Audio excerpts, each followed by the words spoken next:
have this pop and secure this round was insane. And then pushing that past even further into round 4. I mean, if there's one player that you don't want to go toe-to-toe with shotgun for shotgun, it's going to be Kino every single time. I don't know how he does it. He makes this shotgun almost feel as if it's a sniper rifle at this point with the way that he plays it. And Kino just looks like he's back to 18-year-old Kino. Granted, he looks like he's 18 and the kid doesn't age a day in his life. But fact of the matter is Kino is looking like a key piece of this DZ transfer. And we're watching these rounds saying, how can so many highlight plays come from just individual players? And yes, it is great players being put in these positions, but a lot of it comes down to the strategy, and that's what we're seeing happen. It's just a strategy difference. Outlast is coming into it with good game plans. Come on, Million Trevmac. Go for, but Dark Zero adapts. They also understand what Outlast is going for. They'll have countermeasures prepared. NJR being able to stay alive. Yes, there's not many scenarios where he can get a Grisma to be able to stop the plant, but if well, 10K done, he's in the position, he's on Ella for that reason. These players are put in situations to thrive, and Outlast hasn't thought past that initial first start. And that is just an experience difference. And I'm sure Outlast, again, is going to go back and be able to understand where their attacks went wrong. Now they're going to defense. I would love to see Outlast adapt a little more. Don't be so hard stuck onto the game plan, because they came into it with a good game plan. But we all know once you're in the server, situations change. Oh, Crane, how you doing? 4 rounds down for Outlast. Dark Zero, on the other hand, clearly still thriving. Guz, Xenix, back to you. Thank you very much, boys. As we head into the second half, it's a big task now set out for Outlast. Essentially, you want to probably get off to a maybe 3-4 round win streak, get that scoreboard back into a repairable position. 5-1 lead for Dark Zero, and as spoken before, they've already played this map 2 times. We're watching at least the end of this, then we're gonna go play some ranked. Instances, they only need 2 now, which puts them in a very solid position, and will continue to put them at the top of their group. Yeah, it's certainly commanding, and it's very tricky to envision an Outlast comeback, barring some big adaptations from them in the mid-round. I think, as Fox was alluding to at the end of his point there, Outlast's fundamental game plan has actually looked pretty decent, and early to mid-rounds have reflected that. But when DZ have thrown a spanner in the works or been in right positions for the clutch, etc., and had strong power positions late round, that's where Outlast have just looked a little short of the mark. And it's only fine margins. Again, I don't think the rift has probably been as big as even I expected heading into this matchup, but small differences at this level, NAL so competitive domestically, they can make a big difference. So hopefully we can see a little bit more of that here defensively on Lair. Perhaps they'll feel a little bit more comfortable. Hopefully though, they don't feel too demoralized that first half where again they got off to a strong start, but Easy were then able to flex their muscles. Outlast play Cloud9 and then SSG for their last 2 play days. They'll need to find wins, and most importantly probably against Cloud9. They've already had their bite. They had that actually for Playday 2. So Outlast played, took a day off, and here they are again. They've had that time to find a respawn. No, but no. It's all Dark Zero on Lair. J90 opening pick. Newers to follow up onto Nesta. Oh, sorry, onto Millie. Nesta falling first. And it's a 2-player advantage again. And you have to wonder where the shift has really come from. It seems to be from Dark Zero's side. They've gotten far more aggressive as the game has progressed. The first couple of rounds, they were certainly a bit more sitting back and allowing Outlast to take space. 2 picks back, though, for Outlast. On the defense, they, too, look for a bit of counter-aggression. And it works. It pays dividends. They got on the front foot, found 2 picks back after Dark Zero wanted to get aggressive early in the first round of this second half. Now suddenly 90 seconds left, 3v3, a good position to be in right now. Outlast have stabilized. Absolutely, NJR though is in a position to lurk through over towards Mez. Oh, almost caught a timing there. And they do have time on their side. 70 seconds to work with here. Newers with a couple of targets available as well on Deathmark. And now control over towards Mez. What is this? This is probably connect the dots and try and think about position. And I'll watch you try Mac and Millie. Or maybe even consider flooding deep. They have options. I'm gonna give away a redacted code in probably about 2 or 3 minutes. Holding deep master. You've still got 2 gas babes of Trev. Those are gonna be super important. just to be able to try and buy some more time for Outlast. You know what? Every round, Outlast wins from here on. I'll give out one code. Veronix is moving around nicely. That plant going down inside of Mars. So this is where Trev's going to get those gas babes over it, if possible. So much pressure, though, going out from both. Goyo's placed around. Successfully for Dark Zero. Trev still not using those gas babes. Not being able to find a good angle to get usage out of that utility. Newest is going to go down. And now it's a stack over towards Ops and Mez for DZ. NJ with a tight angle, Fault's a little wider. We'll see if Outlast can hit these trades. They need to push forward as a team, as 3. Oh, good use of the gas babe actually for the retake. Bolt is going to go down because of it. Now holding by himself is NJR. He just sits inside of the gas. Wow. Has played this perfectly. Instead of using. All right, type in number 1 through 10 for the code. He uses it for the retake. Type in number 1 through 10 for a code. A solid close to the round as who wants a code? In the winner position for the first time since the opening round of this match.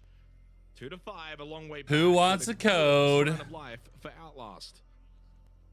I have a number in my head now. A little bit of a tricky position there. Had it not been for the gas 1 through 10, not 1 through 100. Played out quite differently. Sure, they had afforded themselves the man advantage, but those angles would have been quite tricky to clear. And so whilst maybe the smokes could have been used for plant denial, they still provided really good value in that round for the retake. I'll give you guys like 20 more seconds. You can't change your numbers. Ops/Mez position. Whoever's the closest or hits the number wins. That first round, it's now about rolling. If you type multiple numbers, you are DQ'd. J9O with his particular lurk, and of course they did eventually get that plant down, able to. All right, the number was 3, for instance, that were on site, and Revenge was the closest. Before that. Sent in your Twitch DMs. There you go. It was very, very effective in the post. Every round, Outlast wins. Just gonna have that one round at a time mentality. If you're Outlast, you've won definitely one of the more comfortable defensive sides on Let. Now you're gonna be pressured elsewhere though, but so far it's been a really good game from Trevmark. 8 and 4, but even just outside of the numbers, positioning, utility usage. Go bunks and briefing for the 8th round. Outlast electing to not go basement. No worries, Ranch. No worries. So we didn't get time to talk about the bans, but triple shield ban with the Blackbeard Monty Clash, all taken off the board, and the Mirror as well. Yeah, so that does leave the wall denial available here for Outlast, but they've elected not to lean into that route for this particular round. It's rather trap heavy. Then you have the warding to counteract some of the more common smoke deployments and flash dumps that can occur on this particular site. Can also be layered on the top floor, and that's where the ward will be situated, at least at the opening portion here of round number 8. As you can see, a lot of blue outlines here on the top floor currently. In fact, every single player from the Outlast defense situated above. But DZ will back themselves in to go for this map clear. They have good information gathering potential with the Solid Snake and the Dockerby duo. Double specialist drones here to clear a lot of this utility as well. Logic Bomb rings out from Kino. It's been a slower paced round. But that's good news if you're Outlast. You're happy with this pace that's being set. Darkseer have not really been able to fully dislodge this top floor. They might now opt to go a little bit more horizontally. Put pressure over towards Bunks and Briefing. Kino inside that corridor. Newers might just opt to slip through from Mazit to Master. NJR now on the move as well, but steps into Griswold Mine, loses his life to Logger. Kino, J9O finding kills elsewhere. Dark Zero have just cleaned up. They've just pushed right into Outlast. Wow. Aggression. Best served cold by Dark Zero. And they've got multiple match points now. Now, I think that round as well really demonstrating that Solid Snake isn't just a one-trick pony in terms of solo lurk entry potential. It can be a really effective tool at gathering a lot of information, and provided that your communication skills are good enough, you can relay that really quickly and effectively, essentially live pinging them to the rest of the team. And when you're going for crunch attacks like that, or split pushes where it's 2 angles, looking to meet. Oh, in the just middle, cleaning, you have yeah. that set information kind of in the middle of the sandwich. It could be really, really effective. We saw that play out there really nicely from DZ. Sure, early round and the pacing and the momentum may have been a little bit slower, but it Nearly doesn't 2 matter and when you're 8. building up to an attack like that. And with it, they now have 4 opportunities to close this out in regulation. I mean, being the better team, Dark Zero once again look really strong on Lair. I have to wonder at what point teams will just ban this map out. The question mark is going to be certainly for Outlast allowing Lair to be the map that we go to in a best of one. But we kind of spoke about it before. I think you touched on in terms of counter-stratting, and you know they had the play day off. They probably would have hazarded the guess. Dark Zero would be obviously more than happy to go to Lair again. You put the work in, you try and figure out how can we stop them on this map, and we'll give it a go. Hasn't quite worked out. 4 rounds down. It's been some good highlight moments from Outlast. Overall, the scoreboard very reflective of the game. Dark Zero have just had more highlight moments. They've been the better team in terms of teamwork and synergy. Kino's put in a superstar performance, 11 and 5. He had a 4K back in the 3rd round, and he had a 3K in the previous round. He's also going 4-0 on entry as well, which is incredibly impressive, and that's put him up currently to a 149 EPS. And Kino hasn't, you know, typically been known as the player to post big numbers. Can have big moments, don't get it twisted. Certainly internationally he has had some, but yeah, to put in a performance like this in a matchup that should on paper be quite one-sided will be a nice little confidence booster for him.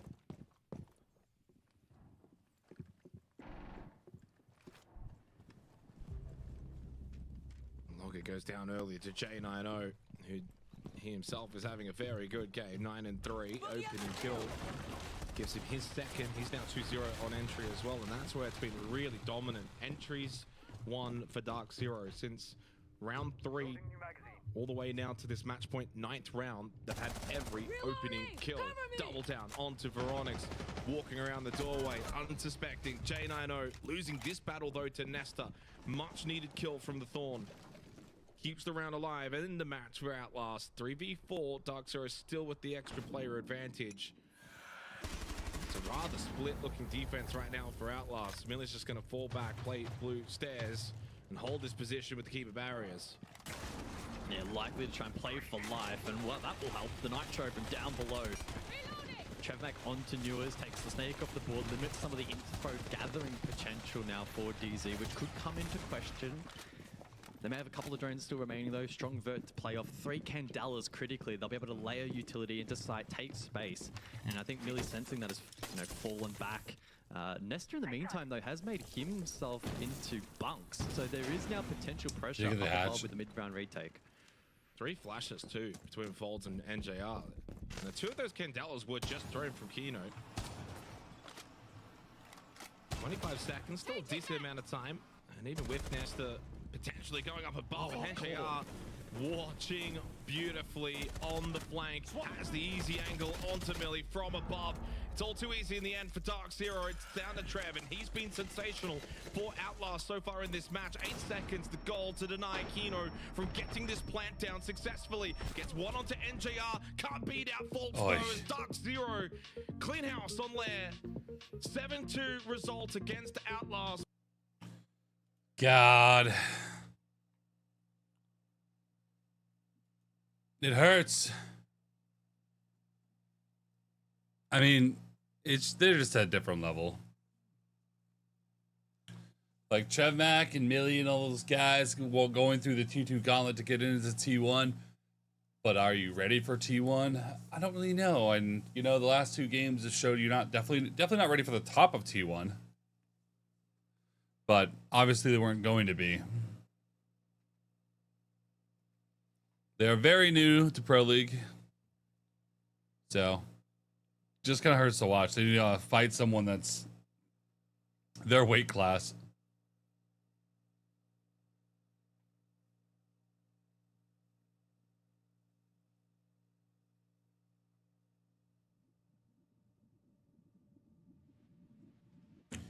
All right, well, we're going to get started.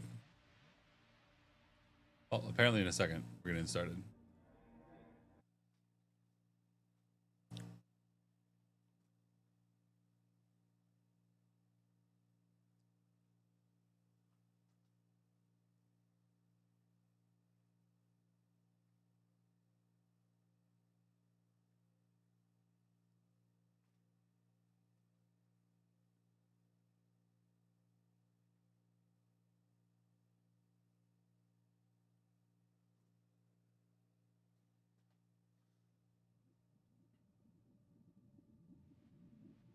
All right, game time.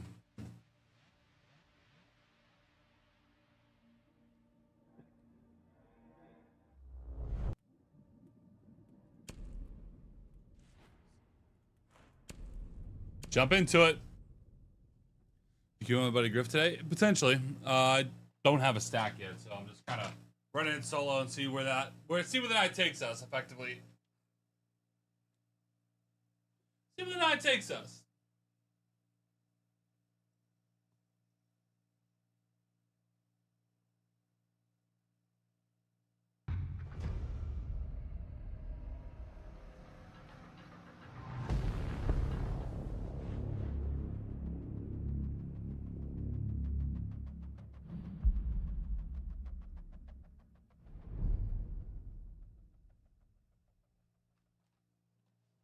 All right.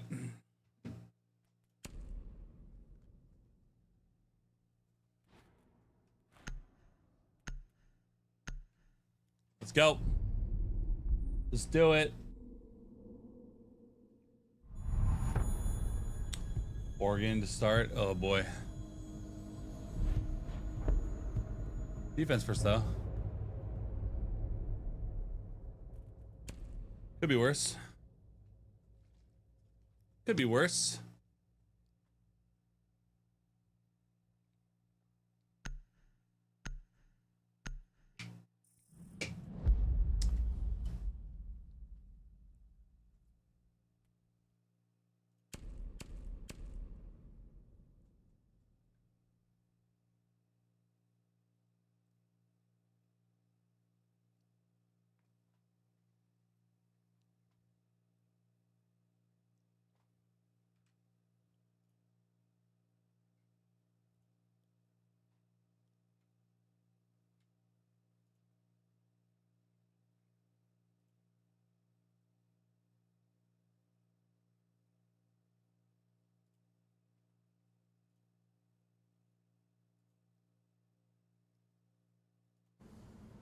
Secure the area. Keep the bomb.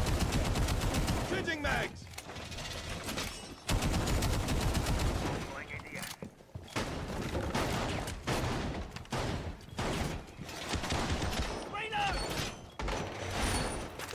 Op 4 has located a bomb. Be ready for assault.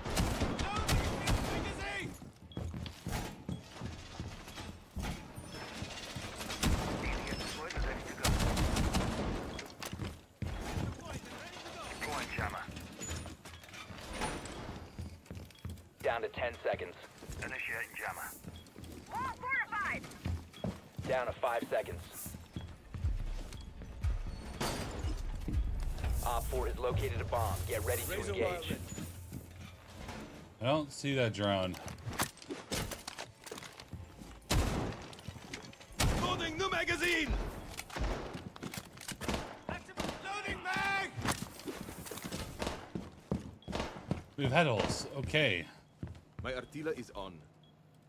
Activating jammer.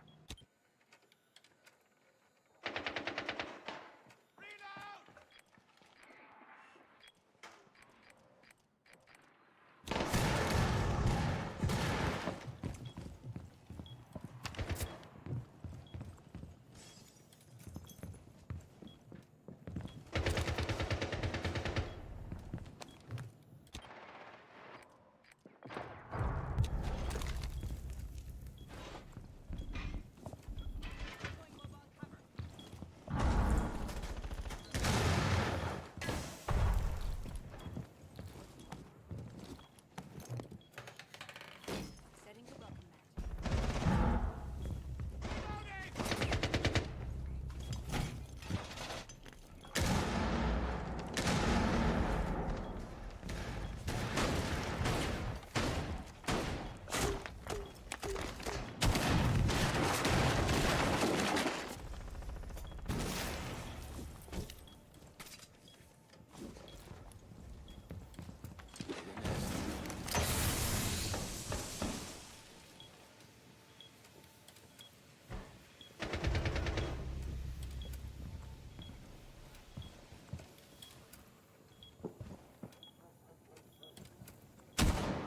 Reload.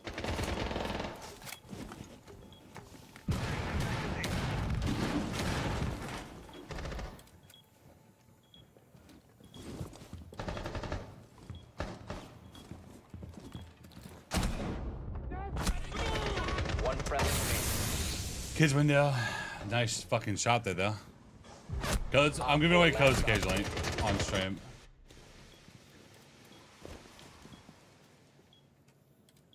Whoever made those head holes is actively fucking throwing.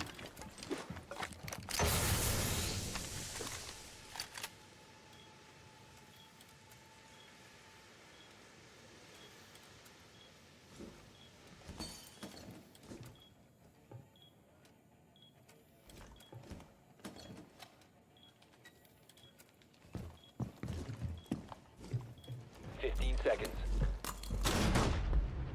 Friendly's victorious. Hostiles eliminated. A little bit of luck there.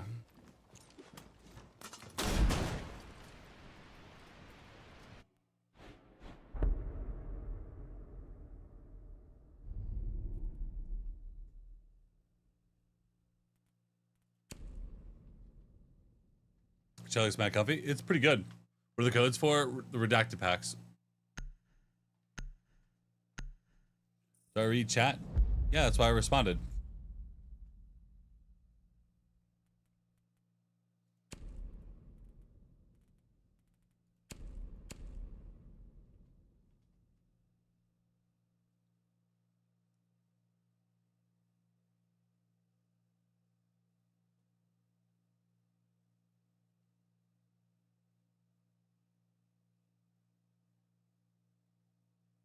I'll go to the early stream tonight. Yeah, Friday is always going to be pretty early. I'm not exactly sure. If I can find a 5 stack, we're going to play main rates. Oh, did I read YouTube chat? Yes.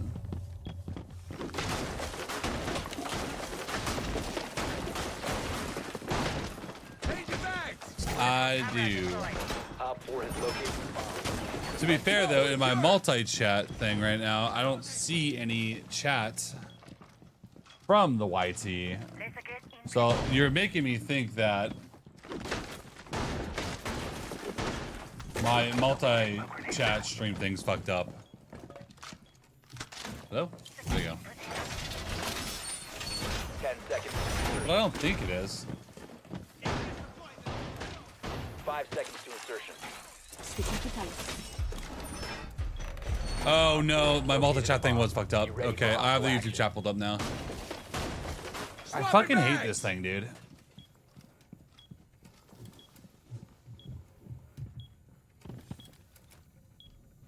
Yeah, my bad. Normally I do. 5 seconds to insertion. It was just that it wasn't popping up. Oh no, my multi-chat thing was. Swapping mags.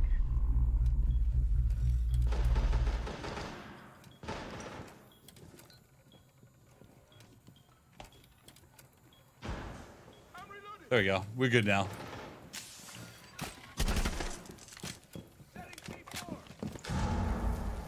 No, your chats went through. I just didn't see them because they weren't on my multi-chat bullshit.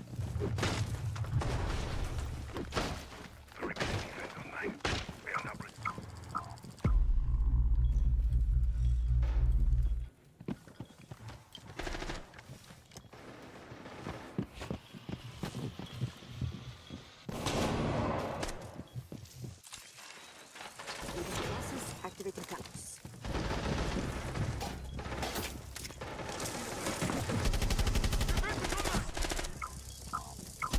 You have been spotted.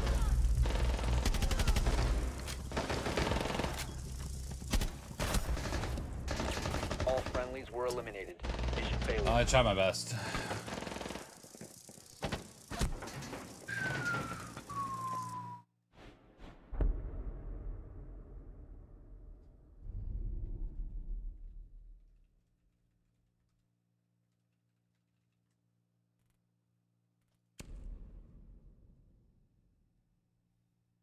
Yeah, Hoy, what up, buddy?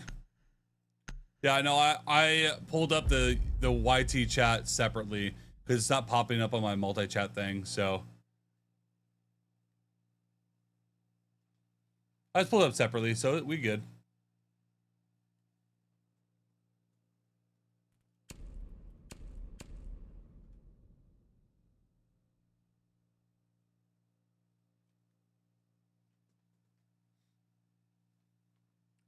Team traded well there. Yeah, but we just had too many early picks. Too many early picks.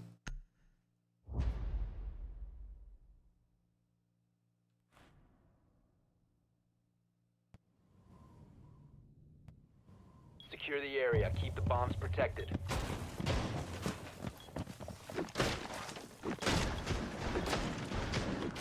Be advised, the bomb location has been compromised. Adding to protection from grenades. Mag is ready. Let them come. I just said I think you can blow up on YouTube. I think there's like one or two things that are holding me back. Like what? You being old? No, sick. This is live. Every time I join you on stream, it's a rerun. To insertion. I only occasionally run bot reruns for like an hour or two, like really late night. So you gotta work on your sleep schedule. Op 4 has located a bomb. We are protected. If I sub, can you play Grim?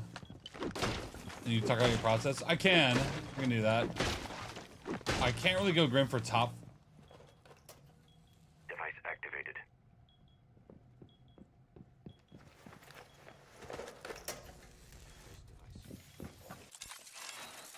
Swapping for Colossus to Talos.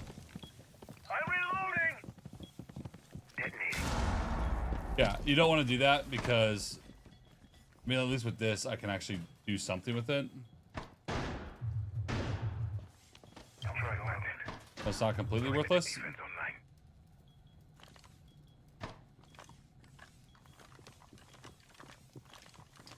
I'm just starting to work on working on my edits a little bit, like with Premiere Pro. I've been doing that. Hey, preach the prime, baby. Let's go.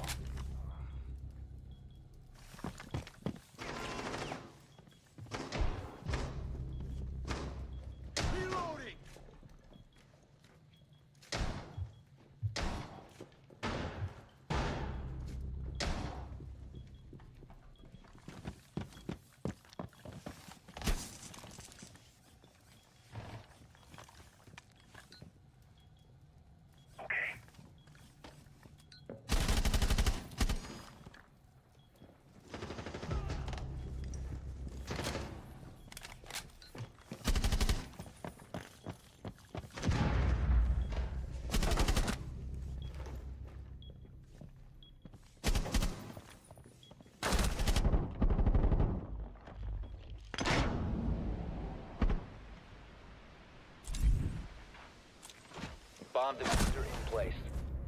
All friendlies were eliminated. Mission failure.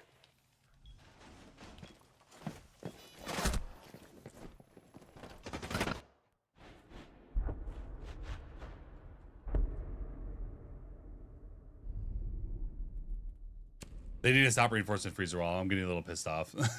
Clearly in all chat you can see it. Why don't you want freezer wall reinforced? Because it lets them walk down for free.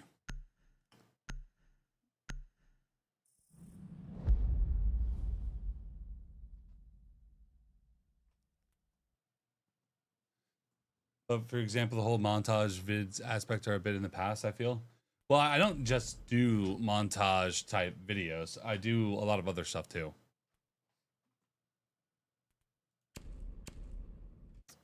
Like, I can show you really quick. Hold on. That's not the only style of videos I do.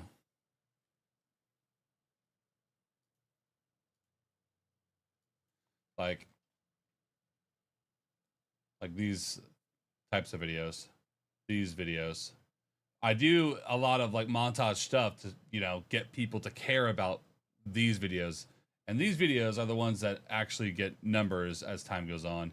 So these are the videos I care the most about.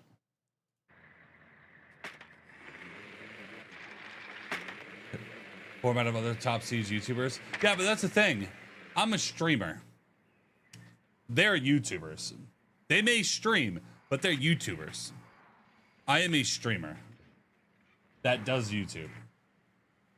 Streaming has always been my priority. That was your fault for not positioning your shell beforehand. I told them not to reinforce freezer, and they reinforced freezer. how, in what capacity is that my fault in a 1v3 situation? Because the Jackal ran down Freezer and killed somebody, which I would have killed him, and we would have been in a 2v2, which is a lot more winnable. Maybe if people just stop reinforcing shit willy-nilly without understanding the game, you'd have a better chance at winning said game.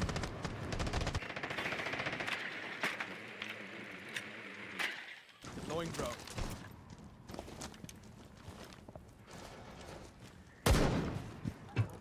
Getting your eyes on the hostiles!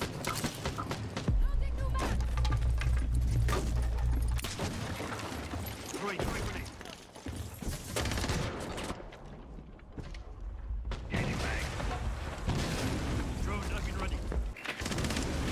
Fair enough.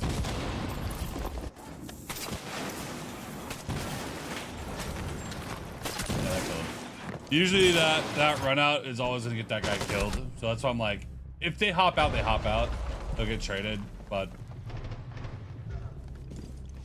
normally someone will be watching the wall when it's getting opened.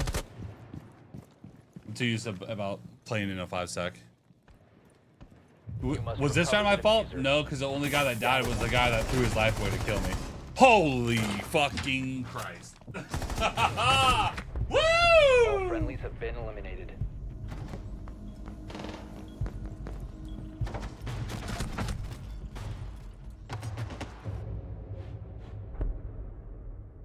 Woo-hoo-hoo! Woo! Yeah, but they use their streams to make content, which every successful streamer does, you know? Like, that's a little method of success every streamer, YouTuber follows, you know? They kind of go hand in hand. How do I trade that? Well, guy opening up the wall normally would hold an angle on the wall, so then he would see the guy in front of the window. And, you know, it was fine. I don't mind dying in situations like that where the guy goes for a throw. Yeah, he'll kill me, but then he's killed instantly afterwards. So it's like, nothing really changed.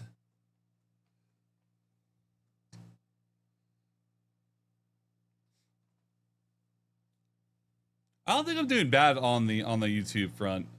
I do 1 to 2 videos a week of standalone, like, tip and trint longer form content, and then like 3 to 4 videos of like montage type stuff to, like, you know, of just like gameplay. Because one thing I have over every other YouTuber is I have a lot more gameplay.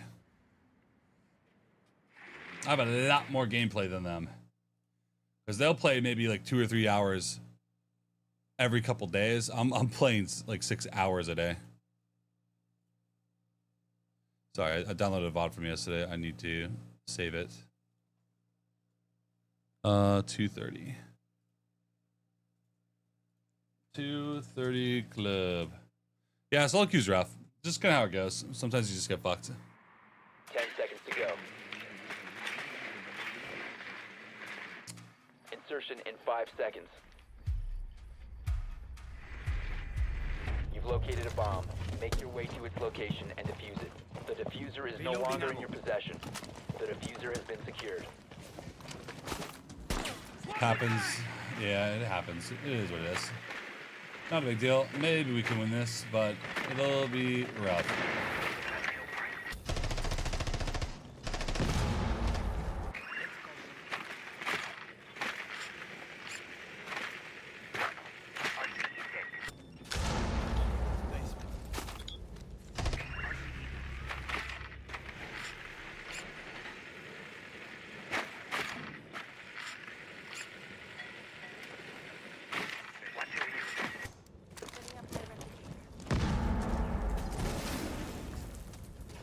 I don't want that open.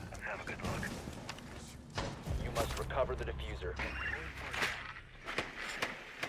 Oh, well, he's gone.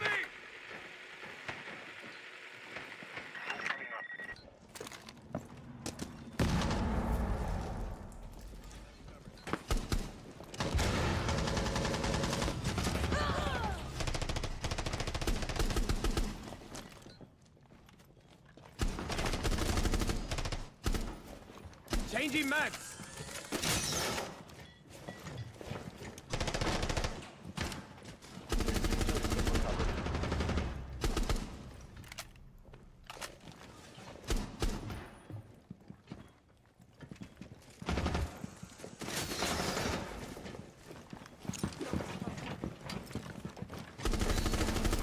mag. Op 4 last stop standing.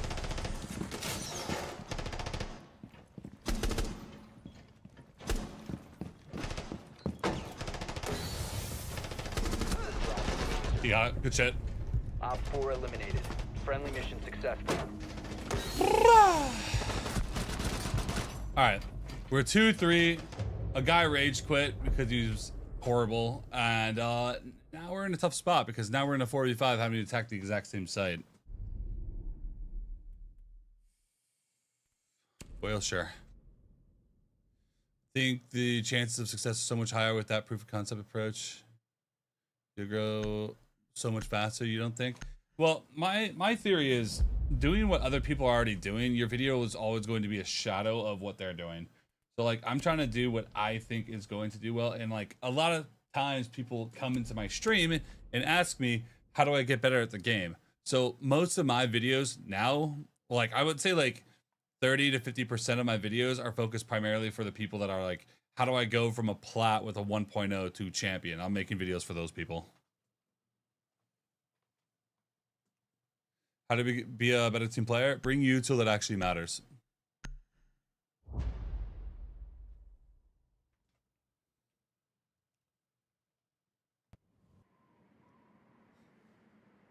And honestly, the biggest thing I'm doing right now is I'm really pushing short form content with like Instagram and Facebook and stuff like that, because my Facebook and Instagram has been going really hard. Like my Instagram, I almost have 9,000 followers, and it grew like 1,800 followers in the last 28 days, which is like a 30% increase of total follower count. And that's just 1 month of this. And Facebook, I'm getting paid pretty decent. And once Instagram gets 10K, then I start getting paid on Instagram. So then I'm getting paid on Instagram and Facebook. 10 seconds to go. Hey. Good job, follow. Let's go. 5 seconds to insertion. Your mission is to locate and defuse a bomb. That's why I think they did improve. Yeah, no, I think what I'm doing on the YouTube right now is perfectly fine. The montage stuff, I get that it's not everyone's cup of tea, but a lot of people do like it. I don't know how to get... That shield is really far back. I don't know how to get my shield to it. My drone to it.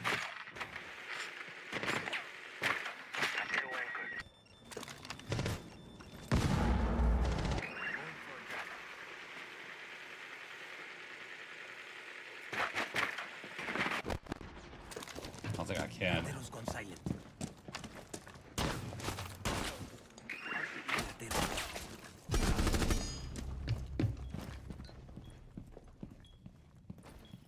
You located a bomb.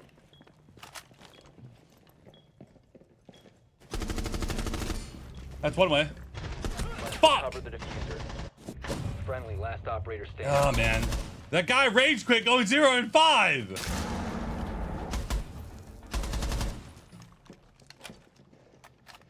Pain.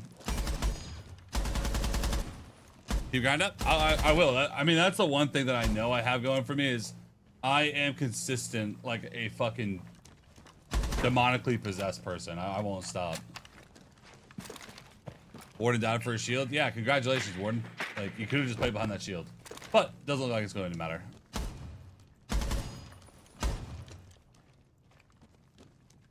This guy can still win this. It's not...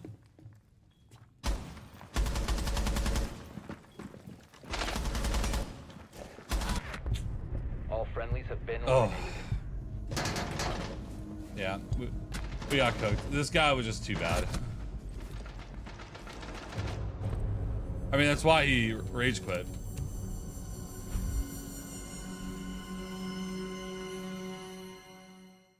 TikTok is unhinged. Holy shit. I'm not even gonna say what the TikTok comment was spamming, bro. Oh my god. It's all good. It's solo queue on the alt. It is what it is. Would you go next? It's kind of how TikTok goes. Sorry, but solo queue. That's how solo queue goes. That's what I said. That's the hardest part. Yeah. I mean, there's a lot of things that the other YouTubers do, which I have been thinking about, and that's just posting less videos, less fluff. Like only posting maybe 2 or 3 videos a week, but it being like actual standalone videos that I went out of my way to go make. But instead of that, like right now I'm opting for like the highlight videos every now and then, and all the highlight videos are focused on an individual operator. So like if someone wants to see Grim gameplay, like I'll have a video that's labeled Grim something. That video is me playing as Grim like almost 100% of the time. So how do you get your mic to turn on once it hears your voice? How do you get your mic to turn on once it hears your voice? I need more description. How do the mic, once it's on, will always hear audio, but if your thresholds on your microphone are too low, it may not pick up your voice. So I didn't know. Hoy. Returning back to the game after a couple years, best ops to use? Oh, I can easily tell you. Attack, Flores, Grim, Nomad. They're going to be extremely good operators. We just don't want to just play a supportive player. It'd be like a support op, and they offer a lot of fucking util that's going to be extremely useful. Defense, I'd opt for probably like a Cade, Malusi, and then maybe like a Capkin or a Frost. Traps that can, or Thorn. Traps that kill people when you're not there in the room are always going to be strong. Also, those all the other operators I listed at the start of that have really strong util for like crouch walk or keeping walls close. I literally found you because I was trying to learn how to play Grim. Yeah, Grim is one of my main operators. Grim is like my number 2 op right now.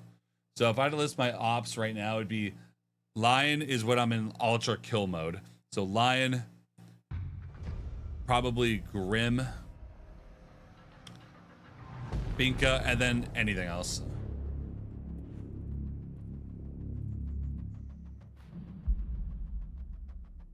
Nice. A cheater. Great. I love that. Reputation ban for cheating. All right, cheater, man.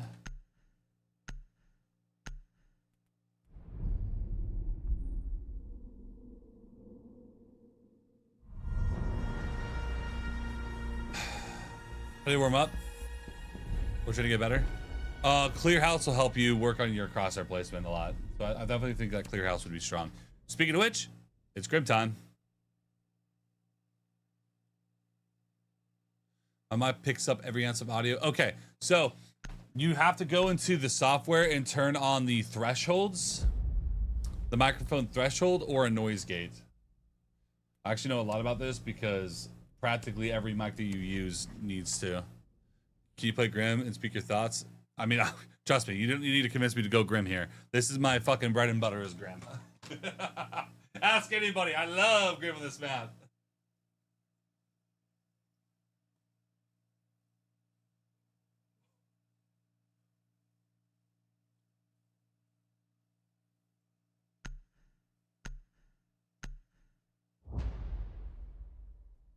All right, you want me to explain my rationale? Okay, so I have claymores. I want to work the red windows. I'm going to claymore off that hop for that window as well as the bottom window and that window for the hop out.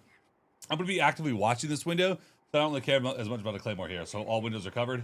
If I hear any type of barricade break, I have to watch out for this door. I have to rappel down as fast as possible. I want to shoot bees into bathroom head holes as well as pixels so I can just swing in from either window. When I'm on the window, I want to shoot that window down and that window down so I can swap between the 2 angles whenever I need to. Yeah, someone could peek me bottom right, but I'm only ever going to be on this window for like at most 5 seconds at a time. 10 seconds to go. And we're going to go from there. Once we get pixel control, now it's just like stay alive, keep your gun up, and try to get some kills. If I can, I'm going to be off white staircase so I can walk up down the hallway. But we'll see how it goes. I don't know how bad this guy's cheating. He was red banned for cheating, so we'll see what happens. Which one is it? Stylish B. That guy just actually throwing, running up the main staircase. It's glass, so we're about to be in a 4v5. Let's see. We don't have an actual op going up to get the hatches, so it's kind of on me.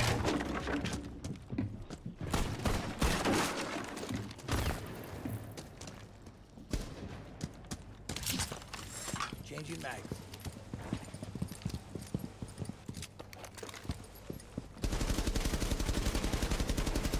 Shooting down the windows. Use a B if you feel like he's close. Go on deployed. That's why I used it.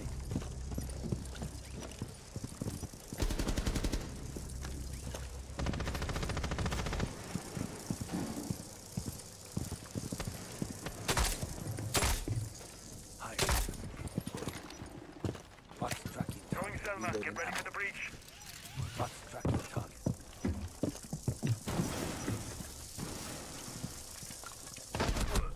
Traded. I mean, that's all you can really do there.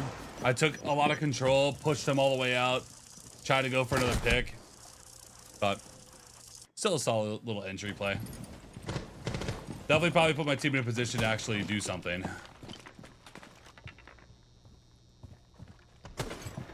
One op 4 remaining. Clear of the blast! Oh, you should sell coach and make content off it? I mean, that's literally what I make content on. That's most of my YouTube. That's like almost all of my YouTube is me coaching and just breaking shit down. And I do coach occasionally on Fiverr. I think I've coached like over 20 people in the last several years. See, we got the first entry picks. We took some map control. We killed the guys who are being a little bit more aggressive, and team won. Simple stuff.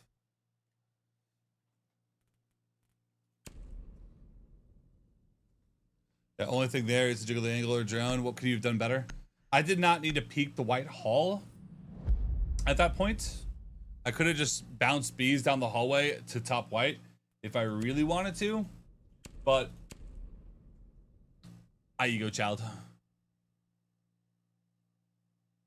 Is there someone to find teammates that don't cheat? It's very hard to do so.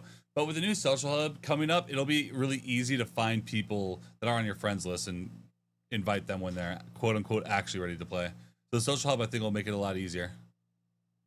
I'd like to see videos how to attack each site. Well, it's tough to make videos like that because every setup's different. So like for like things like that, I would just have to break down clips of like how I attacked a certain site in the clip. And like that is another style of video I like doing, because honestly, if I'm gonna be real, those videos are really easy to make. It's just me running my fucking mouth talking about a clip where I fucking nuked them. So maybe I need to do more of those, because I mean I have a fucking Omega folder of edited clips that are all ready to go from like my operator guys and stuff. 10 seconds. Those are all clips that have been edited already. Insertion in 5 seconds. You've located a bomb. All right, let's go. Make your way to its location and defuse it.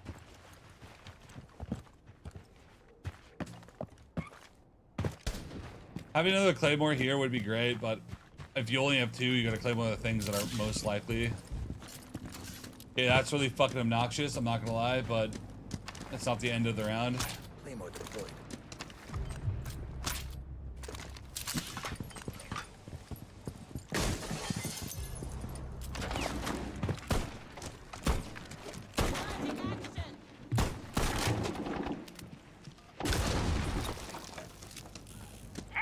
On your feet.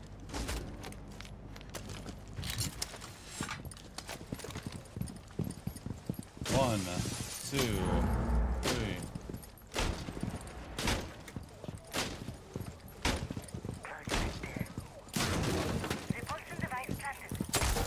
Get bees close, so I don't have to worry about them running up on my window. Throw a drone.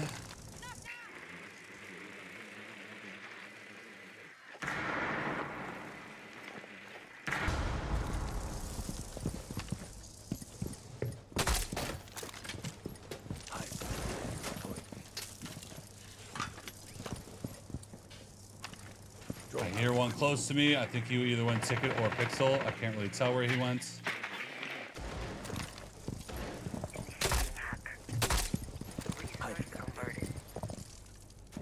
Setting traces thermotouch. Device converted. Target located. He's prone on the ground.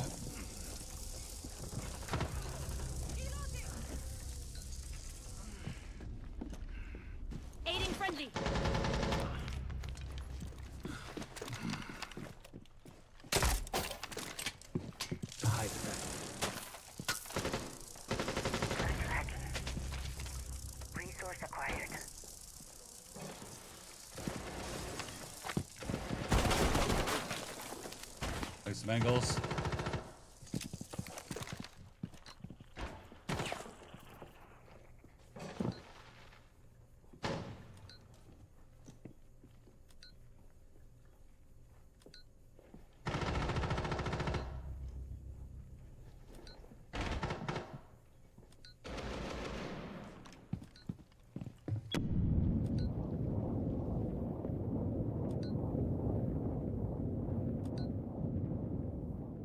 Seconds remaining.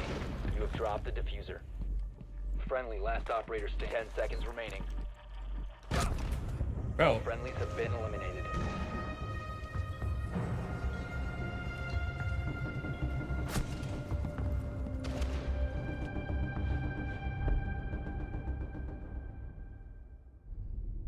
I thought my teammates were able to deal with the other guy while I held Ella down.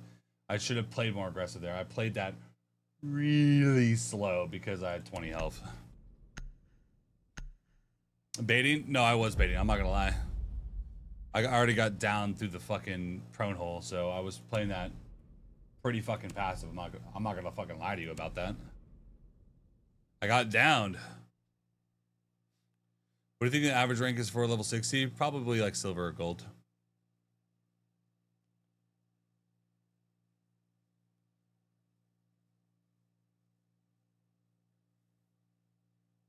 All right, so now we're going to Hibana because I need to get a wall open.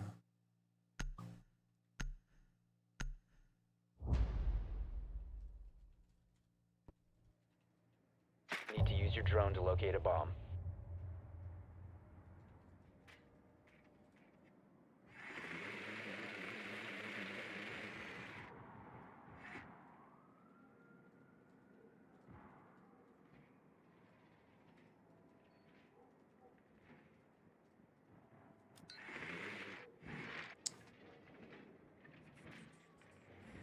Sometimes I'll bait, and I'll bait because I'm lit and I know that I'm going to die to a foot shot. 10 seconds to go. Two when you Drone win, has one when you located lose. a bomb. 5 Well, seconds. I don't really want to break down gameplay of like me losing a round because I need to be talking about gameplay of how I won that round. You know, it's more about how I got this to work and less of it didn't work. Drop the diffuser.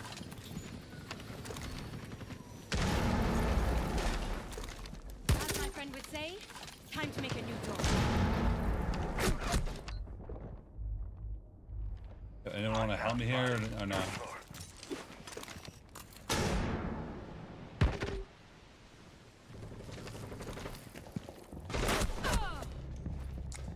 The stupid fucking cheater, dude.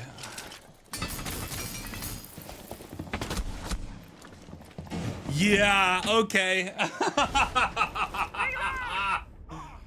Yeah, okay, bro.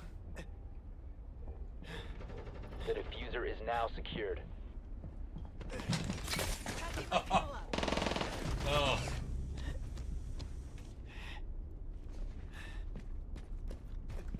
How am I got you. Some serious drywall work coming up.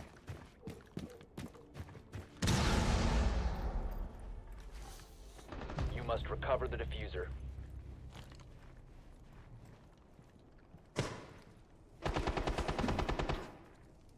I mean, that's a foreseeable free fire. I'm gonna hover over that so you can see that.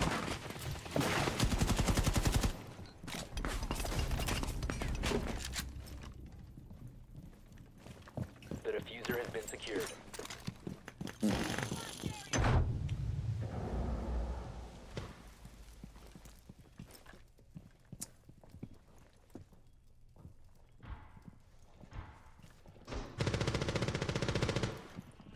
Oh, he has wall hacks? Well, he has wall hacks. So that's not what I'm worried about. I can fight him if he has walls. Frag out. He had aim lock. I'm not sure if you guys saw how his aim worked there. Is no longer in your possession. One friendly operator remaining. I don't think you guys fully saw it. He missed all of his shots except the one that went in my head, and then his crosser went back to where he was shooting previously. I don't think you guys saw what I saw.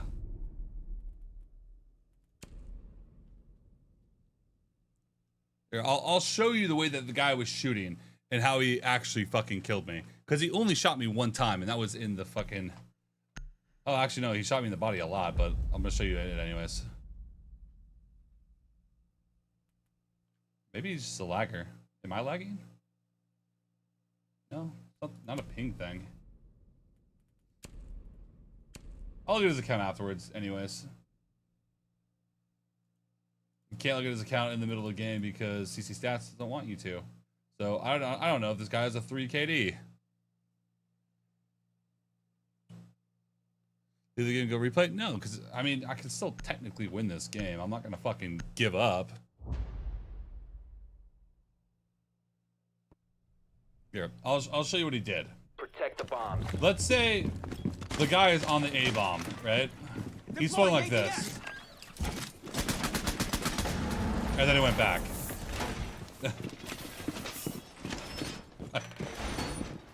It looked like it was AI assisted bullshit.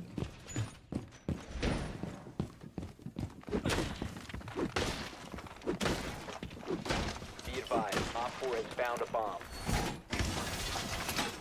What's your count? My main account's SenVale. It's just SenVale. 10 seconds left.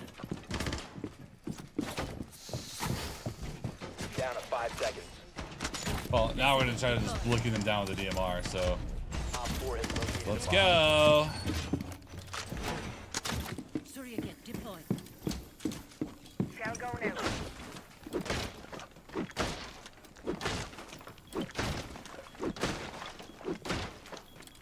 Victor sensor active.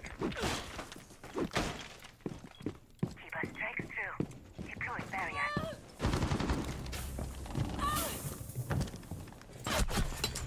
Yeah, no, we lost this game. we lost this game, bro.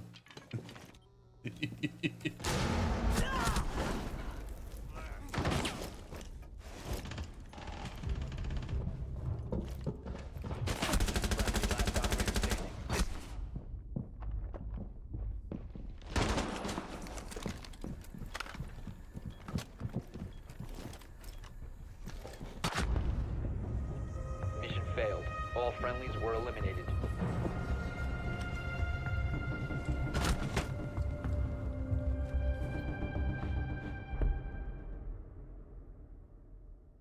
Come back? No, we're getting smoked by cheaters. We just gotta get the game over with. The game is cooked.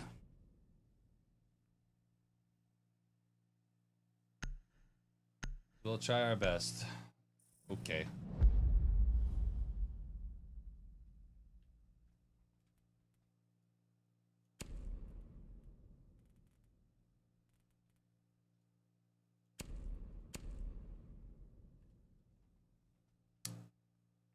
What kind is this one? Black Valerian. BLACK VALERIAN. Why put head holes on that side of the bathroom? Because that's the default way of doing it. I become a 1v4 in less than a minute because we're playing a cheater. He ran up the staircase as Finka and killed everyone. Do I really? I mean, I can show you guys, but he's ret banned for cheating. I'm like, I am very, very, very confident. I watched the replay back. It's gonna show it, and I can do that if you guys want. In games where I know I'm playing a cheater, I kind of lean back a little bit because you can't really do much. Killing top 61, yes. Yeah, I'm 61. Changing mags.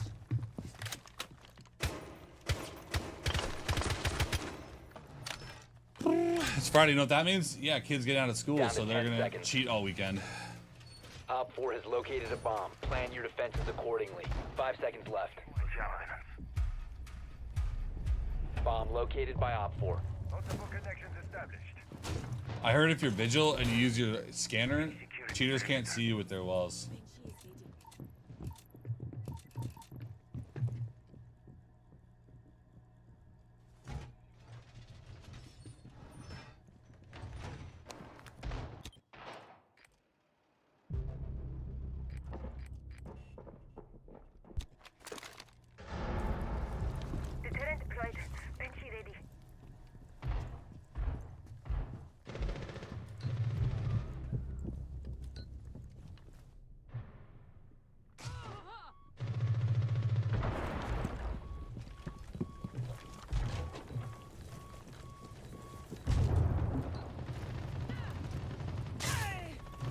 One friendly operator remaining.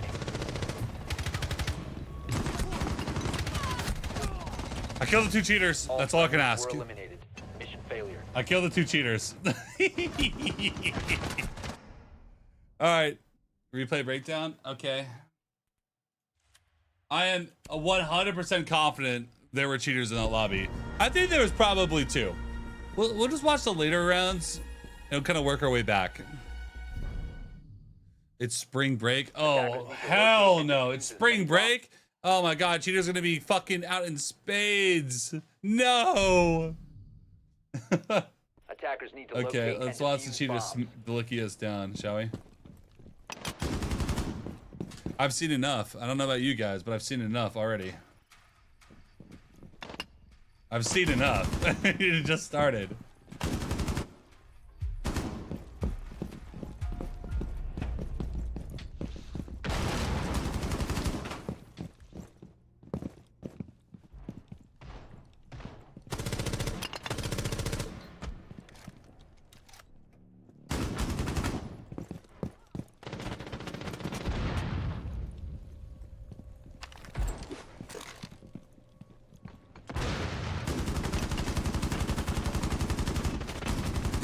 See, the sad thing is that I feel like I have to convince you guys that these guys are cheating.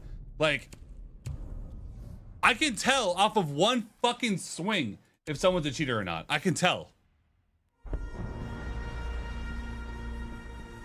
Like, I told you that my swing was not kosher. I fucking knew it because it felt Attackers need to weird. locate and defuse as many bombs as they can. Was it the 3rd round? So the reason why I felt like it was weird, nobody swings out that door like that quick in the round because there could easily be a fucking teammate on the right side of that door.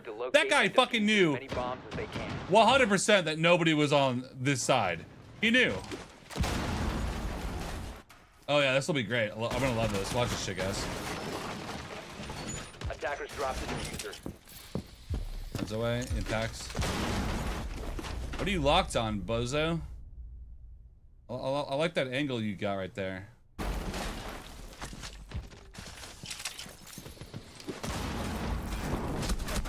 fact that you didn't kill me with that is hilarious.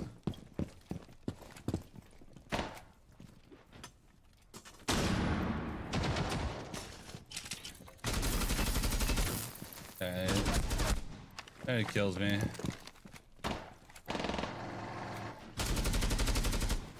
Yeah. Guy was a cheater. Here's what it is. All right, we play it back.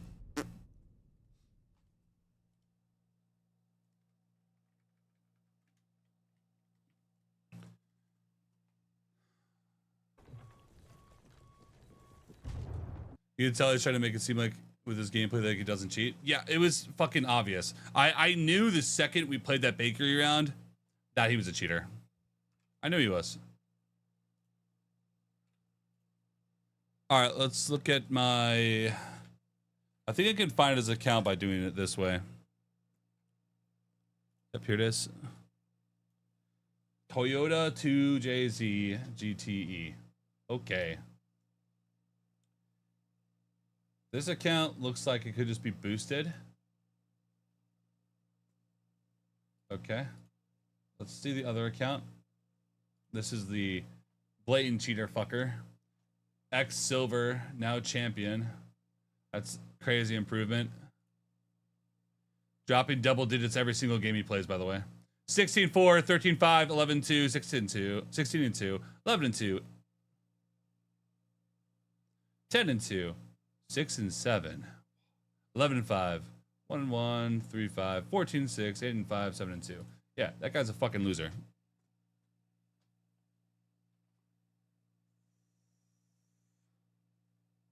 That's me, bro. I'm not cheating. Raptor, if that was actually you, I would ban you because that guy was definitely cheating. He's red banned for cheating. I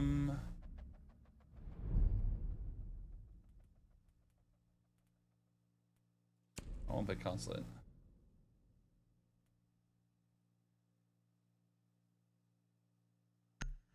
Oh, this will be a rough game. Yeah, we are fucking skill diffed right now. They're not cheating, but this is gonna be a rough game for a different way.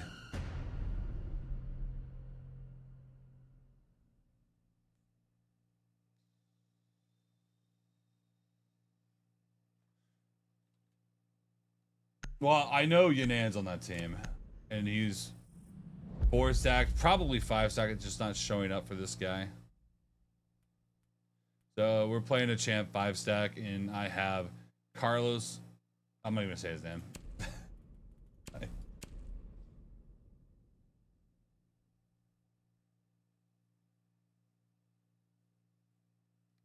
Why is their team significantly better than yours? Because according to matchmaking, they're really not. Look, we have 4 champs and a diamond. You don't look at these ranks when matchmaking. You look at these ranks. Hidden MMR. Is Valorant better with the anti-cheat? Oh, 100%, yeah. Who cares, bro, about game? It's 20 years old. Who cares, Cheeto? Well, I had people call me a delusional moron when I called that guy out for cheating. Like, SenVale, actually, your play had a lot of work to be desired. Honestly, you could have done a lot more. Could have done a lot of this, could have done that, and I had to go watch it back. I knew. I fucking knew. Great for ambush. SenVale, you actually just shot your Hibanas in front of him? Yeah, I wonder why, you know, he kept swinging out the door like I was never swinging. 10 seconds remaining. No one plays like that because they can't see through walls. 5 seconds left. EDD primed. Stand clear. Unbound Keep an eye out for Op stocks. 4 attempting to defuse Against the guys like bomb. this, like, I'll kill like one every round, but if they're like really coordinated, they're gonna, Doorway trapped. it'll be Stay it'll be clear of hard to blast find a zone. gap.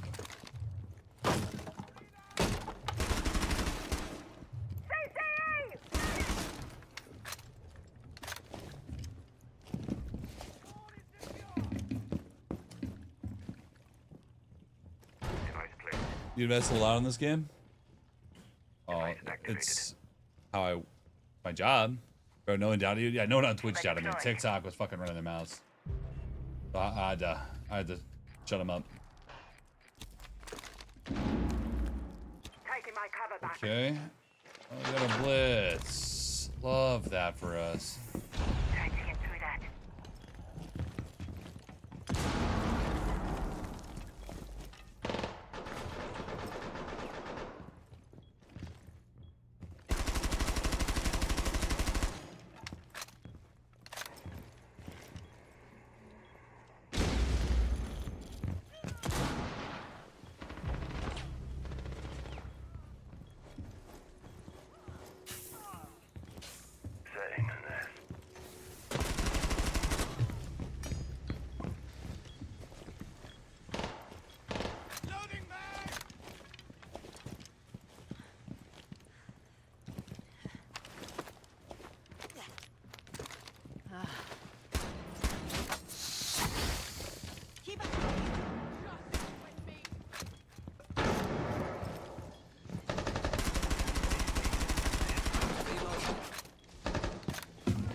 Last operator standing.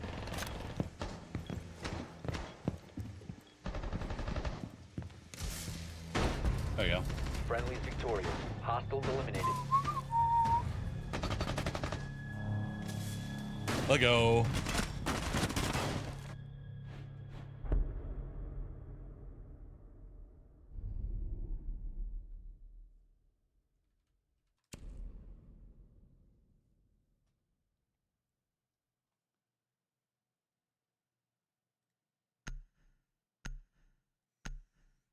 Just bagged up for what? Trying to get a kill, fucking damage on the blitz. Have you played this game before? Mohammed, have you played this game before? All it takes is a single headshot to kill someone. And with an operator like Blitz that's ADSing like crazy, I'm going to keep spraying him down. Know my teammates could get rushed by a Blitz at any second. I'm going to keep spraying him down.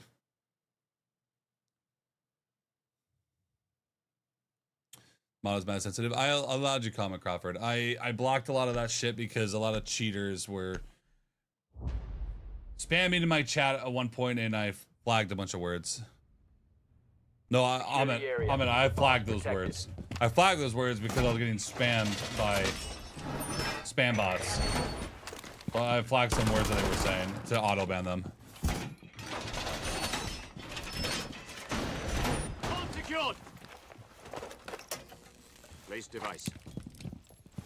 You don't have to necessarily kill someone with your bullets. People forget that. Device set. It's called suppressing fire. What that is I'm shooting towards an enemy to get their attention, so they're not paying attention to somebody else. And if they ignore me, then they die. 5 seconds to insertion. Keep an eye out for Op 4 attempting to defuse your bomb. The past 5 minutes above my mind. Oh, people are just dumb, man. People come in here and tell me how to play the game, but I'm like, I don't know. Like, no offense to anybody, but the only one that I'm really going to take advice from, like how to actually play the game, is someone that played Pro League. Device activated. Device set.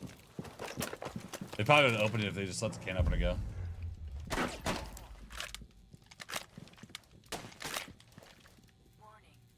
Unauthorized analyst use can lead to lasting neurological damage. Auto-edit frozen.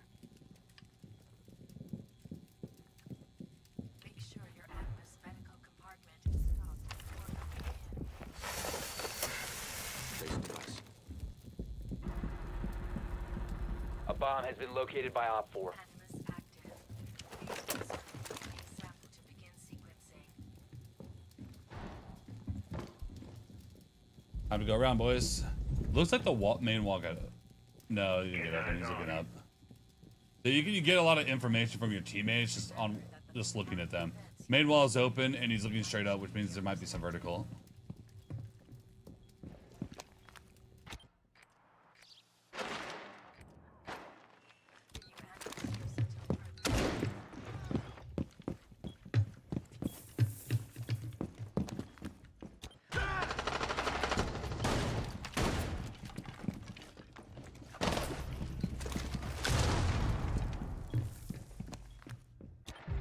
One Op 4 remaining.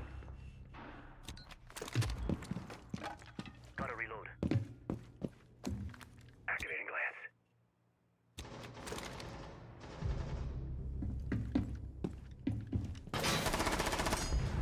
Op 4 eliminated. Mission successful.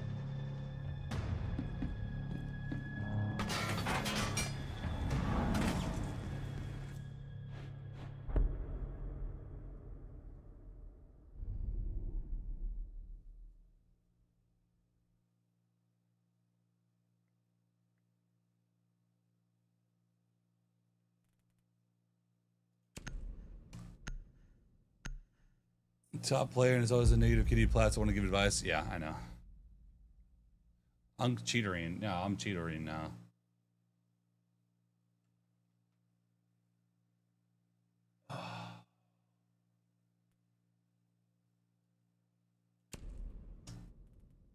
This is one of those sites I don't want to go to, but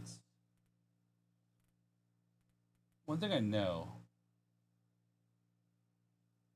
is go Vigil, fuck it. Exposed by Yerd. Okay. Secure the area. Keep the bombs protected. Of all people, Yerd. Rhymes with turd. Vulcan set up and ready to blow. Getting Vulcan set up. Reinforcing wall. Copy.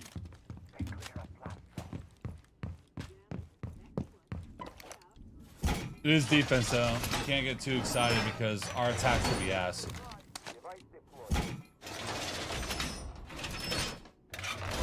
Wall secured. 10 seconds left. An eye on door. 5 seconds. Bomb locations are secure.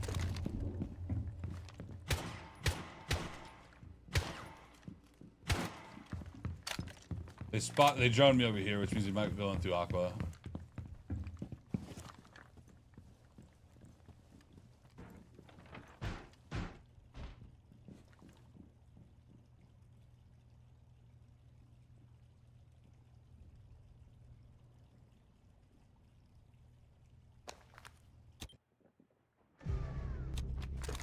Huge pick.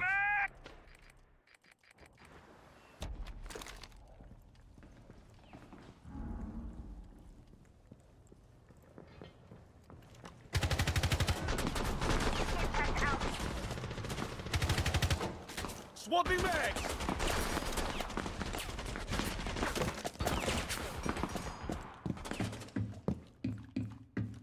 Fucking sickos.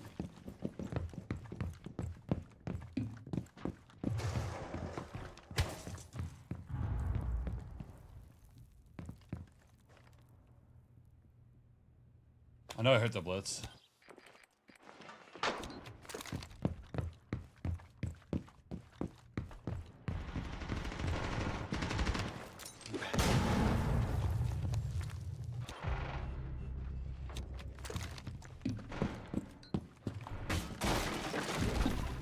말보다는 행동이지. Op 4 found a bomb. You must defend it.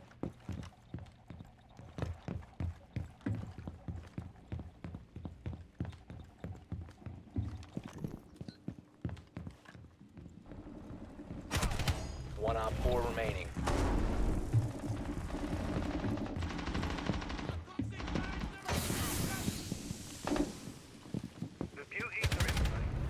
Friendly's victorious. Hostiles eliminated. Gotcha.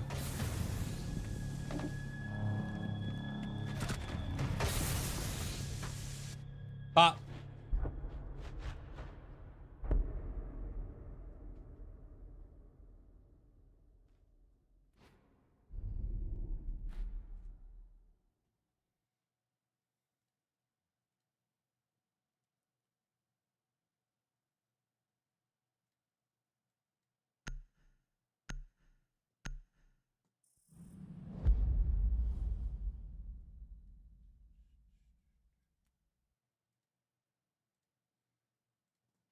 I like how they were trying to wallbang me so much, I was just prone on the ground.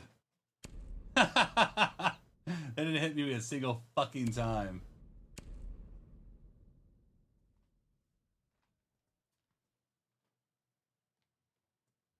Building 2.0 the champs.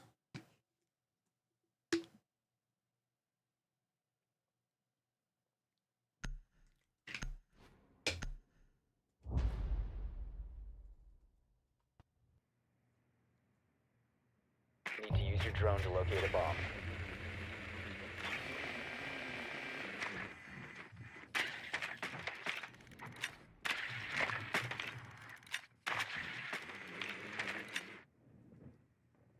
Let go.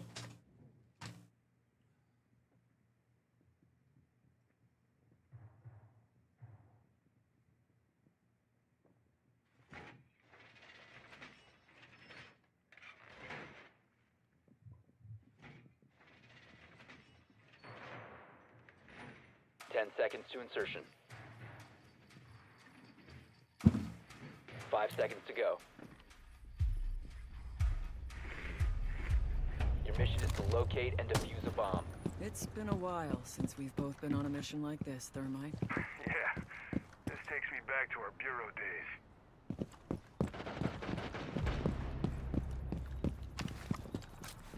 Claymore deployed. Drone is deployed.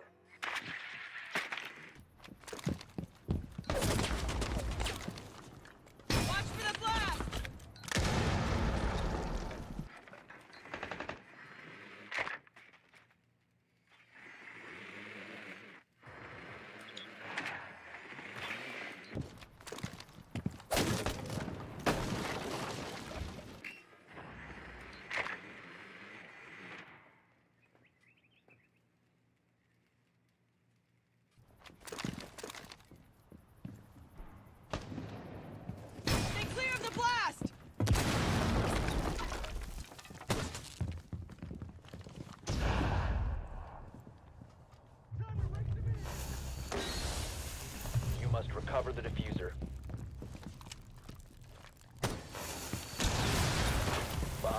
located.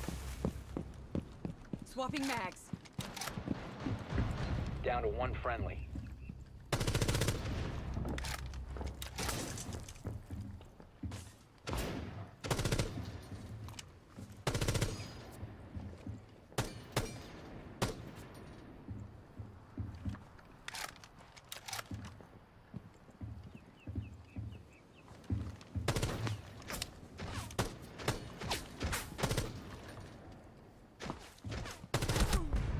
All Fuck. friendlies have been eliminated.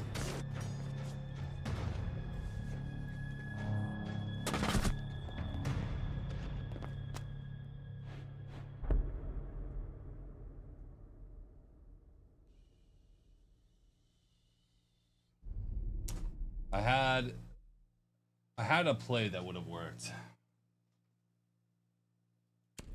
That's the tough part. One's tucked wall. I knew one would probably swing me from E-box door or rafters, and I know one was on my window. I just needed to walk in enough to swing the guy close wall, and then the round became winnable. But couldn't get it.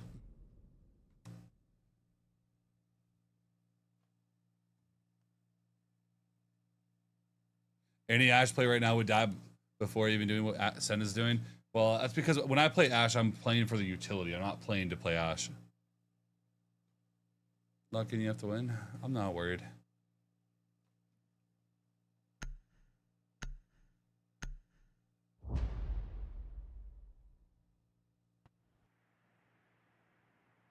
We need to locate a bomb.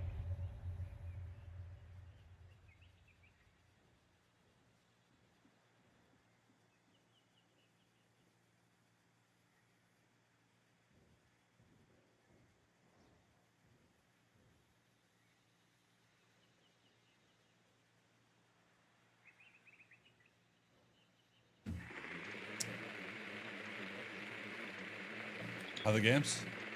Oh, they've been good. We're playing a little champion stack and we're doing all right. 10 seconds before insertion. 5 seconds to insertion. 1.5 was crazy. You said you can't take gunfights. A bomb must be located and defused. Well, if you have a 1.5 KD and you're stuck in Emerald, you need to get inside the building eventually, brother. Because I know you'd be outside that building a little bit longer than you should be. KD doesn't matter until you're champ. Win the game or you lost.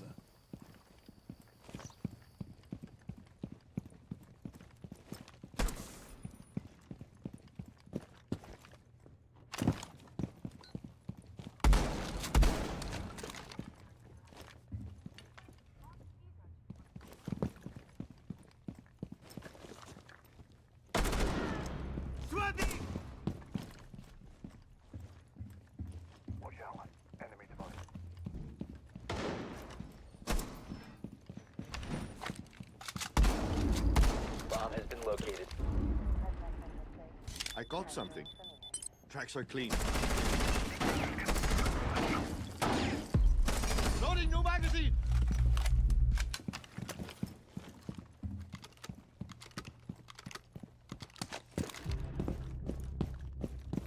You must recover the diffuser.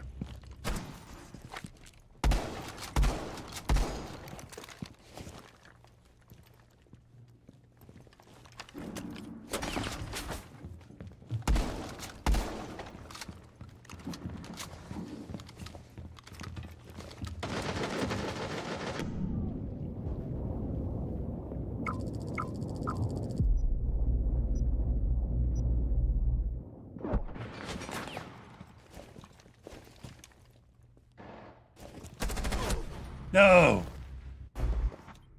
Fucking DMR.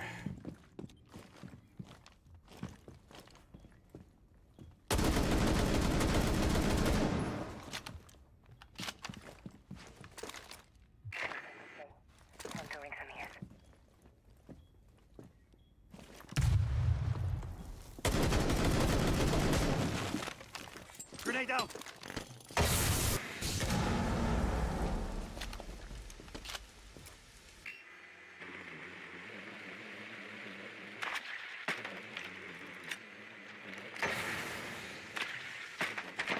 Sending out my drone. Down to one friendly.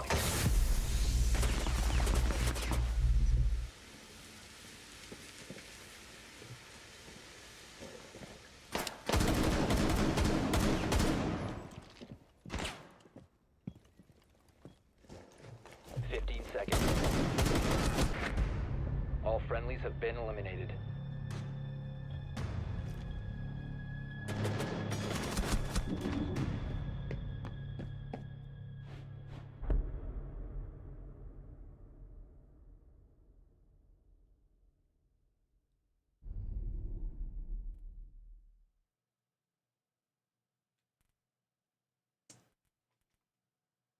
We're struggling.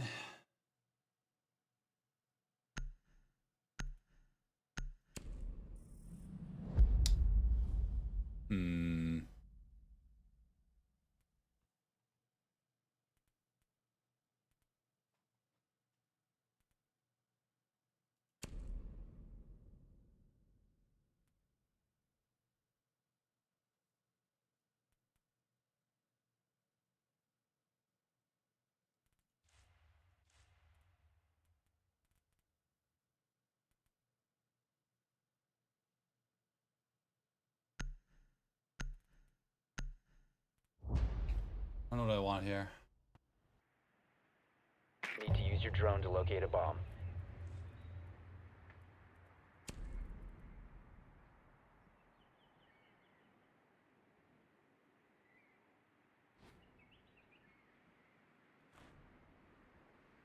Your drone has found a bomb. Potential storage. I need a can.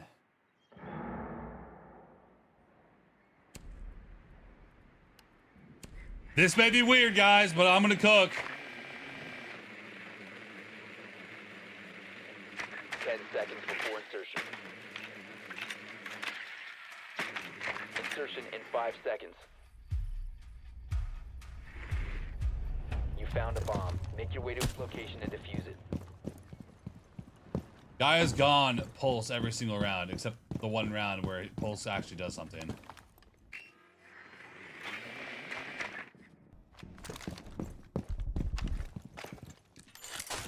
Setting hard breach.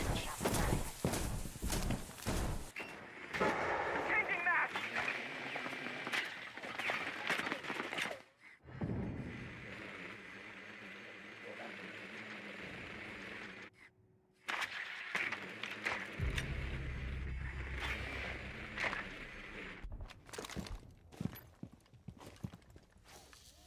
The diffuser is no longer in your possession. Found you.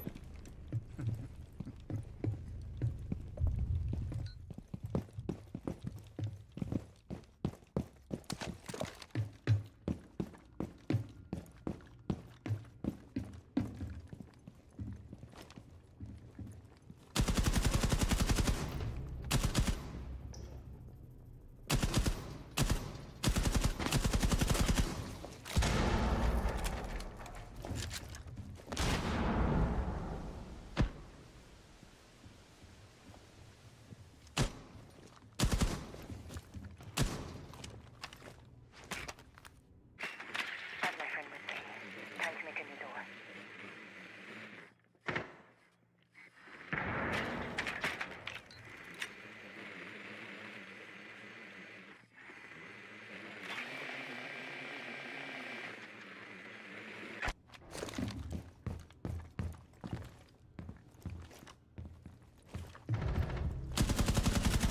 Loading new mag.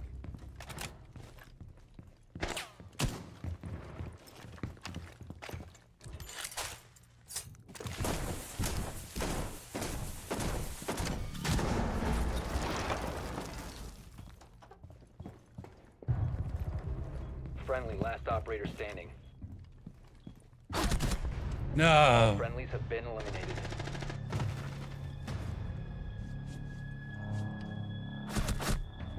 He doesn't even know. Guy's a burger. He doesn't even know I opened the wall. Could have just hopped that.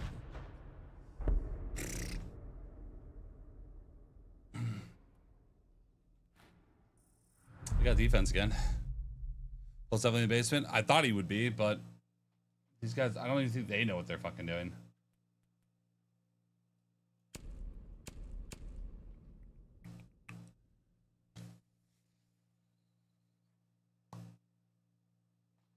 goes. Get back. Yeah, he got on the board. He's on the board.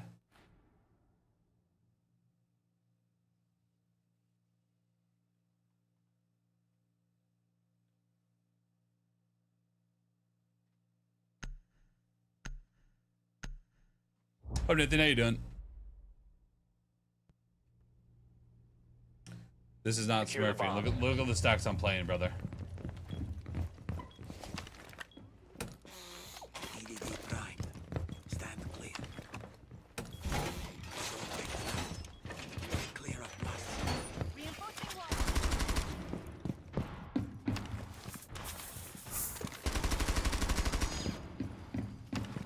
Loading mag! Device activated!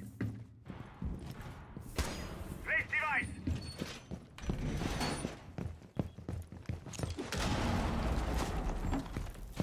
10 seconds. Yeah, not doing too bad. 5 seconds left. Keep us strength true. Barrier deployed. Bomb locations are secure. Tell me that guy was top 10. Yep. Doorway trap. He hit Stay number clear 3 of blast last zone. season. Device prime. Probably early season because I had more elo last season than he did, and I was on number 3 last season. He probably just did it early season. Probably played for 48 hours straight. Oh, he plays with Opal and Where's the fellow? oh my god, this guy plays with cheaters.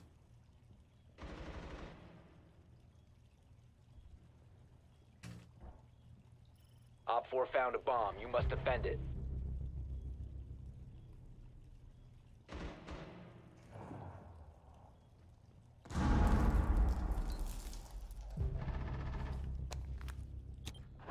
This motherfucker plays with cheaters actively. Babes in position.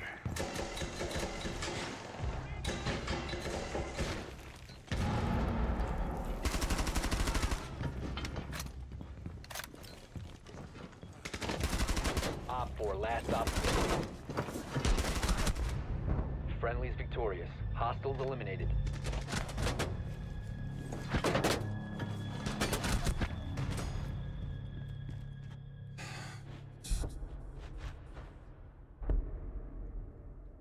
Yeah, there's the difference right there. This is what champions that get boosted by cheaters look like. You just saw him right there. Exhibit A. Exhibit fucking A.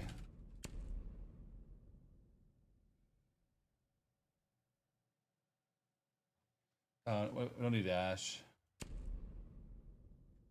Because it can only have Cade.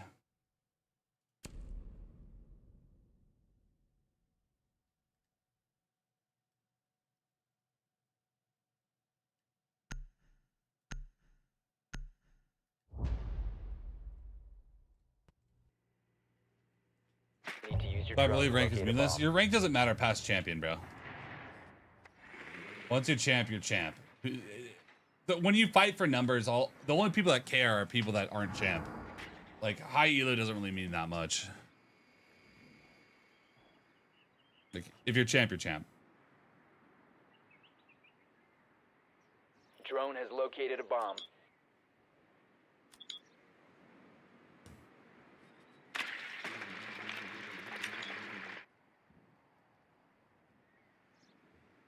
Ten seconds to go. 5 seconds to insertion. You've located a bomb. Make your way to its location and defuse it.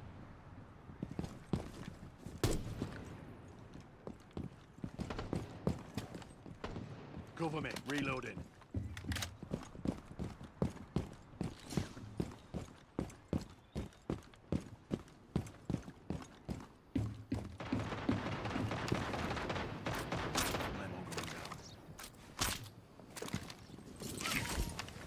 Watch out.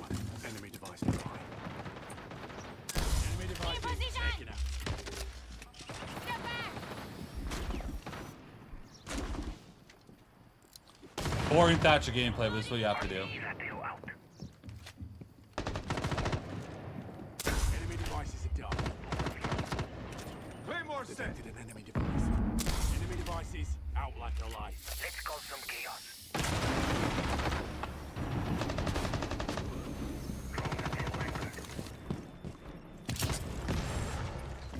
Explosive on the move.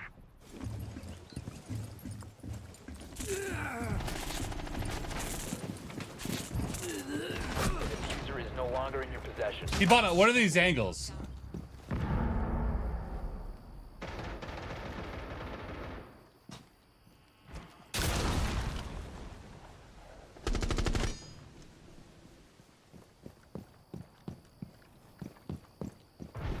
Down to one friendly.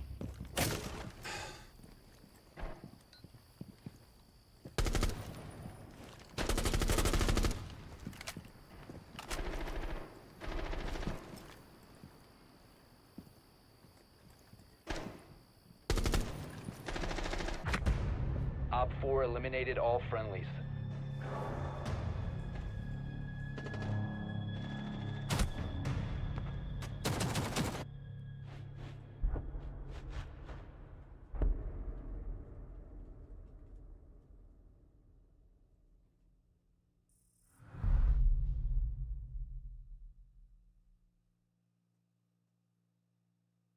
I'm vibing hella.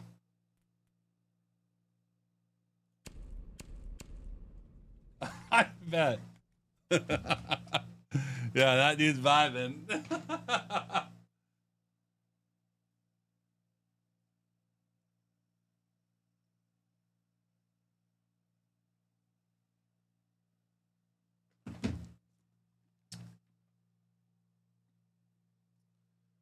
Wait, what? Wait, what? Secure the bombs. Top 60 teams each region were T2. That's incorrect actually. As someone that was T2 several times, the term T2 is semi-pro because you're not a professional player. You are a semi-professional. And there are only, I think, like 12 T2 teams, and you have to make it through the quals to actually be T2. Just playing in the T2 qualifier doesn't make you a T2 player. That means that you were trying to qual for the T2 league. Swapping mags. Ready and waiting. 5 seconds and counting. Again, it's been fun. Race device. Bomb locations are secure. Camera online. 60 teams. There were definitely not 60 teams in T2. 100% not. 1/6 of that. Go Razor Blue.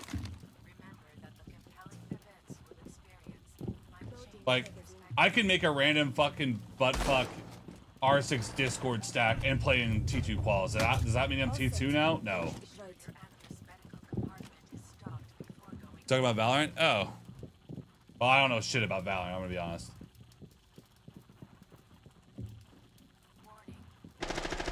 Sorry, I thought he was talking about Siege. I was like, what?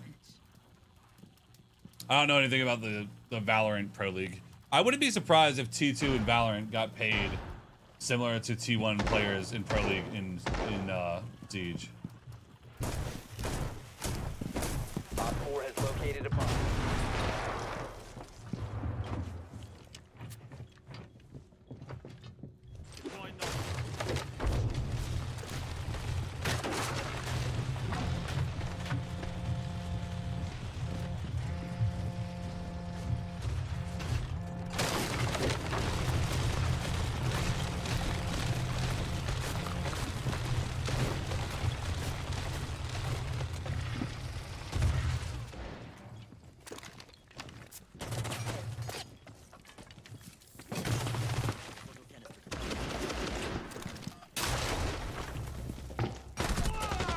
Fuck! Oh, we lost.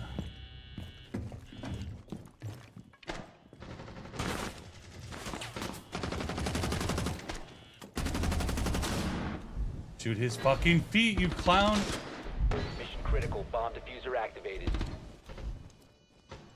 Diffuser located. Disable it. Reload. Friendly remaining. All friendlies were eliminated. Mission failure.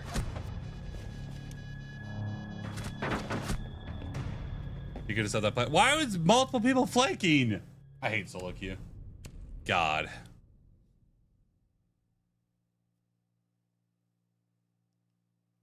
Oh, T2 teams get the bag in Valorant.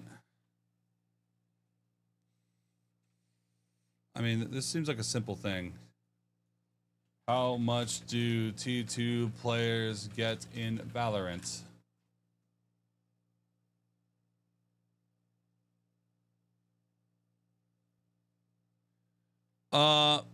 People could make enough in T2 to potentially be full-time. 2,000 to 10,000 per month just for T2.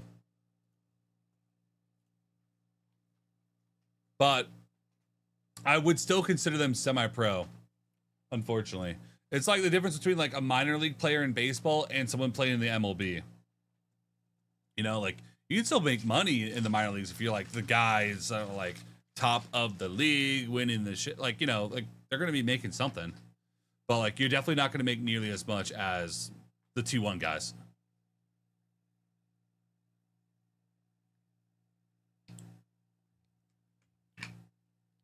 It was a T2 Pro. Yeah, but that's just terminology. That's just semantics. Some people will call it T2 Pro. Some people will call it semi-pro. Some people won't call it any of that.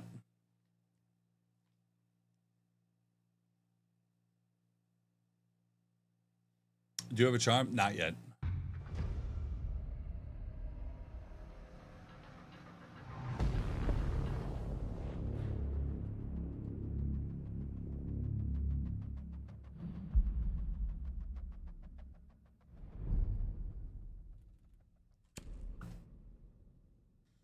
Everyone just runs off to do their own thing. Yeah, and you're playing a 5-stack that's going for an execute, and my entire team's running around like a bunch of jackasses. Fucking rough, dude.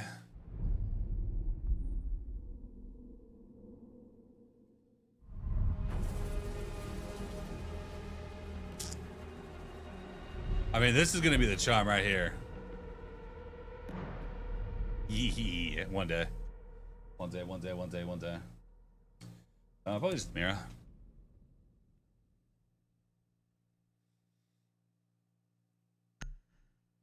I think the only person I know that did T2 in Valorant was a player named Mo Digga, which anyone who's played Siege probably knows who he is.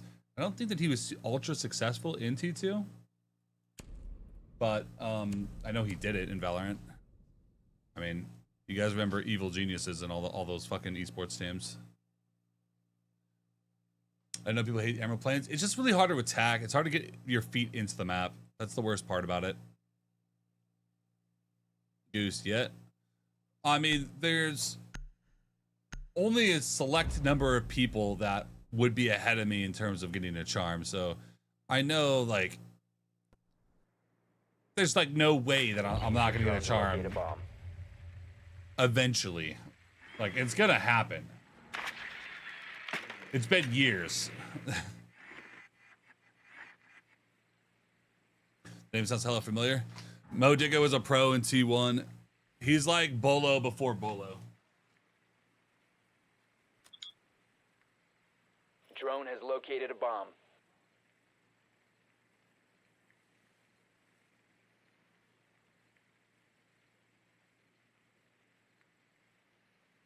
Ten seconds to go. 5 seconds. You know something we don't? No. You've located a bomb. Make your way to its location. Yeah, but with the new Legend thing that's coming out, there's gonna be more happening. I think they're canceling.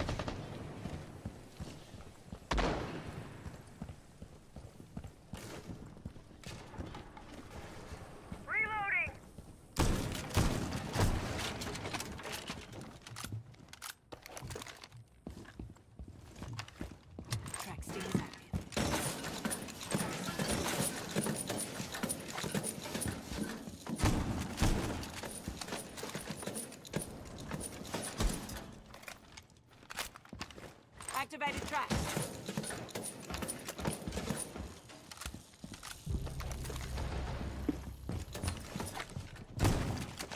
Tracks released.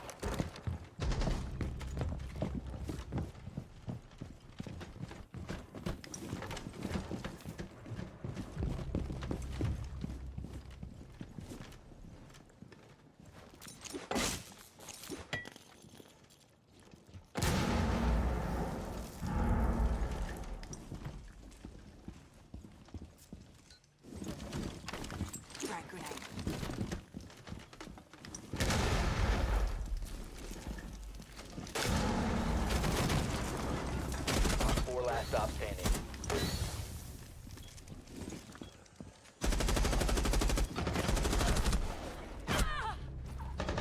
There you go.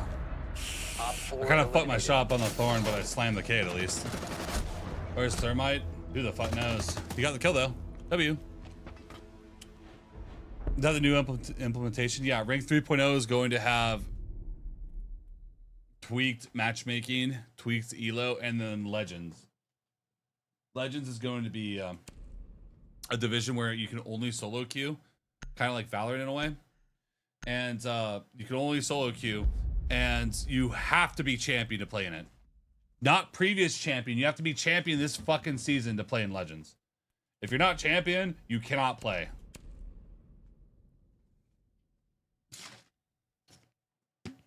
Where bro be going when you say walking away? Just kind of walking around, stretching, moving my legs. I don't like sitting for hours. Checking my phone when I walk around too. Does everybody think I'm falling asleep when I'm doing this? When really I'm just looking at my phone.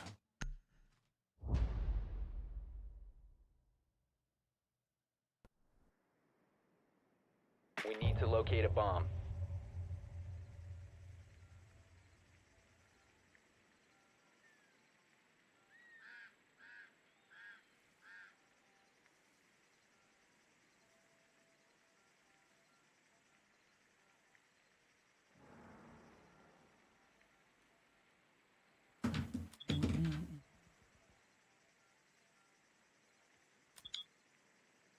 Goose with the T1, let's go!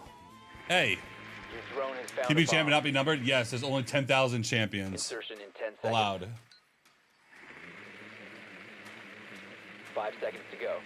I think there should only be like under 1,000, maybe You've located a 500. bomb.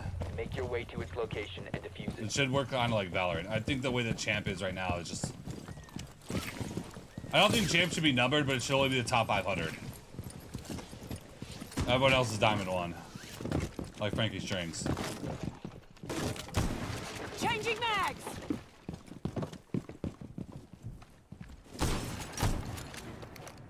Tracks released.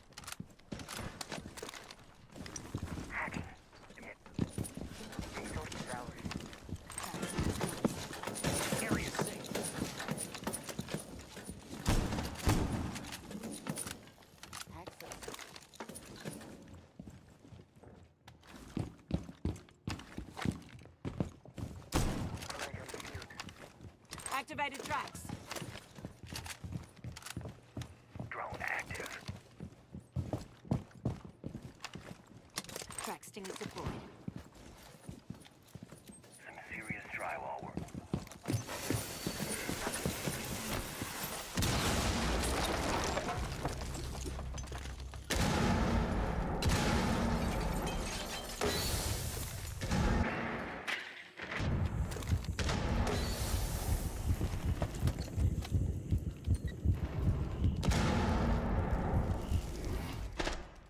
Diffuser is online and active. Op 4 last operator standing. Op 4 neutralized. Mission successful.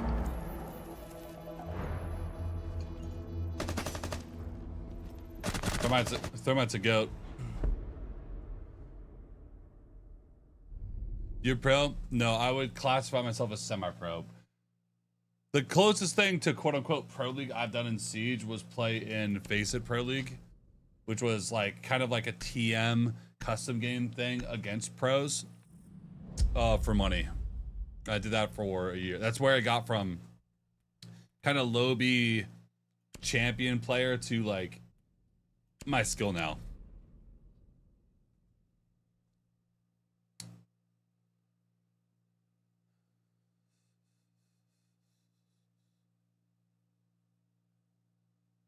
Asking if they fixed anything to make that not happen again with a bigger player base. Well, right now it's champion just gonna be your participation ticket to get into legend. So right now champion is just nothing. And guys, guess what? Champions will no longer be numbered. There are no numbers in champion anymore after the We season. need to locate a bomb. Only in Legends. And then there'll also be a Legends bracket called top 100 only. Called Top of the Ladder, that only top 100 players can queue into it. What was your FACER rank? 10. But getting into FPL, you instantly get 10. So, it wasn't that. 10 seconds. It wasn't that cool. 5 seconds. Yeah, I need to time you out. I bet. Frito, I'll see you in a bit. Frito asking for his timeout.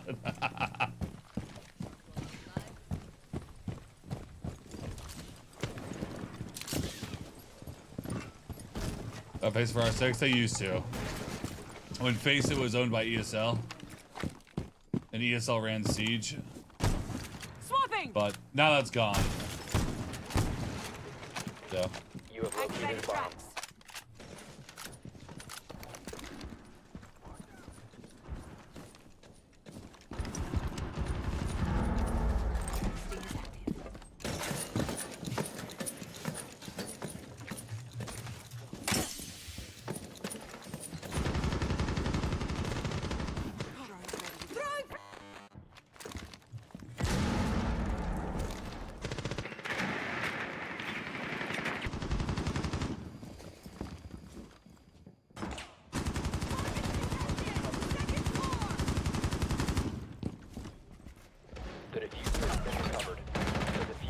It's not even a rotate, bro. I'm just trying to get across. 1 op 4 remaining. Activating surge.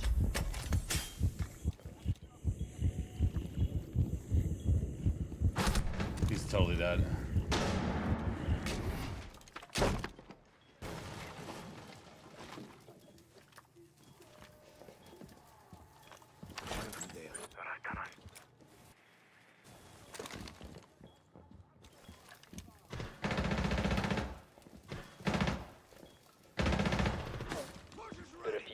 Secured.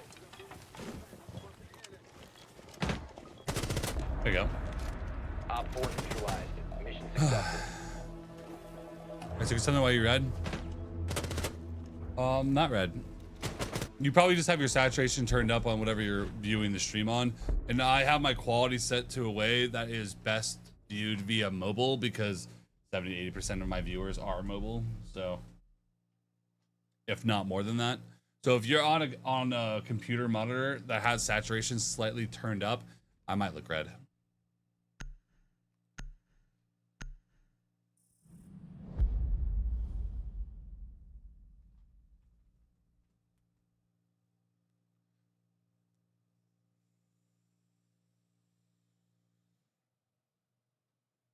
Holy yap.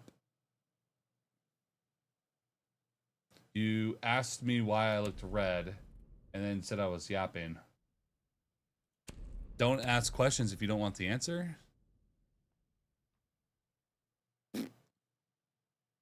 I got yours turned all the way up and you read for me? Yeah, I mean, that's what it is, saturation.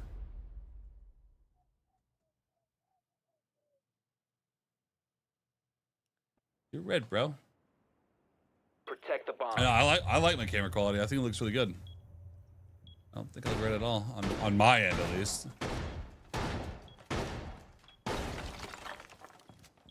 Can make myself look more like a ghost on my side, but then I literally look like fucking Casper. I didn't want to do that. What the heck?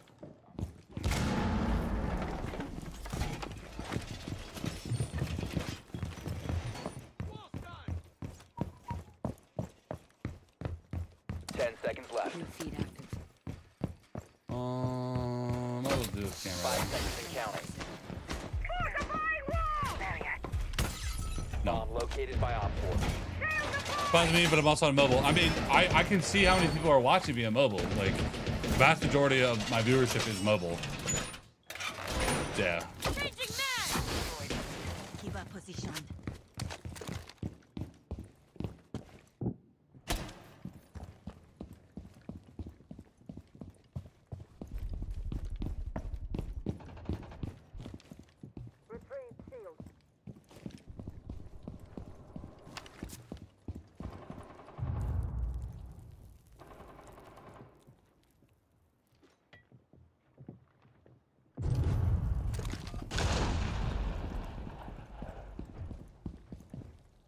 I want to stay down here.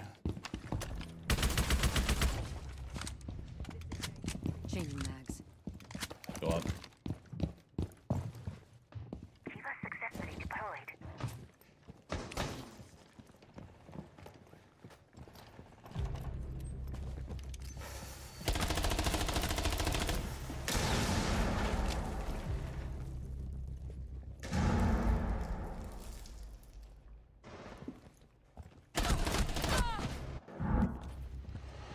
One friendly remaining. Cav? A zombie?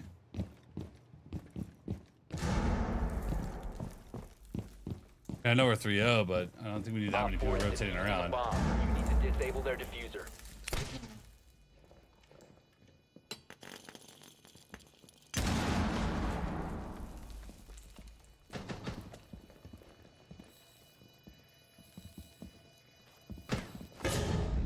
Yeah, literally the I'm fine with that ban because the second this guy came, he was just trying to make issues. So he was just trying to be a dickhead. It's fine.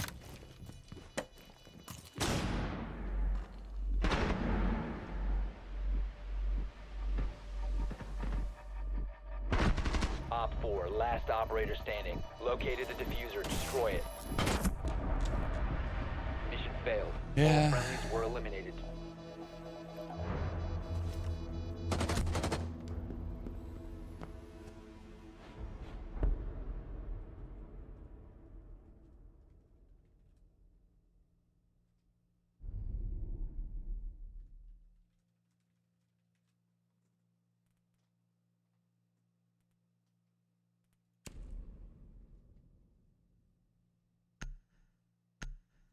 Am I married? No, but I live with my girlfriend, so it may be a thing in the future, potentially. We shall see.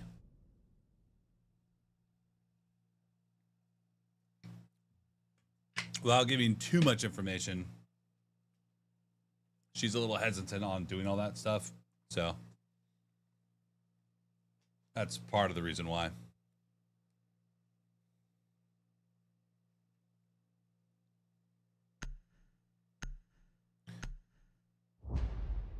I'm thinking we probably would get engaged at some points, and then she wouldn't want to get married for like years.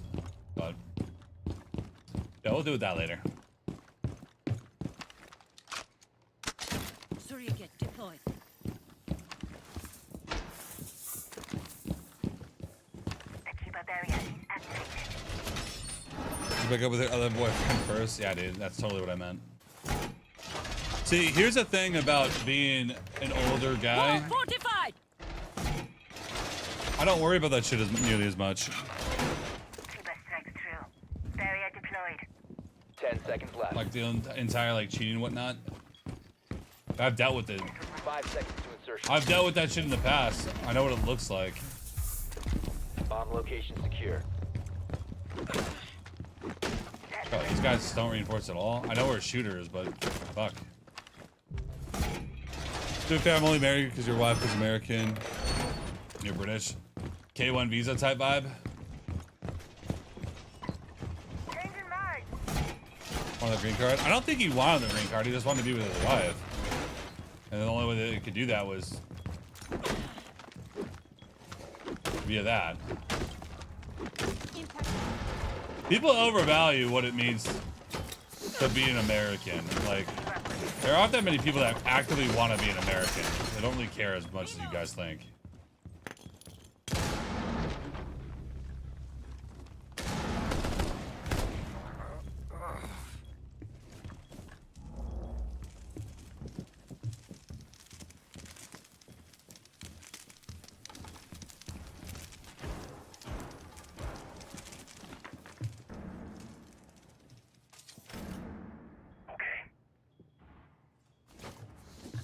Laser gate has reactivated.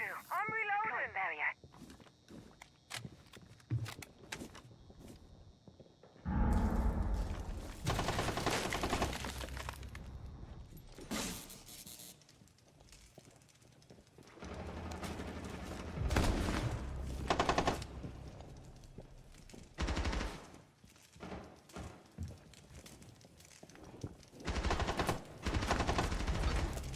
4, last option standing.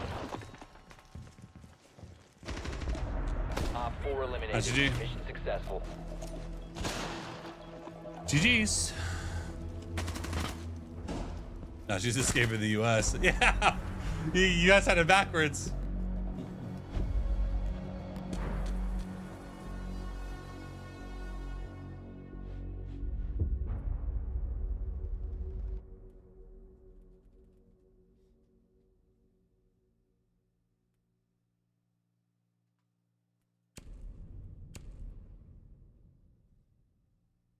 Military who's been to many countries, people either love or hate Americans. Yeah, I mean, with how the world is now, I don't want to get too much into politics, but I will say this. With how the world's going around right now, people don't generally like Americans.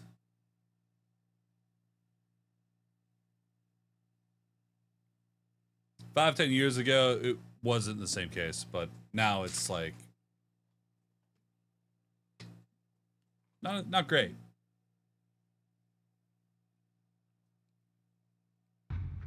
I don't want to talk politics though.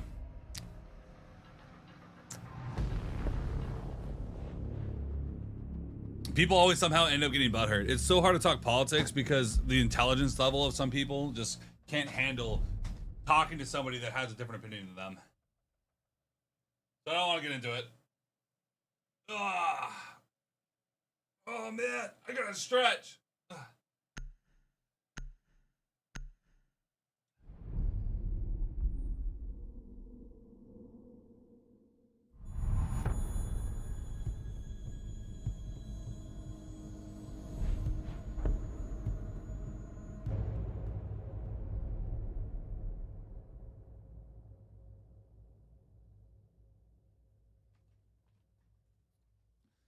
You're American living overseas. You don't like Americans. Hi.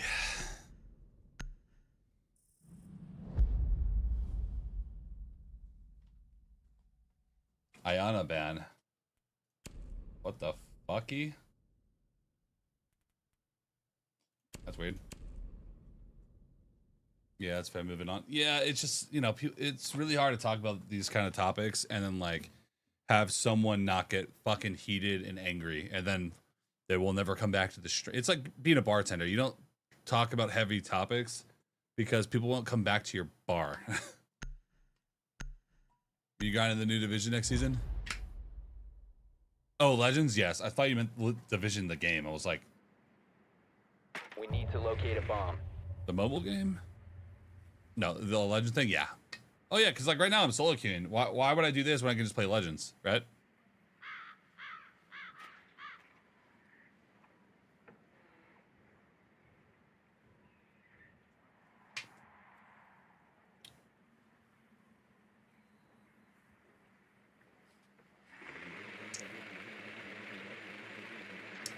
Your girlfriend is a bartender. It's rough talking to those people. Yeah, it could probably be pretty interesting. Like, I kind of make comparisons to streaming, like bartending in a way.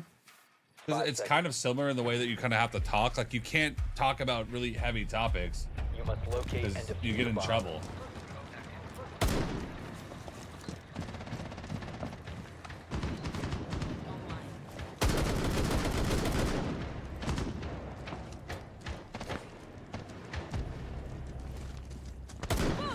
They really wanted it, bro.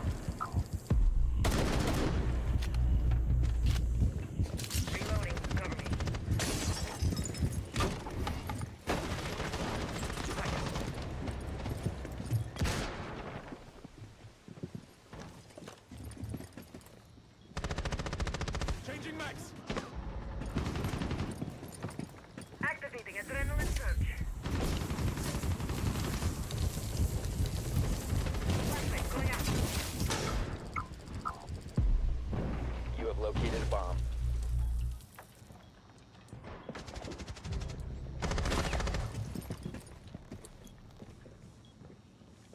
Swapping mags.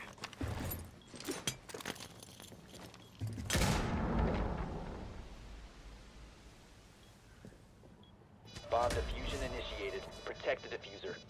Drones online.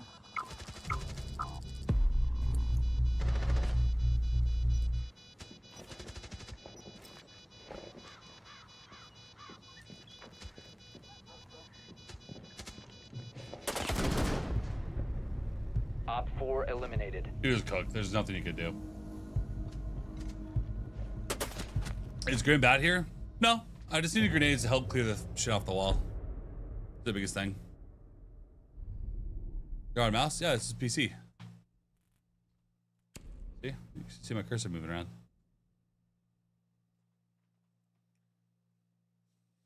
Division 3 should be good. I really hope the division... I really hope the division's good. Division 2... I don't want to be a hater. Division 1 was really fucking fun. Division 2 felt like a load of trash. Like, no offense, but I don't know. I like cover shooters. Like, if anyone remembers Last of Us multiplayer, that shit was fun as fuck. And this kind of gave me the same vibe of like Last of Us multiplayer meets like Gears of War in a way. Multiplayer, it was fun. I just didn't like fighting things, like fighting a human enemy that takes up 300 shots to their face. I don't like that. That to me is not as fun. We need to like maybe 20 bullets at most, but like I don't like having to shoot an individual enemy like fucking 200 times. Like it just bullet sponge. It's like I don't know. It just feels meh. Okay. What's your sense? 55800 DPI. I do think that Ubisoft needs to just like focus on their breadwinners. Like if Division was doing good, then you know working on Division's not a bad thing. But they need to stop making all these adjacent games like Hyperscape, Steep, all these like weird little adjacent games that just never really take off, never do that well, and then end up getting like discontinued.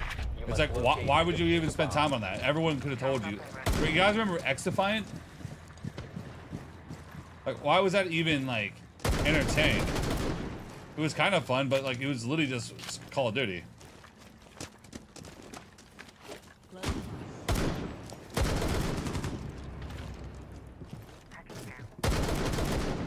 You guys wonder why we walk around with our gun up if we're dickheads like that.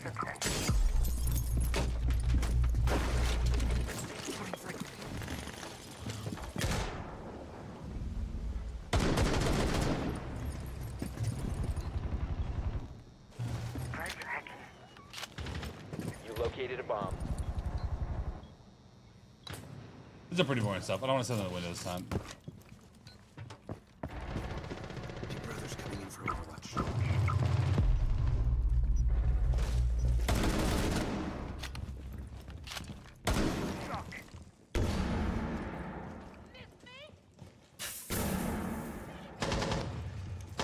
Op 4 last operator standing. Incoming!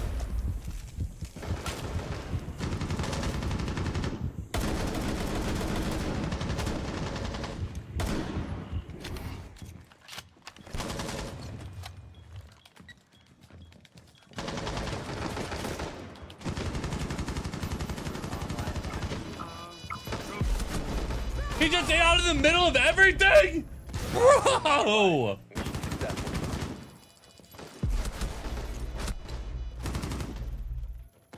God. Ghost Recon Wildlands. I mean, that game was really fun on release, and then they made like another like Breakpoint. I have an issue with those games. I like the style of game. It was just my problem. My biggest problem was my biggest gripe was that the maps were too empty. They banned Lion. Wow. The maps were just way too empty. It felt like 30 seconds of fighting and then like 2 to 3 minutes of traveling over and over and over. And it just felt like it got very dry very quick. Swings wide, no ADS. Well, I didn't think that he walked all the way up because we had our entire team staring at the door. But anyways. And then Breakpoint, when it released, I was like, oh, this will be awesome. It's like Wildlands, but upgraded. The gameplay was fun. I was like, oh, there's gonna be rank mode. It's like, oh, the rank mode's gonna be added 6 months after release. 6 months? Never tried the rank mode. I was done with the game way before that point.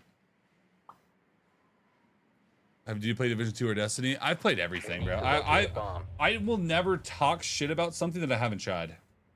I've tried Destiny. I've tried Division.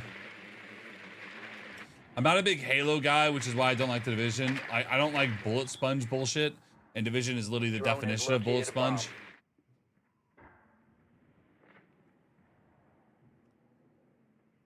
Division 2 is like, I mean, kind of the same thing. It was just too bullet spongy.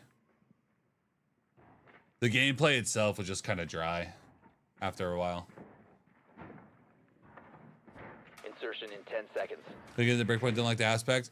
It got too realistic. 5 seconds. Like, it was too much realism that it took away from the fun factor. Like, people like games like Far Cry, because they want to run around and shoot shit with having some unique little utility and stuff. Like, you have too much shit, eventually you're not really shooting your gun. You're like droning and like, there's just too much. Just too much.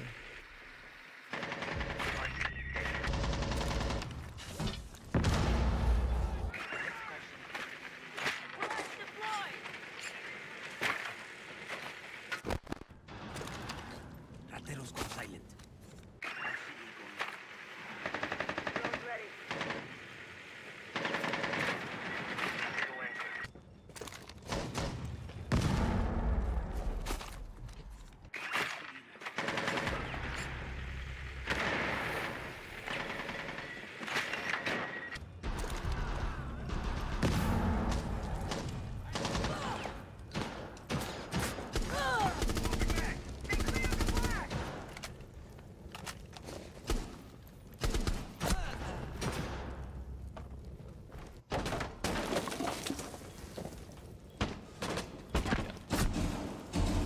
I shot him, but it did like 10 damage. Okay.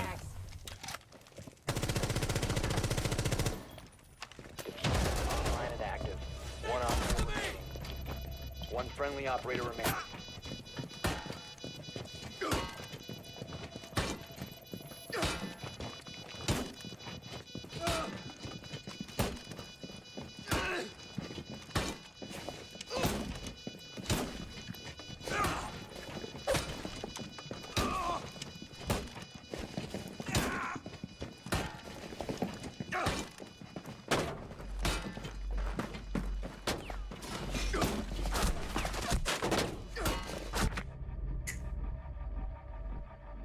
Good job.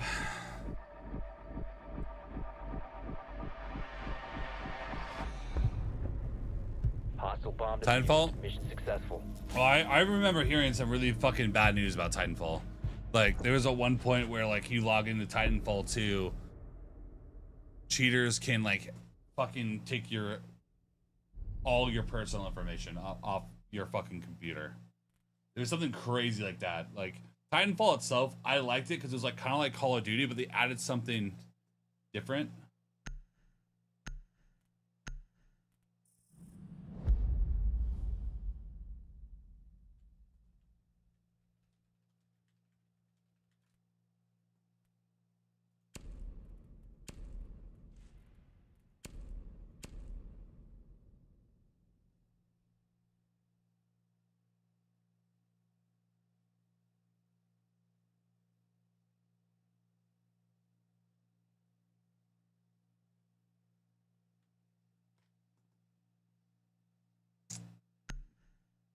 I know.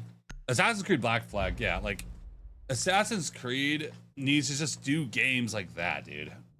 Like, I remember Ubisoft was making a game called I don't remember what it's called. Obviously didn't do well. Black Sails or something. And I was like, oh my god, is this like Assassin's Creed Black Flag? But you're just a pirate now? Oh my god, that'll be fucking sick. Game dropped, and you are a boat. You can never get off on foot unless you're at the town just buying stuff. That's the only thing you do. And it went under pretty quick. 10 seconds. Camera feed up and running. It's like, I don't know, man. Like, Ubisoft has amazing ideas for games. Just the execution is just always a little weird.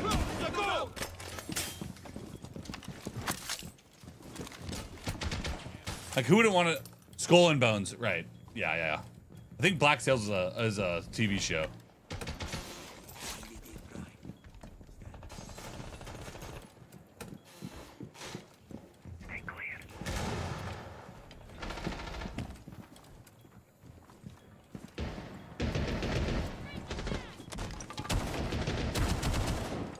4 found a bomb. You must defend it.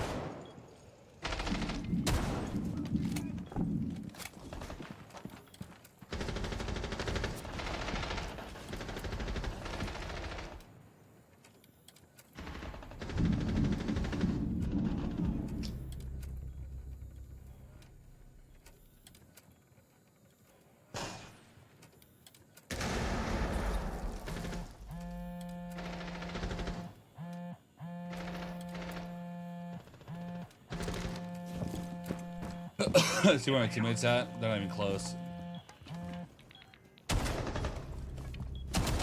Op 4, last operator standing.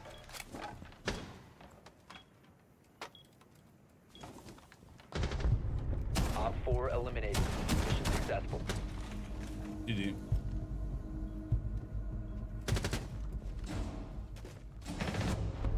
I don't know. Like Ubisoft, I know that they've released like, I know at least like 8 different titles in like the last like 5 to 8 years that have all gone under. Like, it's just all that money spent on these games instead of just like fine tuning the stuff that got you to where you're at in the first place. I feel like that's why their stock has been tanking though. You only spend so many $1 million on a game for it to underperform and expect so and so much.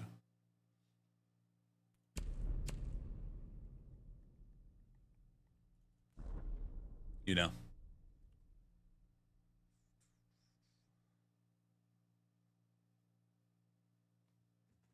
I need to post another short.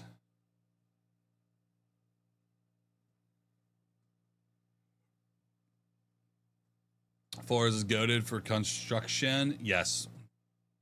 All that utility. See ya. That's why a lot of times I'll ban Flores when we go to that site. Flores just destroys way too much util. Flores is the king at just destroying all the enemy util.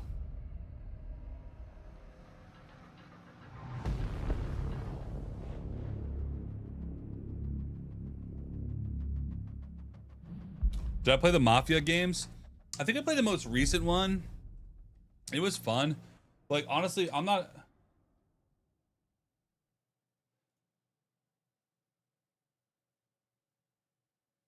I think we have the cheaters that I played against earlier.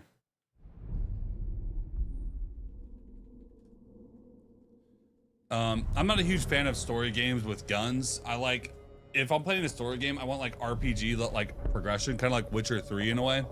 Witcher 3 to me was a 10 out of 10 perfect fucking game. By the way, I'm going to stream all of Witcher 4. I don't even give a fuck if my numbers are bad. When that comes out,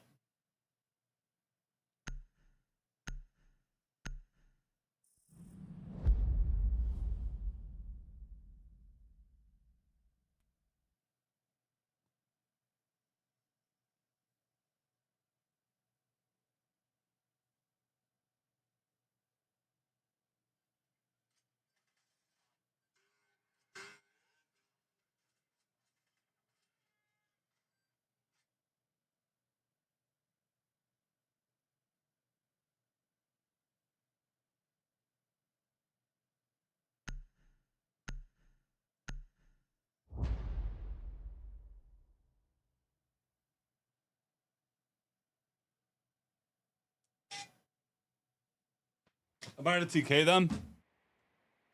Need to use your drone to locate a bomb.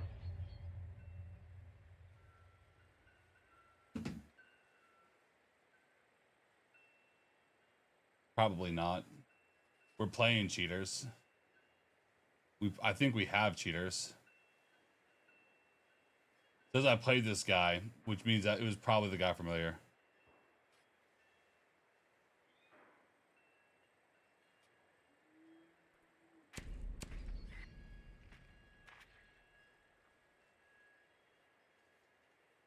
Insertion in 10 seconds. 5 seconds to insertion. A bomb must be located and defused.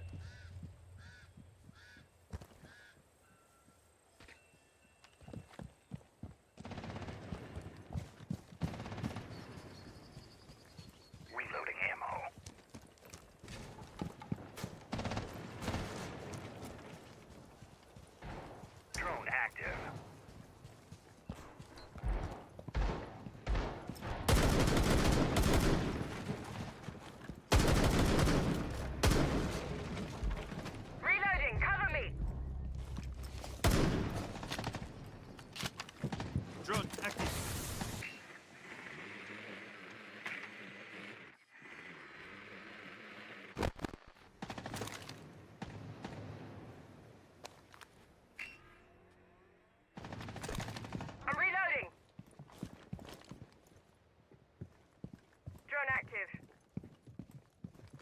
Sending out my drone. Frag grenade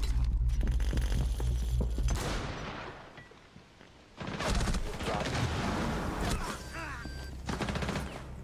Oh, the cheater.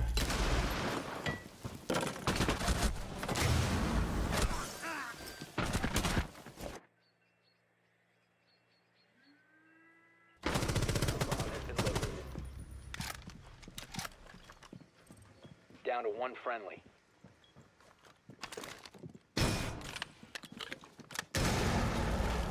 Yeah, Legion's just cheat his ass out.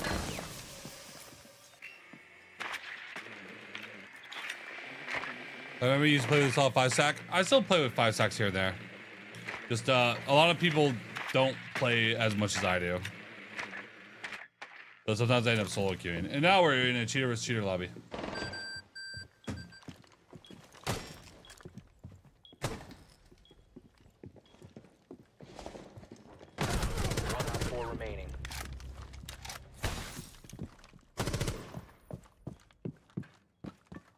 Cheater down.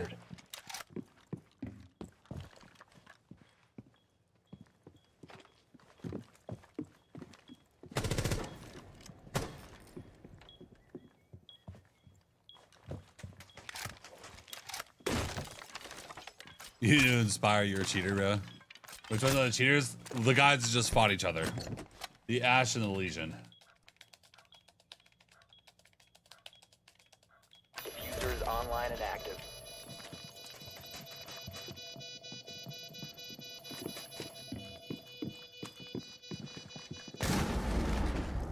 Op 4 eliminated.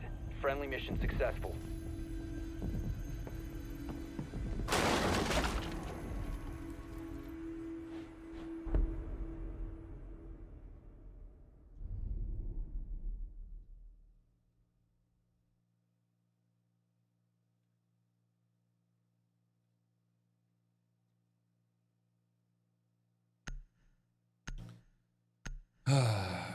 What app do I even play, guys?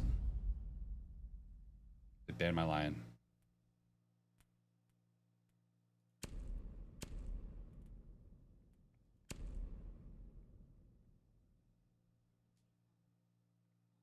Games like this make it so painful.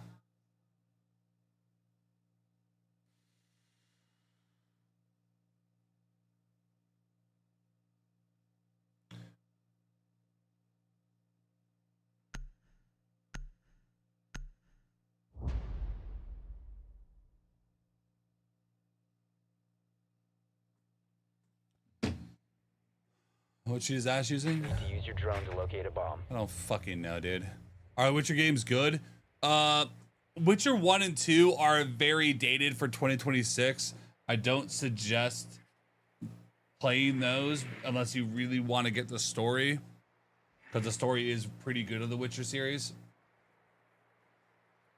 So I don't suggest playing 1 or 2, but you could watch like a YouTube recap for 1 and 2. And then Witcher 3 was amazing. I think it's still a good game to this day. 10 seconds. It came out when the PS4 came out, like 10 years ago. 5 seconds so, to go. you know, it's a little dated now, but I remember when it dropped. It was one of the best looking games I've ever seen in my life. So the graphics are still pretty decent. They kind of hold up.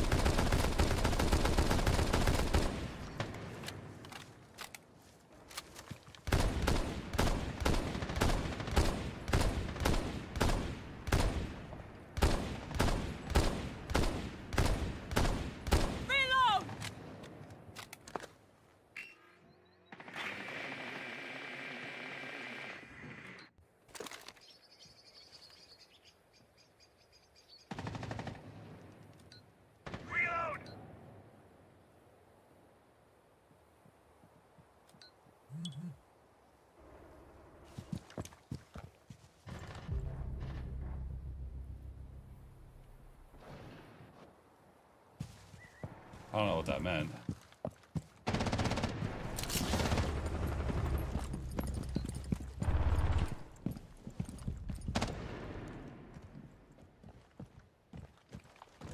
The diffuser is no longer in your possession. The diffuser has been recovered. You must recover the diffuser.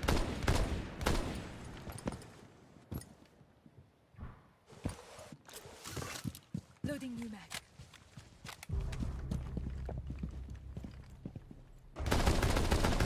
One Op 4 remaining.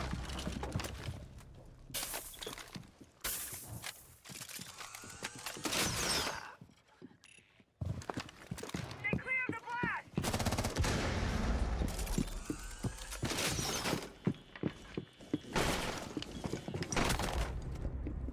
Op 4 eliminated. Friendly mission successful.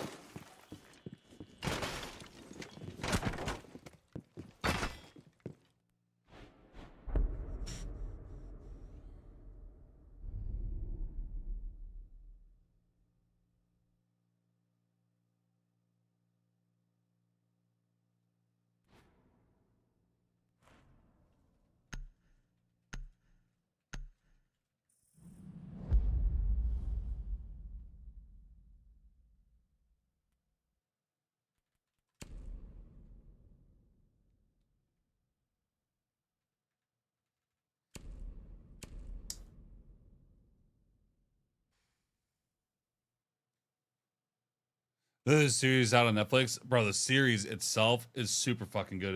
It's they're using the actor Henry Cavill from Superman. It's super fucking good.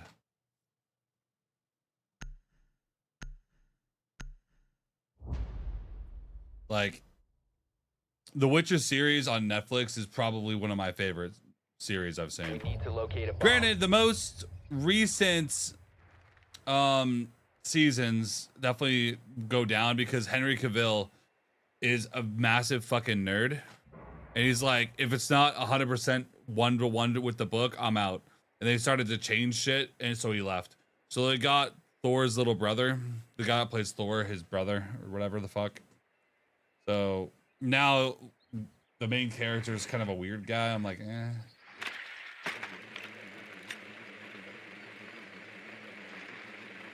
10 seconds before insertion. Drone has located a bomb. Insertion in 5 seconds. You found a bomb. Make your way to its location and defuse it.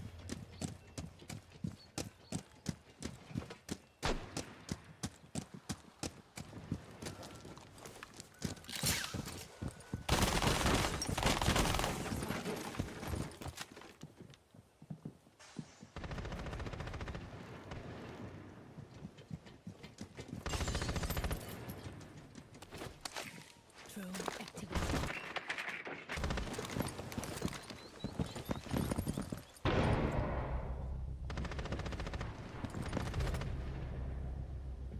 Let's cause some chaos.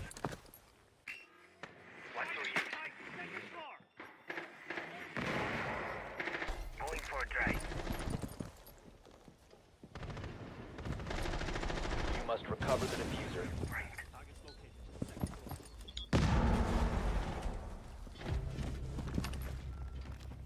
The diffuser has been recovered.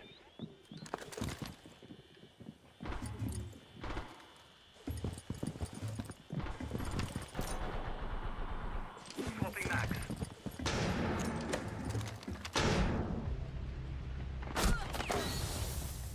Found him. You have dropped the diffuser. Down to one friendly.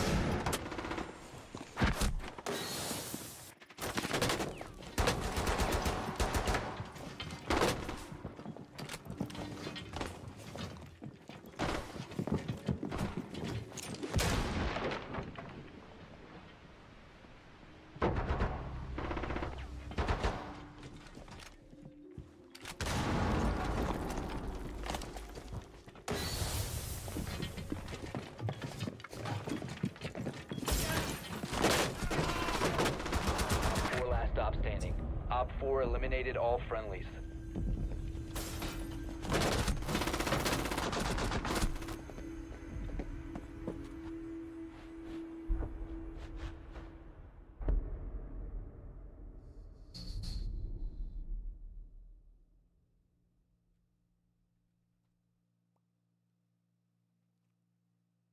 Get me out of this fucking game, bro.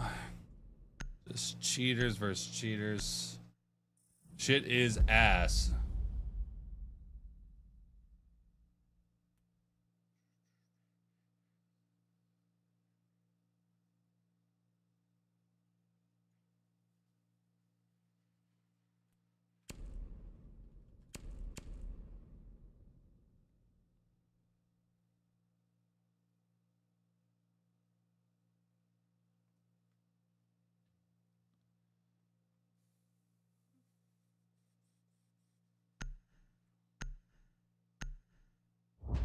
Which one do you guys suspect?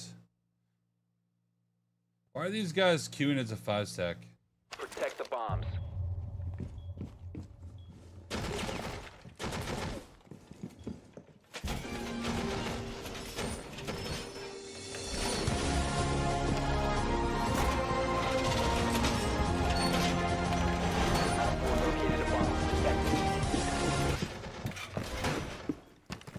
Activating camera. Yo, Midnight! For the gift sub. Let's go. What up, Midnight? How we doing, man? 10 seconds to insertion. Hey, Glitchy, welcome to Legion. How we doing? Cheer up, on. I mean, I'm fine. I just like the way that I don't get mad about games like this. I just kind of mentally turn off. It's like a cheater versus cheater game. There's not much I can do. I don't have walls, unfortunately.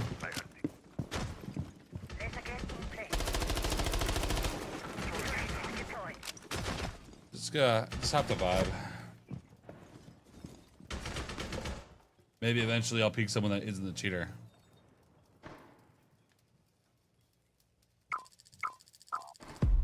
One can hope. One can hope.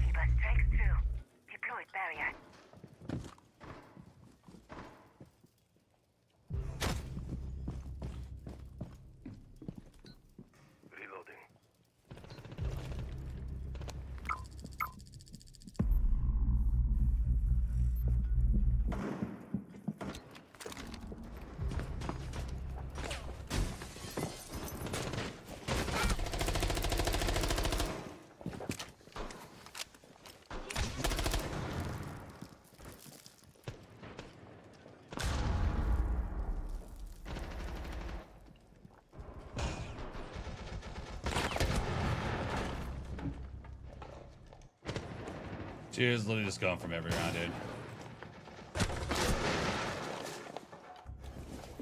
Changing map. Barrier formed. Cuba deployed.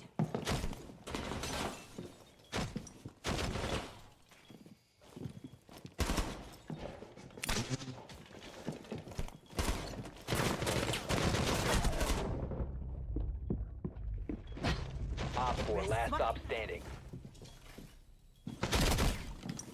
Changing mags. One friendly operator remaining.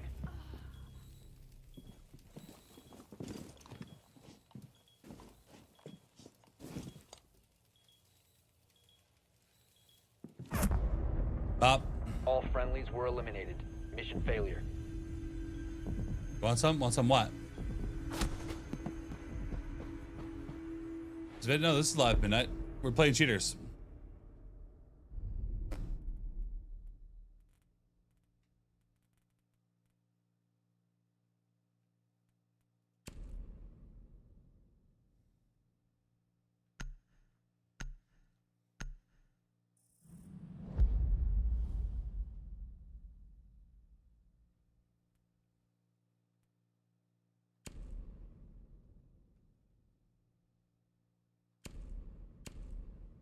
I just need a fucking DMR.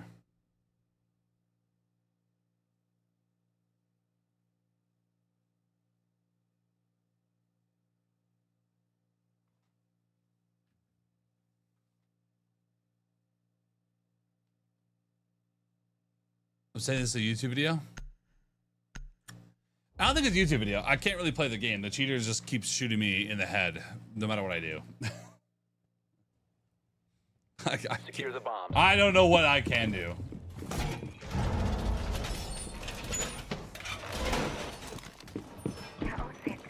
He's coordinating with his little buddies.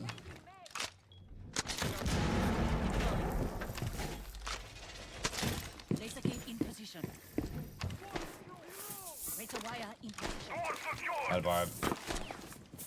Better barb. Deterrent deployed. Machine mounted. Then come. EDP primed. Stand clear. 10 seconds remaining. What do I do? Reloading ammo. Keep an eye out for Oh, we Op 4 saw attempting ban to defuse someone. your bombs.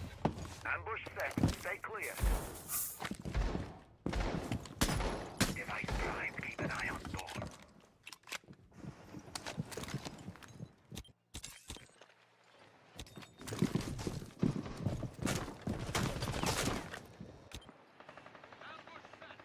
Clear.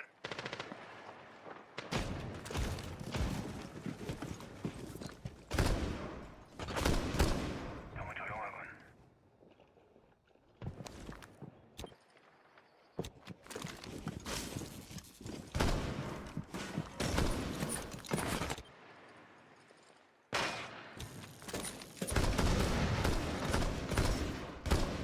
Swapping mags.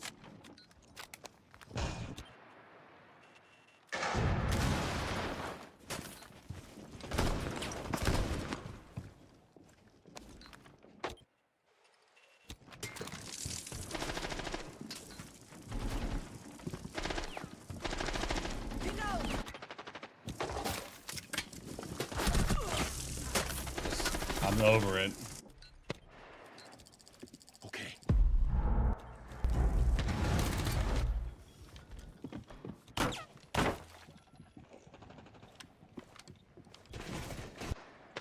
Alright, where's our cheater? Fuck it with his cheat settings right now.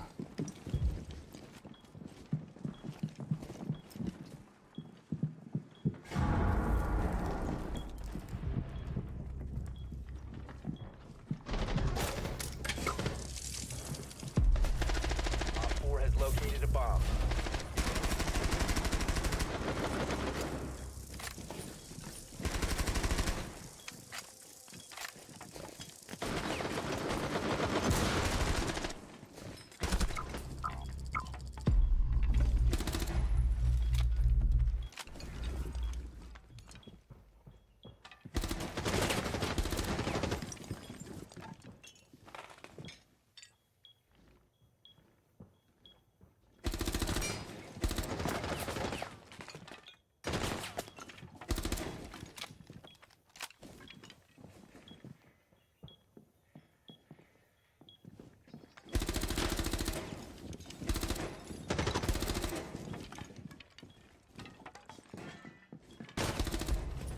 Friendly's victorious. Hostiles eliminated.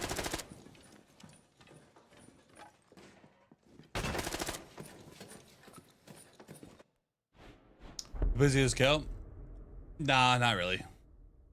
I grew up playing a bunch of games that were kind of similar to CSGO. I never really gave CSGO a solid chance. But they're only bringing shields now, so we should probably get rid of a few of them.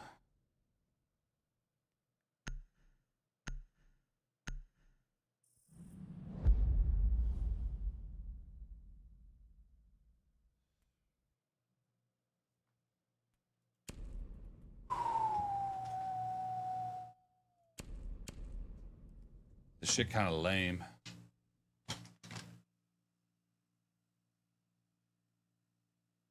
Ugh.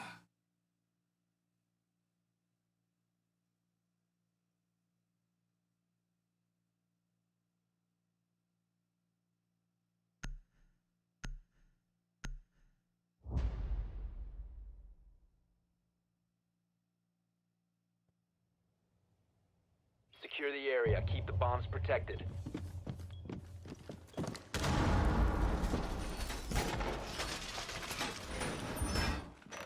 Who's my favorite Siege Pro?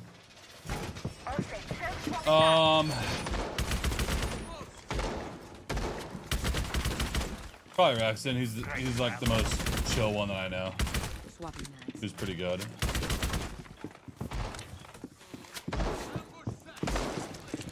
Here comes Carlos. Different route. Down to 10 seconds. 5 seconds. Deep primed. Stand clear. codes mean? Oh, it means I'm giving out for Op 4 codes here and there. attempting to defuse your bombs. EDD mounted. Let them come. Open mag!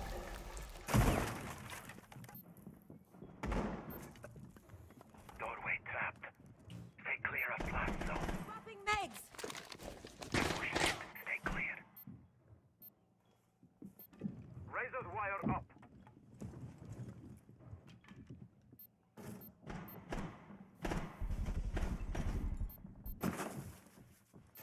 I'm reloading.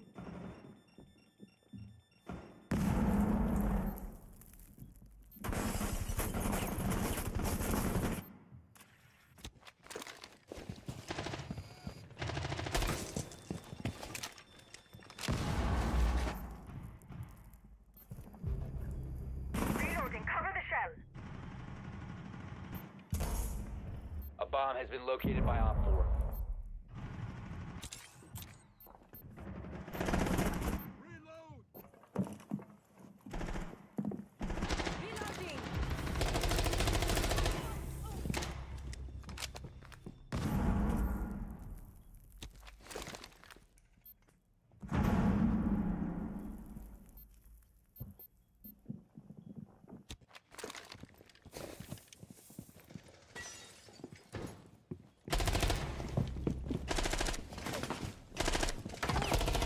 One Op 4 remaining. Loading new magazine.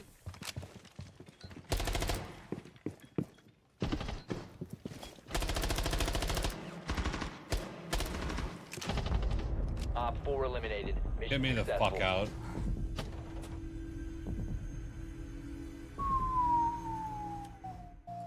Alright, let's go see the cheater slam down. First question, was the player on my team a cheater? Attackers need to locate and defuse bombs.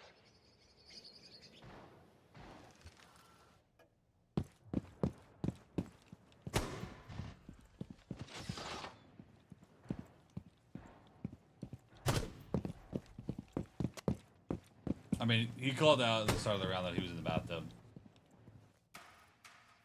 Yes, you saw him do it. Attackers are moving out to locate a bomb and defuse it.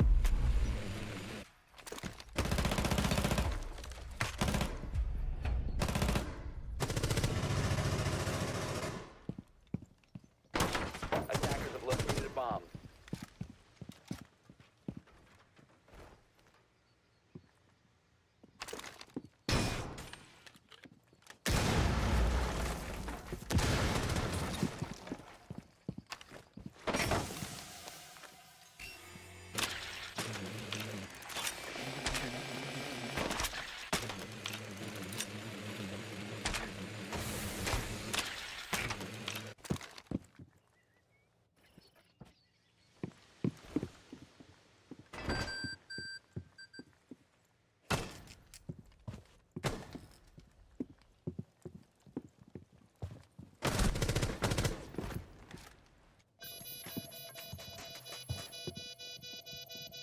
So Claymore. Alright, here's their cheater.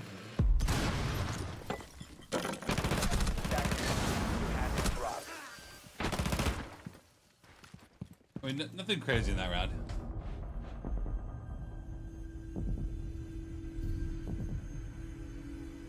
Defenders, protect your bombs from being defused by attackers.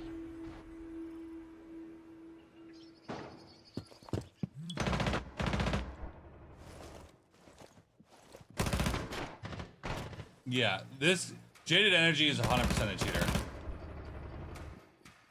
Look at him. He fucking knows he's prone.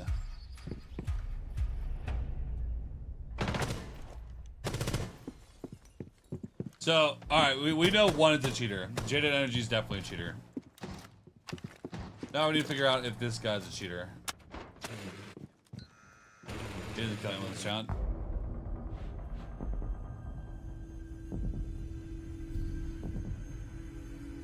Attackers need to locate and defuse bombs.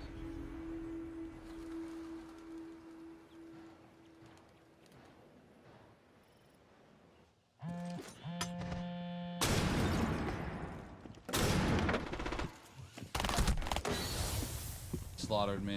Attackers bomb diffuser has been dropped.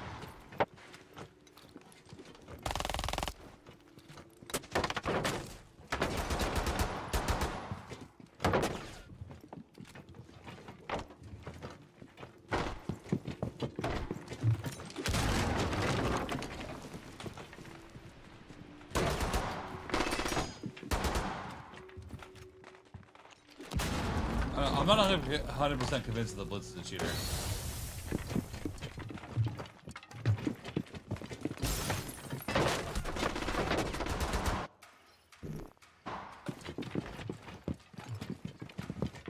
Yeah, dude, come the fuck on. Look at this guy. Watch this shit. Like, dude, he followed him all the way over.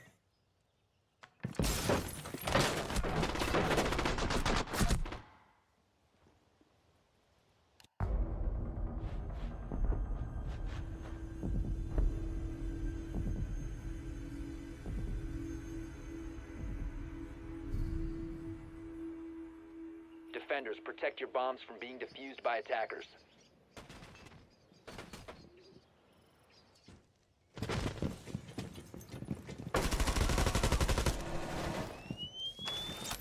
Fair.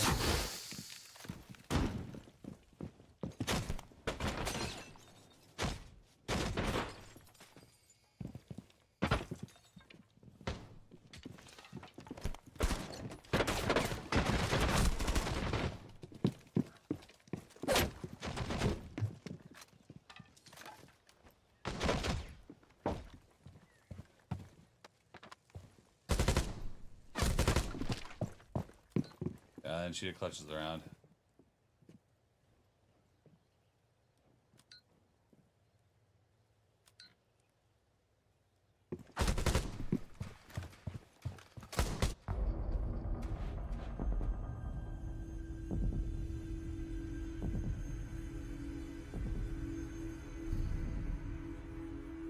Attackers need to Well, locate I'm trying to and see this defuse as many magic bombs as guy they can. is like... I'm trying to find a moment where it's like completely fucking obvious this guy's a cheater. I'm looking for it. Attackers have located a bomb.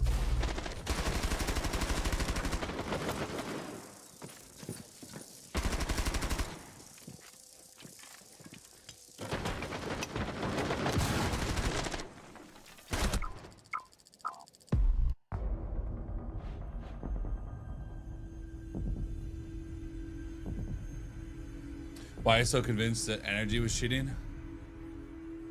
Attackers need to locate and defuse as many bombs as they can. Oh, because he was a blatant cheater, and he's rep banned for cheating, and he was walling his ass off. This guy is an obvious cheater. Like I don't really need to go over this guy. I don't really care about that guy anymore. I'm trying to see if this guy was a cheater though. I think I killed everyone this round practically.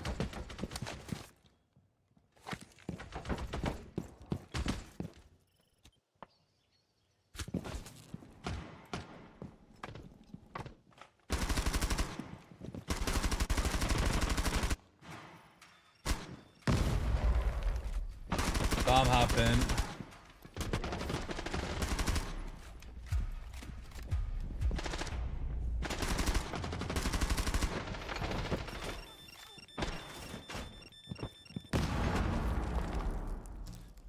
I don't know. I'm not convinced that this Capkin's a cheater.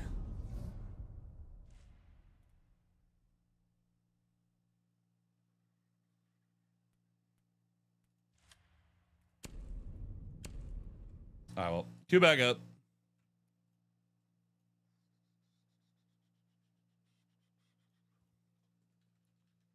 The guy I had on my team, I know he had a bunch of fucking kills, but I wasn't convinced on anything I saw there. Guy, I'm gonna pull up their Uplays right now. Oh, we have a guy named Outpace, who was a 2 KD with a 1.7 last season. Encounters.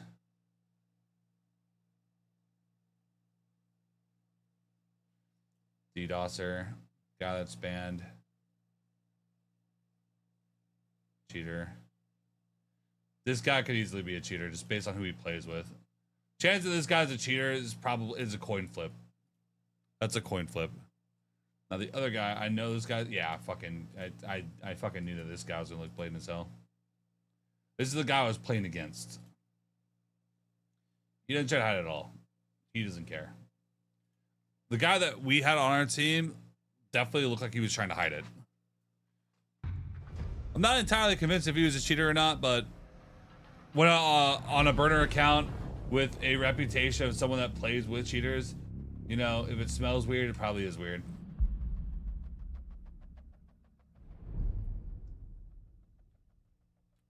You know? Next game shall be better. Hey, we ended up winning the game, but that game is definitely a rollback. It's rough. Do you play viewers? Yeah, I do. Oh, Justin, how you doing?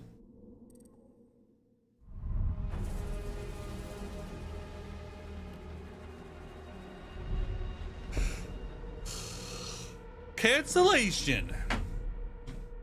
Okay then.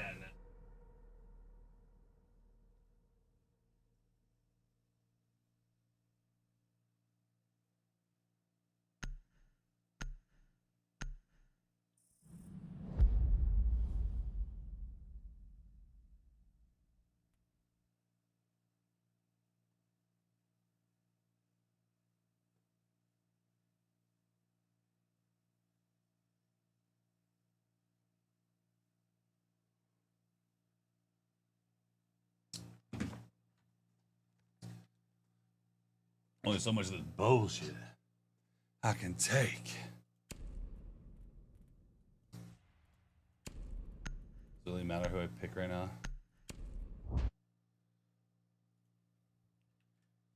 Let's look at the Pro League shit. Maybe we watch Pro League for a bit. Because it is the NAL guys playing. Probably go do that instead.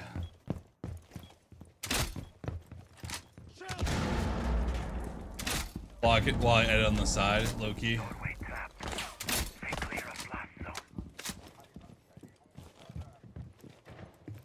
Just for a gold player, I have a ton of tips and tricks on how to improve the game on the YouTube. The best tip I can give you right now, though, is just make sure you keep your crosshair up, and when you swing, actually be ready to fight something. When you do swing, don't just swing like walk into a room and then ADS at somebody. Like, have your gun up like you're, like, could see someone at any second. Surveillance on bombs. Op 4 has a diffuser. And you're going to be able to defend yourself a whole lot better.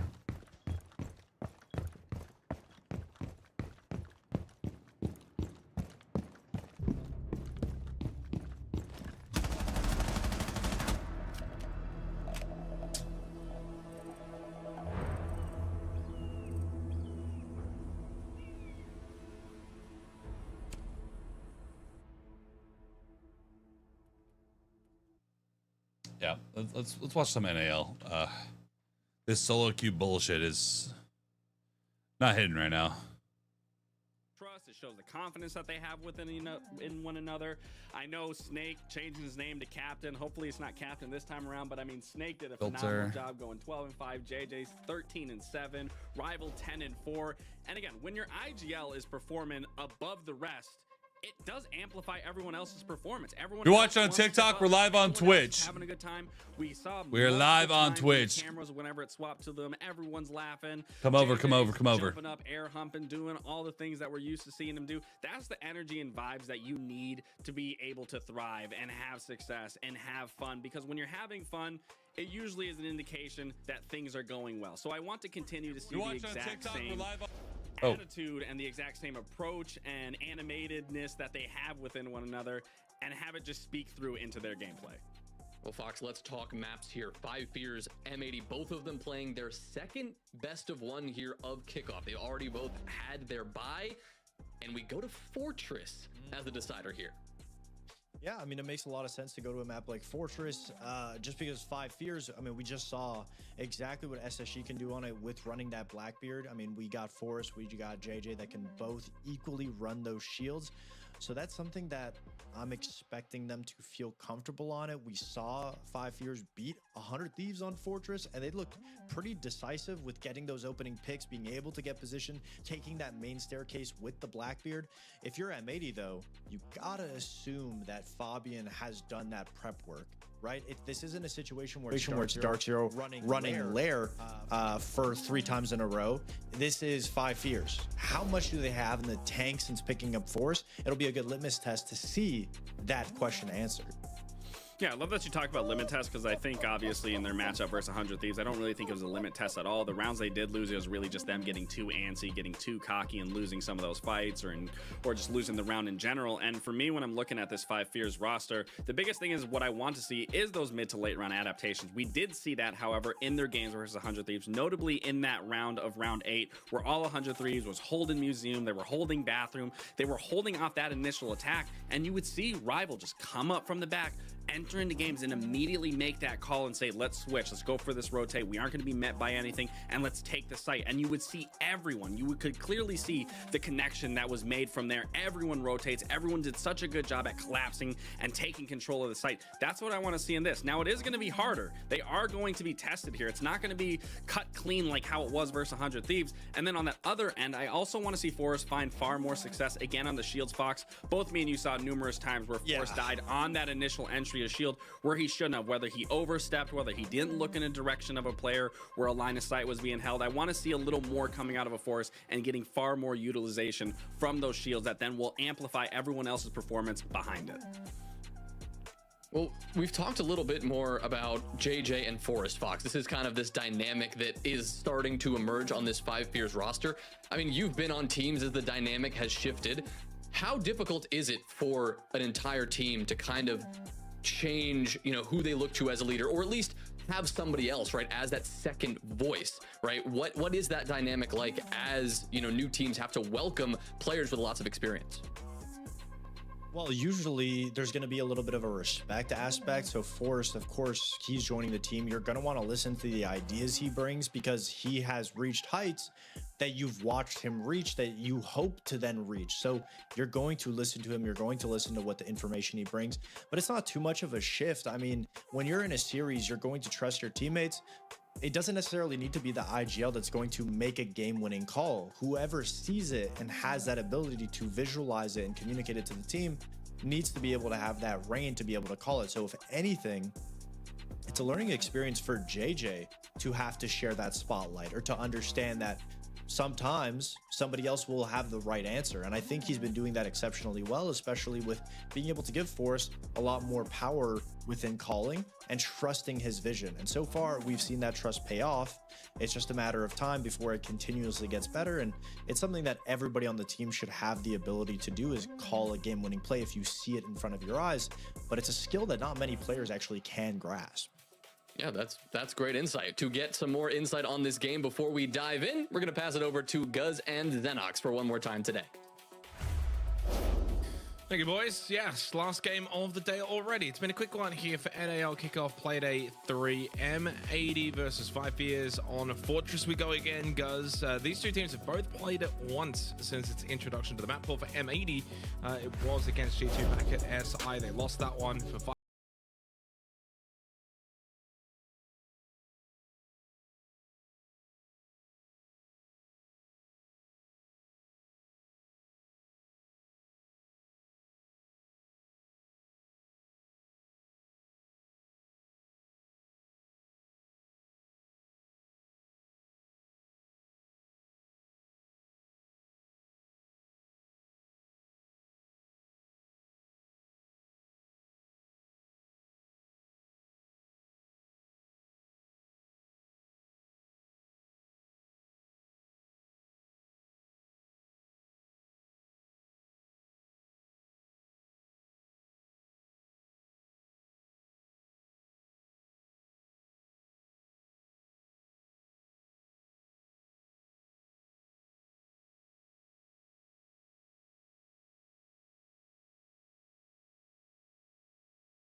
bracket in the semi-final position as opposed to the quarters. Fortunately, Gunnar has returned to the server. All 10 players are ready. Let's jump in.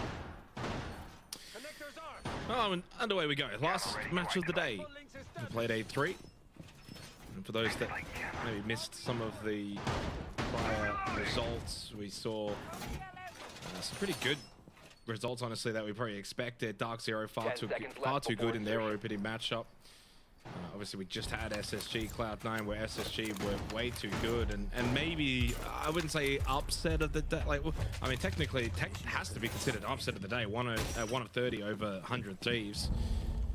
Considering SSG over Cloud9 and Dark Zero over Outlast were probably more closer to the expected results. But it's 1 of 30 in second place in Group A, which is the group we come back to now with M80 versus 5 Fears. The Deimos employee from Ashen. Of course, Solid Snake banned away, but we did see no shield.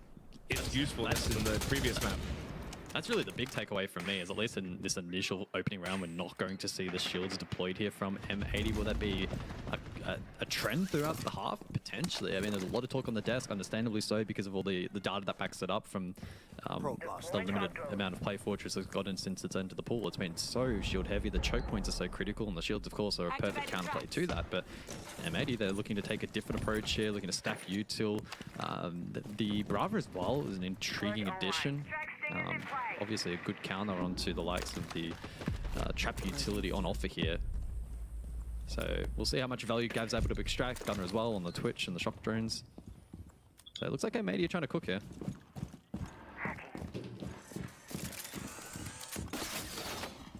Straight past the Razor Bloom. Hot and cold, not going to be wasting any time from Old Tower into games. And we're going to get this top floor battle. It's only one player, FO, and Gun on that first floor. Otherwise, 4 stack for 5 Fears on the top floor.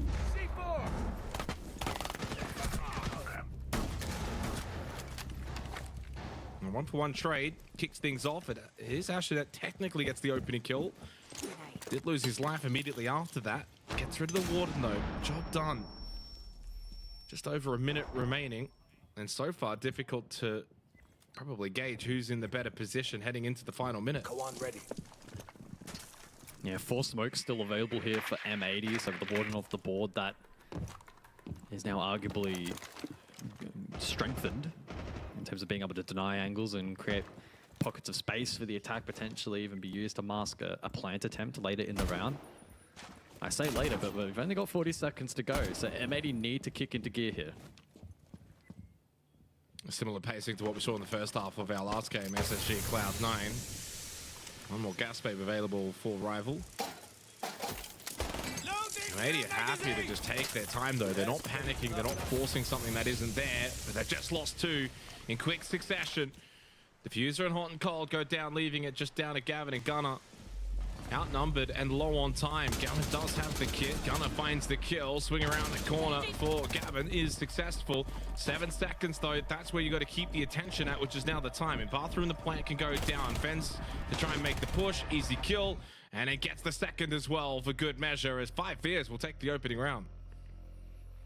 Yeah, nice little confidence booster there. Very strong defensive round. And at least my assessment on paper, based on the personnel on this team and the kind of play style that they look to deploy, it can definitely be vibes-based and very momentum-based at times. So being able to find that stability early is nice. Yes, of course, you take it with a grain of salt. It's Fortress primary defensive site. They should arguably be winning that out. Don't get twisted, but the way in which they've done it has been really, really good. Early fight didn't necessarily go their way, but some good resilience from Forest.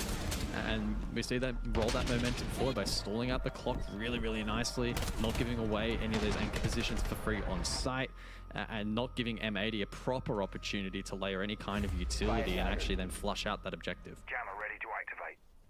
Yeah, solid start. M80 a little bit slow on the pace, but that's to be expected on Fortress. Especially if 5 Fears defensively aren't going to really offer too much. You know, it's interesting in contrast. This is always the fun nature of kind of getting the same map back to back, as you can compare it directly to the game before. And we saw at times when Cloud9 were on the defense, you know, it was, I think it was Lax that was talking about the constriction and being kind of stuck on site. And in theory, M80 were obviously trying to do the same kind of thing against Five Fears, but just when it came towards that execution time, Five Fears looked far more switched on. It looked far more ready for those fights, and even aggressing themselves sort of at the moment of impact. So they take the first round. Head to Dorm's games for the second. And that's really what you kind of need here in your Five Fears. These first couple of rounds are so important. Just builds the confidence. You're on defense. You need to be winning these kind of sites in this half. Expectations all with M80. So Five Fears get off to a good start. That'll be a big boost.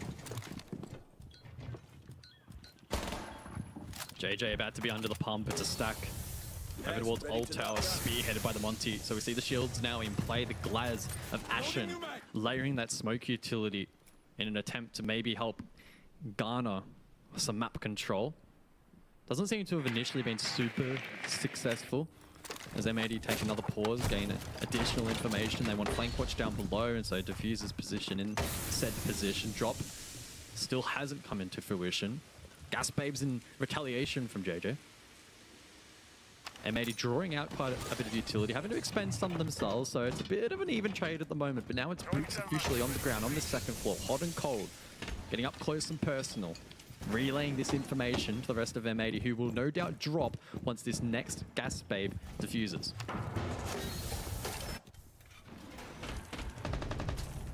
JJ gets the reinforcement off. It's Gunner that gets the opening kill onto Rival. Fens, quick trade onto Gavin, gets rid of the Ace, and so they don't have any way of actually opening up any of these walls now. No secondary hard breach. It's a happy trade if you Five Fears in being able to get rid of the Ace just for the Aruni. Ashen trying to play off of this smoke, of which, by the way, there are none left. This is the last power play, if you will, for the Glaz, and at least Ashen makes the most of it. Gets rid of JJ. Captain Jack will fall to the pistol of Hot and Cold. And poor old Forrest now by himself in 1v4 as M80 have systematically been able to break down this defense far better in this second round than in the opening.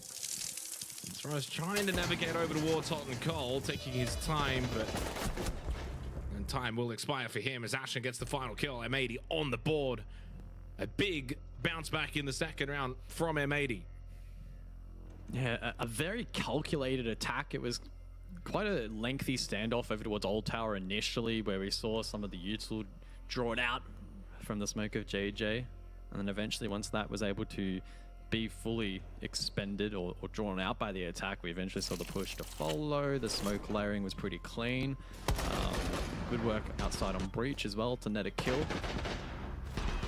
And then Ashen was able to get to work on that Glaz in combination with that Monty, which is a really tricky combination to counter here if you are the side of Five Fears. So now it's an even scoreline, one apiece. We head down below to waiting. And the Warden now, funnily enough, to be brought into this comp for the defense, likely in response to the Glaz that we saw last time out. No guarantee that that will be persistent though, and it doesn't seem to be the case here for round 3.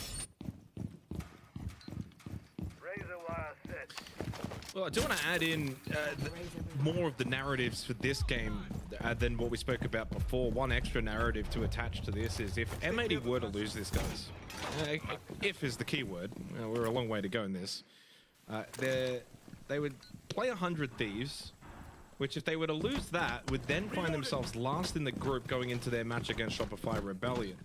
So it's a lot of ifs, and I still think that they'll probably get the job done here, and they certainly should have the better of 100 Thieves. But they just got to make sure that they don't have any stumbles. These are best of ones. Funny things can happen. You don't get that chance of a second map and then potentially a third. Five Fears have started well. I mean, M80 win the previous round and certainly comfortably. But Five Fears are not just going to be a walkover. Also some good drone work here initially from M80, yeah. I mean, they have a good read on this horizontal spread from Five Fears, who have lent heavily into this Marm side of the map at the moment. M80 looking to feed into that, though, directly, and then start pressuring the site cap finds. The first and the second may well follow in a moment's time, but somehow Snake has actually been able to net a kill from that position. Oh, Ashen is so good. Yeah. Well, they finally break it down. It got a little messy there for a moment, but M80 Really clean read, good drone work, good conversion, and really in the blink of an eye, it's left in a 1v4.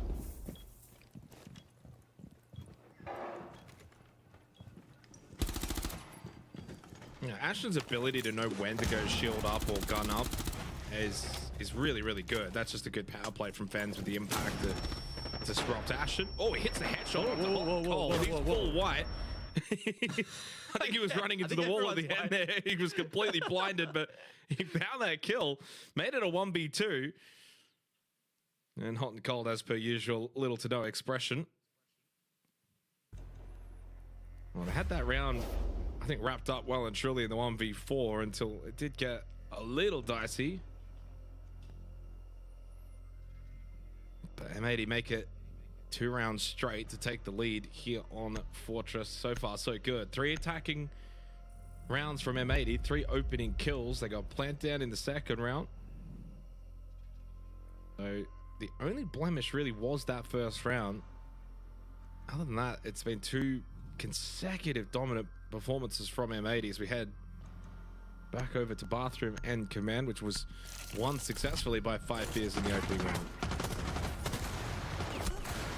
Yeah, it was a very aggressive horizontal stage there from the defense. But M80 off the back of some good drone work by activating Ashen at the correct time on the Blackbeard, having that trade potential in place, we were able to flood it rather effectively.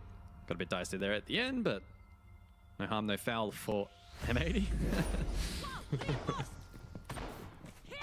terms of the additional bans then for the remainder of this first half, Denari taken out by M80. And 5 Fears committing to leaving all shields up. They'll take off the Glaz, which was used in both rounds 2 10 seconds left. I was going to say 2 and 3, but it was actually just on the second round. Ashen did have big impact though on that particular operator, and so that will be stripped away here for the next 3. Attacker's objective is to locate a bomb and also just the operator pool for M80, 3 rounds played, and every single player on the team has played 3 different operators. Now we've seen the same operators in different rounds, like the Grim, for example, has been played by Diffuser and Gunner, etc. But in terms of the individual player, they've all played 3 different operators in the first 3 rounds. That is super. That is a super thing for this team to have. The operator pool that you see there in that instance is not something that you see in other regions like APL, where teams will have players that typically might only play 1 to 2 ops. Yeah, it just gives you a lot more versatility and comfortability. Maybe feel more comfortable playing a particular operator for a particular strat or on a particular side, or in response to whatever the team wants to do or the opposing team is wanting to do. And that depth won't just serve them well potentially domestically, but also if and when they are to qualify internationally as well. So certainly a good observation. As we head into round 4. Yes. Yeah, they've definitely been mixing it up. Let's see the right now. So a cut-off position there from Gunner long range. In the meantime, Ashen's been able to find 5 potential deathmark victims, and Hot and Cold's now spearheading the attack Old Tower side. Was some util layering, so 5 Fears will well and truly be aware of this. Has Hot and Cold cleared hard right here? And Snake is inside of games, now pops up, but the deathmark will give away his position, forced to fight, taken down, good clear from M80. Yeah, I mean, a good start for sure. It's another opening kill for M80. That's 4 straight. They did lose Diffuser, don't have the Kwan Hive launcher for the latter part of this round. Throwing frag. Forest on the Clash was absolutely needed to bring this operator in this round. And Denari got banned away. The Monty's now starting to be utilized. A double kill for 5 Fears. JJ and Fens combined. Ashen and Gunner will fall. It's looking like, once again, this site seems to be the tricky one for M80. 2 versus 4 with Hot and Cold having to go pistol out. Fens with the drive-by. He's 8-2. He's been really good. 4-5 Fears. Gavin's by himself. Air jab to try and push back this clash. 20 seconds, no kit. It's looking like a 2-2 scoreline's on the cards. This has been a difficult site for M80 as JJ puts an end to the round. And Fans is pumped, and they know that they're in this game. There are a lot of statistical factors where you go, well, yeah, it's 4 straight for M80 in terms of opening kills. They got the plant down in the second round. And they've certainly been the better team, but ultimately it's a 2-2 scoreline. So it's just a case of, for 5 Fears, just hanging on, trying to take each round one at a time. Yeah, the initial clear was quite snappy and good work off the death mark there from M80, but it was the immediate trade back onto Diffuser, who now finds himself 0-3. That kind of staged this round. It perhaps prompted the split attack attempt there from M80, which again was dismissed and shut down from 5 Fears rather cleanly as well. Instead of committing maybe all bodies to flushing out some of those choke points, M80 went for a slightly different approach. And it didn't quite work out. And so at least on command and bathroom, 5 Fears have been rather successful. Can they now, though, find that on one of these other sides, whether it be Dorms Games up next or perhaps down below, Waiting Cafe? They do that, and then I tell you what, they look like a serious shout to make this map very, very competitive heading into the second half. I wouldn't be too convinced if M80 walk away from this 4-2 that 5 Fears can show enough on attack, but all it takes is one of these objectives to go the way of defense here, and it starts to get pretty serious for M80.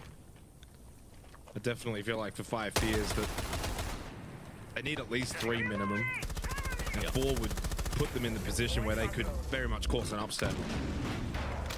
And I think they look really switched on in the mid, late rounds. It's this early round that's maybe on the more concerning side, giving up 4 opening kills to the attack on Fortress. You've got to try and be a little bit more compact early on. There you go. JJ flips the script. He finds the first kill of the round. That's the first time that 5 Fears are going to have a 5-on-4 advantage, and it's onto the Capitao. Hot and cold, eliminated. There's a big operator to take off the board in terms of utility provided to the attacking team. This very well could be 2 rounds straight for 5 Fears if they can just capitalize now on this early advantage. M80 will lock in. They know they're down a player that lost Hot and Cold. They've lost the Capitao, and that others are going to have to step up now to bring this round back. Yeah, I mean, they're obviously not down and out, but that's a massive drain on their probability of being able to win out this round. A player down so early, so little map control, takes away a lot of the XE utility as well. I mean, you think about the likes of the Clash on board, where spacing that particular operator out can be so important, so difficult, and now there's a lack of frag grenades, and of course, flames after that kill. Starts to look really dire for M80 in this round, so we'll see how they look to pull themselves their way out of this position. But if 5 Fears play it correctly, don't give away low percentage ones, there's very few paths forward here for M80. No gas babes remaining from JJ on the smoke. In terms of utility for the defense, they've expended everything. So now it'll be M80's turn heading into the final minute. 2 B canisters left for Gavin on the Kawan Hive launcher. Oh, the swing is unsuccessful though from Asher, and JJ just a little bit more clean. JJ maybe thinking about going for more as Gavin's going to try and deal with him from below, and will do so with the Bailiff. That's going to be 2 kills back quickly for M80. Counter Jack though steps up, gets rid of Gunner, keeps the advantage with 5 Fears heading into the dire stages of this 5th round. The Kawan Hive launcher is pinging Forrest, and Gavin catches him on the cross. That's a huge pick from Gavin. And now a 2v2. Is there a world in which Diffuser can get into sight, get this plant down, and Gav able to cover what will effectively be a 1v2? It's stressful, it's frenetic, but the plant will go down for M80. The cover, oh, Rival, big swing kill. Diffuser's off kit. Rival got them both as 5 Fears will make it 2 rounds straight. You can see the reaction from Forrest there was on the Clash to that round, and in some ways pried the round open for M80 as he got trapped out of position. But then the denial on the pick onto Gav, the drive-by as you described it, was massive. Gav was in a good position, but naturally is the case. Late in a round, when the second player has to commit to the plant, it's a 1v2, and with strong mechanical skill or opening up the window for a trade, it always keeps the defense in a strong position. Rewind the clock all the way to the beginning. It's not a part of the replay package, but Hot and Cold died for free. Without that Capitao utility late, a lot of these flushes required big effort from M80. And while some of that was gifted across, the likes of the dash across from Forrest being an example, it was still difficult with the manpower that they had on the time of the clock to go for a serious win condition there at the end. And credit to Five Fears. They get that third round, and they now enter the realm of being a realistic prospect in looking very, very competitive here in Fortress. Yeah, first round that they get the opening kill, a little bit back and forth. Certainly the fact that it comes down to a 2v2 in the end, but yeah, Five Fears take the lead for the first time since the opening round. Just puts the pressure well and truly down on M80 as we come to the close of the half, into the 6th and final round. 4-2 half for Five Fears. It would typically on Fortress, you know, kind of be par for the course, but I think in a matchup like this and against an opponent like M80, it's a great result if they can achieve it.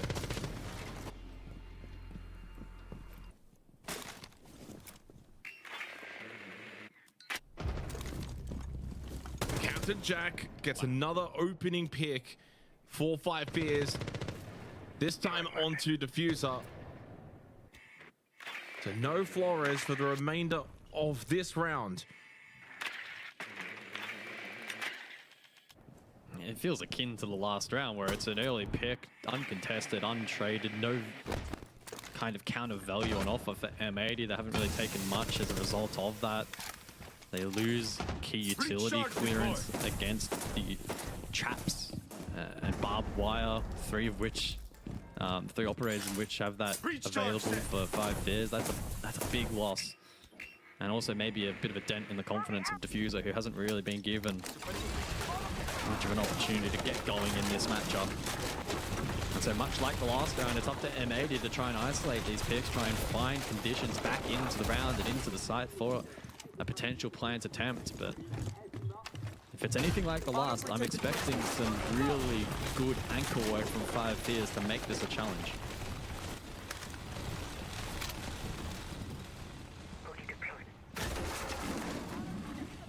The problem with being in a 4v5 is this kind of playstyle approach from M80 where they're taking things a little bit more slowly, trying to just work the site, work around the site. That's fine, but then if you've got 30 seconds left, 4v5, you don't have that ability to flood site, use numbers, overtake. What's now important is can find a pick from above, dislodge someone, force a defender out of position. Five Fears will stay tucked in, side, play behind the clash. This is important now for Forest to be that point of contact for the defense. Hot and Cold just trying to send it through the smoke, go deep, try and get plant down successfully in the smoke.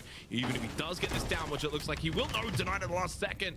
Shut down. A combination of JJ and Fens. Fens will get the kill. This should be the round. It will be a 4-2 half in favor of Five Fears. M80 and not going to be happy with the way they've closed this half out as Ashen gets a kill to deny the flawless. It won't deny the round win. Five Fears go 4-2 up. And they're pumped up, rightly so. M80, only 2 rounds in the half. Five Fears have set themselves up nicely for this second half, Jake. They certainly have. As we head into the halftime roll swap, we're going to get a word in from the boys very, very shortly. Well, thanks, guys. This is turning into quite a game here. Five Fears, maybe not the first couple of rounds they were looking for. Now they hold a 4-2 lead. Fox, what stood out to you so far? I mean, I can't take anything away from Five Fears. M80 is playing very good. All of the concerns that I had for them, I mean, yeah, questions are still there, but M80 is doing their job. But we have to look at Fortress as a whole. This map is defender-sided. Five Fears is playing the defensive side very good, running layer after layer, running these trap ops, forcing M80 to have to bring so much utility that the only real player that's able to sit comfortably on M80 is Gavin when he's going in for some type of an entry. But Five Fears is set up very well. They're forcing M80 to execute, and even in that last round, it was a beautiful example of how Five Fears, since bringing on Forest, understands what to do at a top level at approaching against, you know, an opposing attacking team. But now is the hard part. They're swapping over to attack. This really will be the test to how smart Five Fears are. Are they going to be running the double shields? Will M80 take the shields off of the board? And also, it goes without saying, we have to commend Fens, because it seems like we've talked about everybody on Five Fears here and there. but we haven't commented on Fens at all, and he is really doing his absolute most, playing these trap operators, always constantly trying to be the thorn in M80's side. Yeah, I have to agree with what you're saying, and I do want to focus more so on 5 Fears here rather than M80. Granted, they are up, but again, now you have to attack. This is going to be the harder bit. You're going to have to be using the communication. You're going to have to be setting up to go for these executes, and again, that's where we saw them versus 100 Thieves. Granted, they did get those rounds, but a lot of it was also 100 Thieves playing very poor. They weren't really challenging a lot of 5 Fears in certain areas. And then again, Forest being that shield player, not finding a lot of success to open up these rounds. I want to see a lot more from him. And as you said, I am curious to see what those bans look like, but they are removing the glass. So kind of still leaves up the question. Shield play is going to be there, but is Forest going to be there on those shields to be able to open up a round and then let the others follow suit? Guess we'll find out. 5 Fears, they shift over to the attack. And as you guys said, this is where the real test begins. Back to you guys. It certainly does. M80 won't be too happy with that first half, but now get to go on to the defense where they'll feel more confident, more comfortable. But to me, 5 Fears just looking really amped. They're really looking locked in for this game. And they know that while M80 is not on the ropes, win this next round, and that will be 4 straight with a 5-2 lead. And yeah, the ropes are probably where M80 will then be. Maybe. It's so difficult, though, to predict where this goes forward. It's still attacking into Fortress. It's tricky to... It's difficult to overstate, really, how difficult this may end up being for them. It's such a tough map under the right conditions for the defense, so let's see. Obviously, they're up and about. Their confidence is flowing. We'll see if that can maybe help generate some round-winning plays for them on the side of the attack, where you need to show initiation, you need to be confident, and you need to back yourself in to make, at times, risky plays.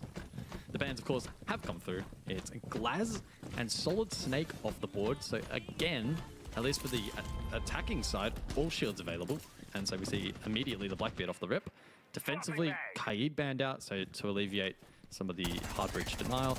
And then the Clash, which is so strong. And we have seen time and time again here on Fortress in those choke points. I think this looks pretty favorable for 5 Fears. If they're able to activate the shields, which we've seen from them already in kickoff, and do it again here against M80, that can definitely pose problems for the defense.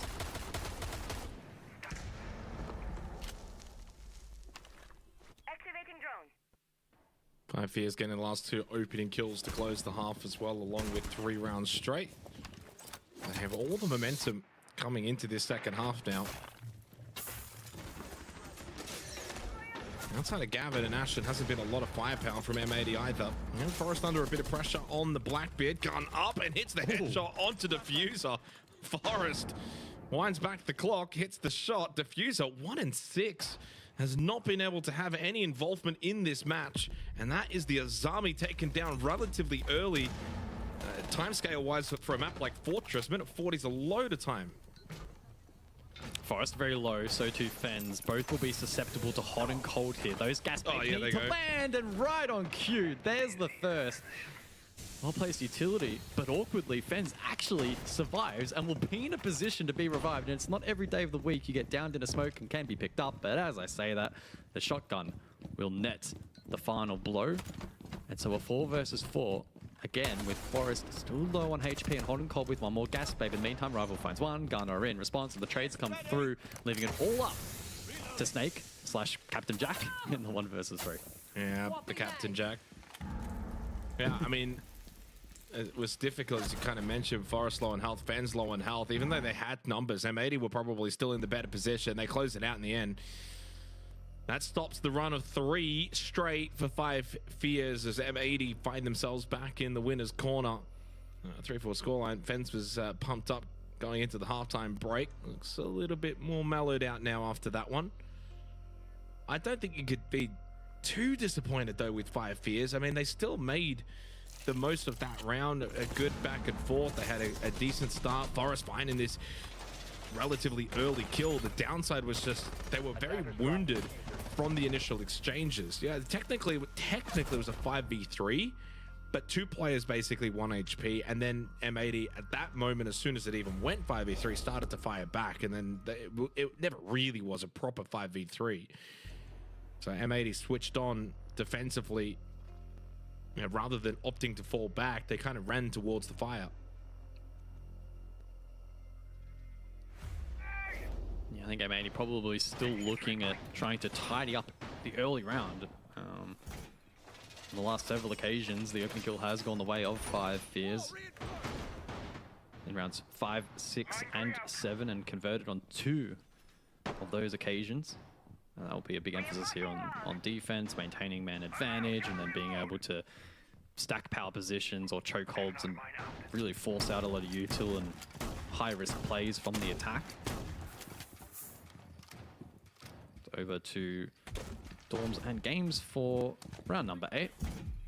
And the spotlight probably on Diffuser in this round, not to obviously cast him in a bad light, phenomenal player, but it's been a rough day for him.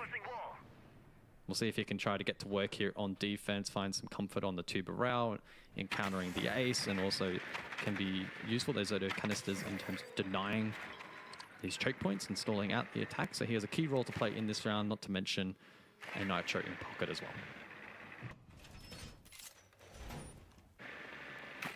Breaching sequence activated.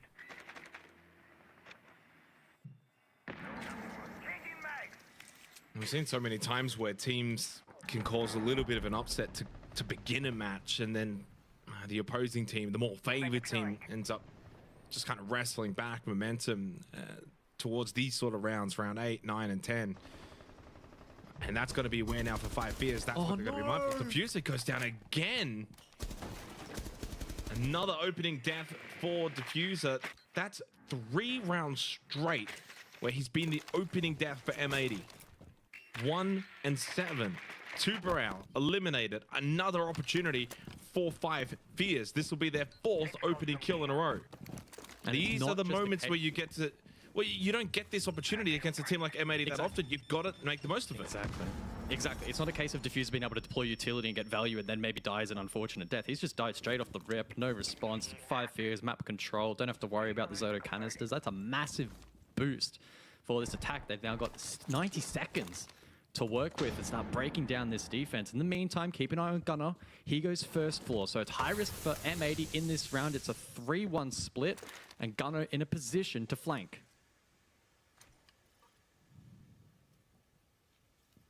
Just over a minute ticking down. It was around this moment last round. M80 then kind of flipped the script. They may do so again, hot and cold with the shotgun. 4 versus 4. 5 Fears.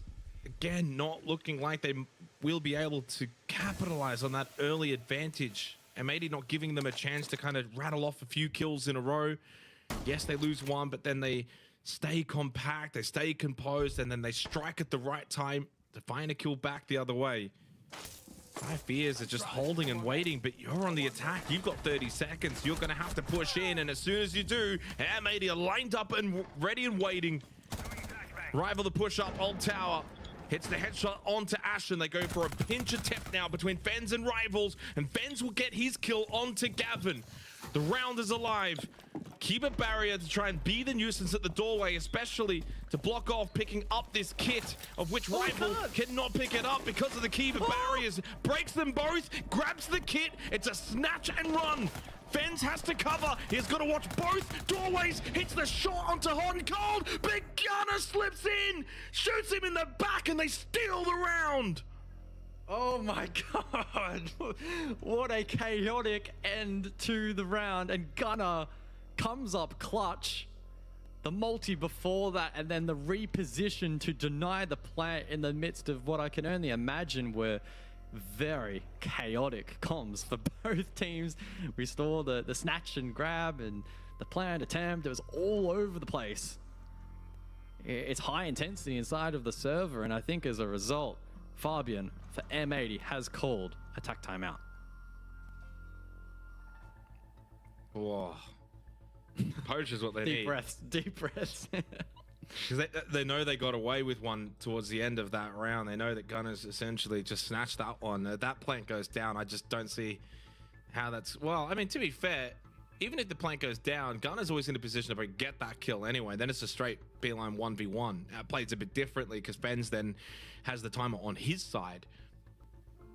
But I think a timeout is definitely needed because even though they've won the last 2 rounds now, guys, both times they gave up the opening death. Diffuser's really struggling in the early portion of these rounds, and he's playing critical operators as well.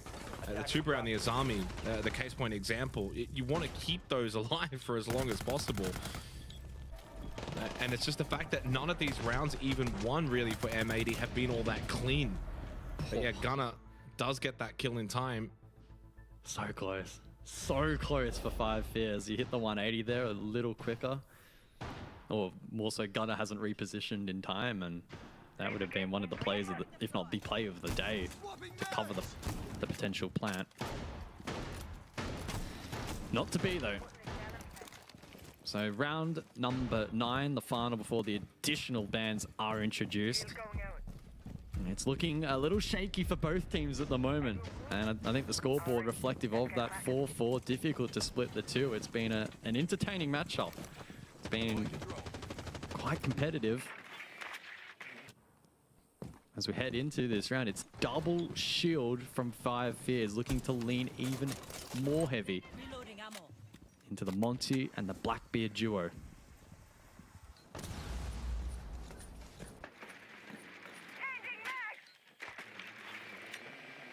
Yeah, and all tied up 4-4, but it's swings of momentum so far in this game. Nice little bounce of the frag grenade, forces Gunner back. And Forrest trying to take space. Gunner trying to now get himself into a safer position and does so successfully with the help of the keeper barriers. Logic bomb activates out from Snake. Captain Jack.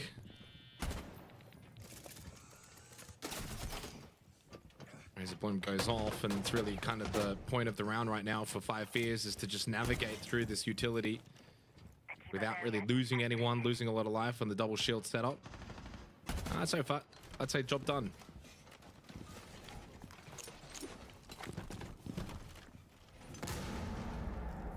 Just chipping away at this map control, full commitment to the horizontal from both teams. All 10 players essentially outside of Snake. On this first floor position, he'll head above for maybe some lurk potential elsewhere and a logic bomb to follow. Beautiful look on the overhead there as to the ground that 5 Fears have been able to chip away at. M80 haven't had to take great risk though in defending this. A lot of it was preset trap utility. Very few gunfights. 70 seconds on the clock, and now we start to see some pressure closer towards this side. And Diffuser, 1 and 7 in a key position. He needs to find something here, right now. He's got the Kiva barrier. It's Ashen that's actually going to be the opening death. Yet another opening kill for 5 Fears. That's 5 rounds straight, but they've not been able to capitalize in the last 2 rounds. Snake pushed back down main stairs, gets rid of Gavin. 2-player advantage with no immediate trade from M80 on the defense. 40 seconds left in the round. Gunner up close, and he gets sliced. And so does Hot and Cold. This may end up being flawless, if not actually for Diffuser. He gets 1, but then immediately traded by rival. 5 Fears retake the lead, 5-4 up. Worrying signs for M80, who have already used their tactical timeout. They cannot win these early round battles. I wish we had a coach cam right now, because I feel like Fabian might be starting to seethe a little bit. His patience probably beginning to wear thin. The opening kills are damning. That's now 5 in a row for 5 Fears. They haven't even been able to convert all of those opportunities. Only 3 out of 5 have gone their way, but that's enough to be the tiebreaker here. To gain the lead, to gain some ascendancy, and hopefully for them a bit of confidence heading back to the primary sites. That for me is the one saving grace for M80, is they now get to return and potentially push at least overtime in the primary sites. But I mean, at least in terms of the regulation discussion, they'll need to win out this side if they are to return, because Hamam won't be on their strategy book, I imagine. So yeah, it's certainly frustrating times for M80. Can they reset though, heading back to these primary sites? Most importantly as well, if 5 Fears even get to 6, you don't get all points available moving forward from this match. Really not ideal, considering in this group, Group A, that top spot is very much achievable. Shopify Rebellion has picked up 2 wins, but both of those were in overtime. So there is, you know, an opportunity still in Group A to go atop the group. Right now would be the case for even both of these 2 teams if they can win in regulation, would set them up nicely. Of course, for both M80 and 5 Fears, both have only played the 1 game, won that in regulation.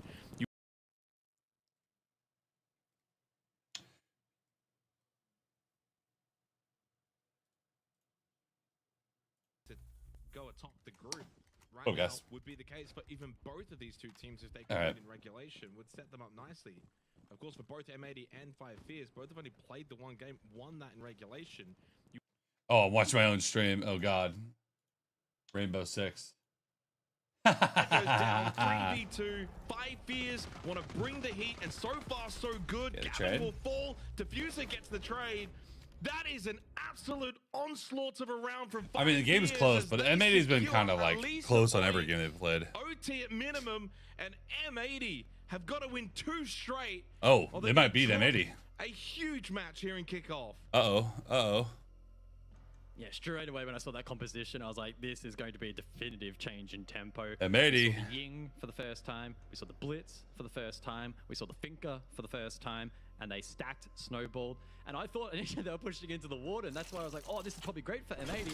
They would have wished, they would have loved to have had Holdencold on the Warden in this position. May have given him potentially an opportunity to slow down this push, maybe find a pick and disrupt. But it was not the case. The pressure was absolutely relentless from 5 Fears in that round. So many crossfires established from so many positions so quickly. They were able to leverage those operators and that utility really well.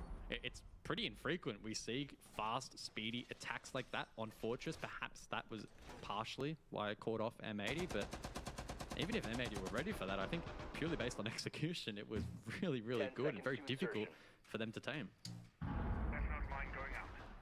5 seconds left. 2 rounds straight needed for M80, or they face a shock loss to 5 Fears.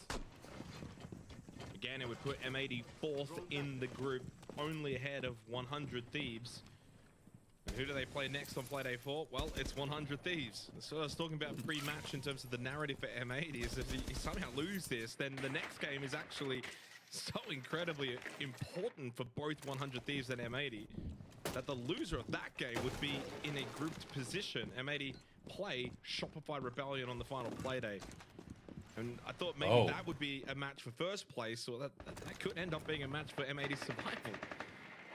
Not done yet. And again, if there is some solace for M80 if they were to come back and win this, the Shopify Rebellion atop the group right now, only 1 in overtime. So even winning this in overtime would still put M80 in top spot.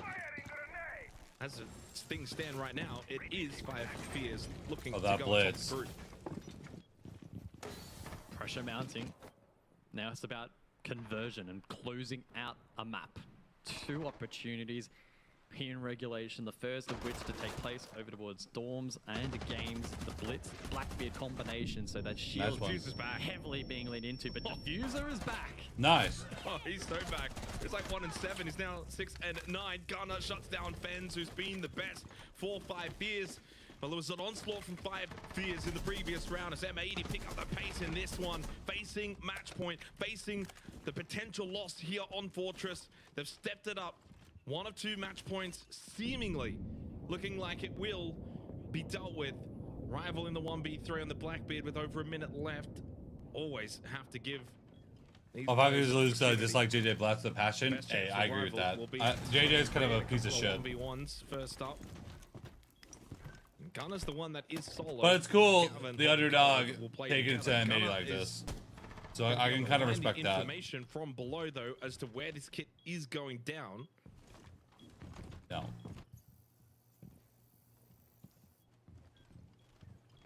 Rival actually, he's going to move forward. Yeah, there we go. I think this is the right play. Oh, the timing and the positioning doesn't get it, and M80 closed it out as expected, and we go 5-6. Well, that's 1 down, 1 to go for M80.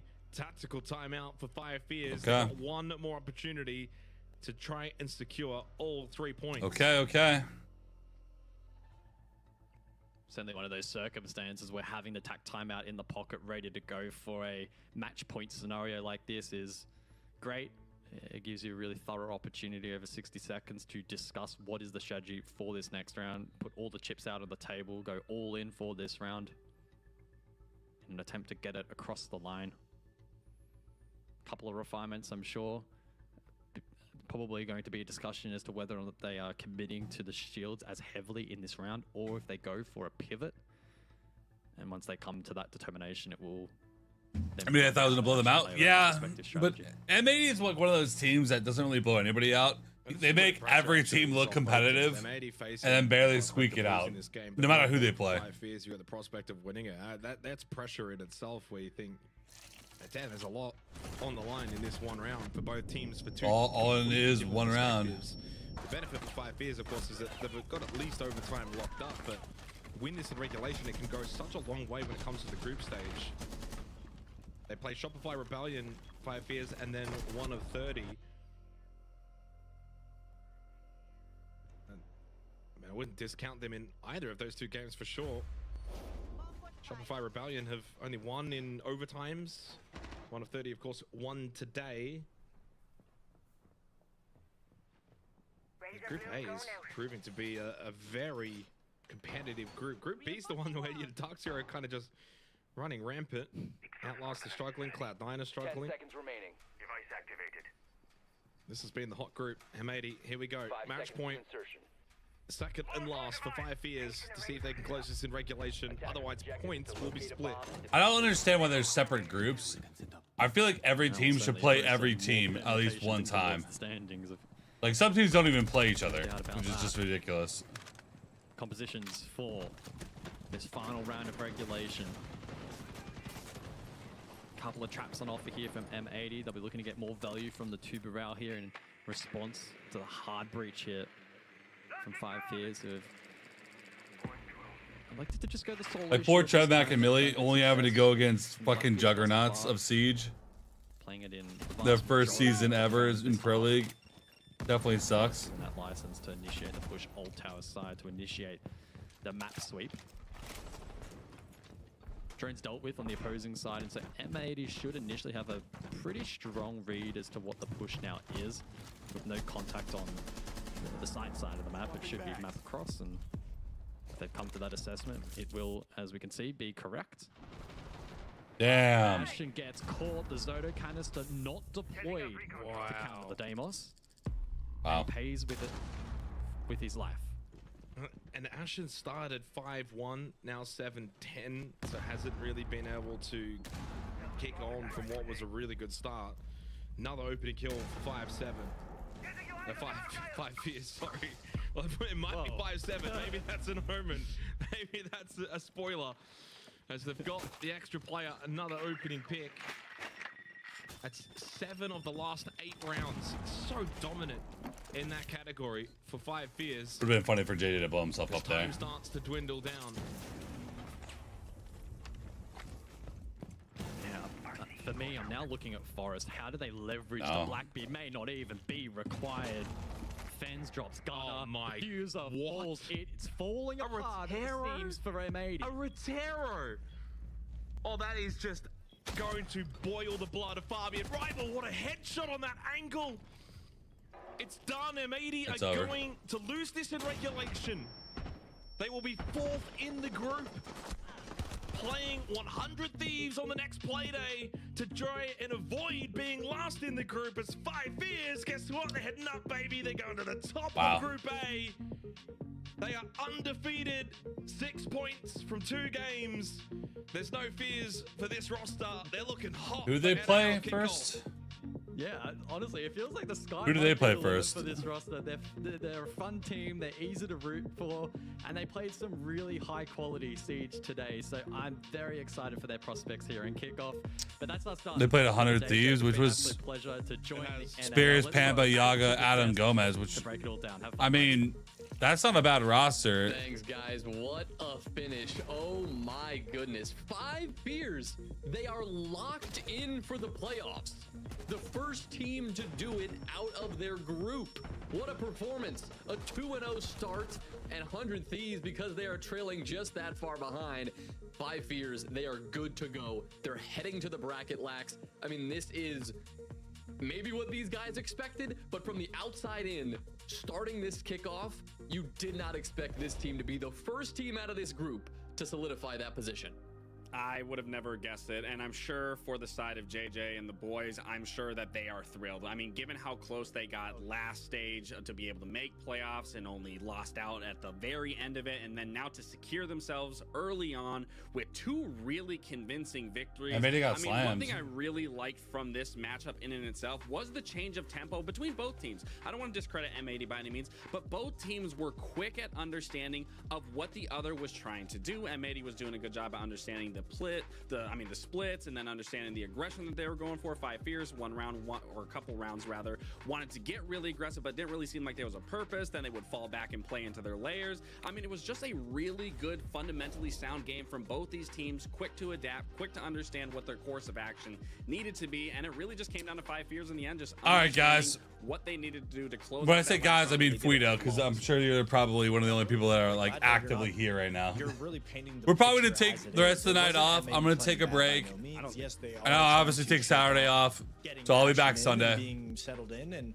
I think That's doing gonna be those it for me. changes is I love something you that they are guys. definitely Have a good rest of your days. Have a good rest of your nights. That is it for me. Peace out, hombres. Later, guys.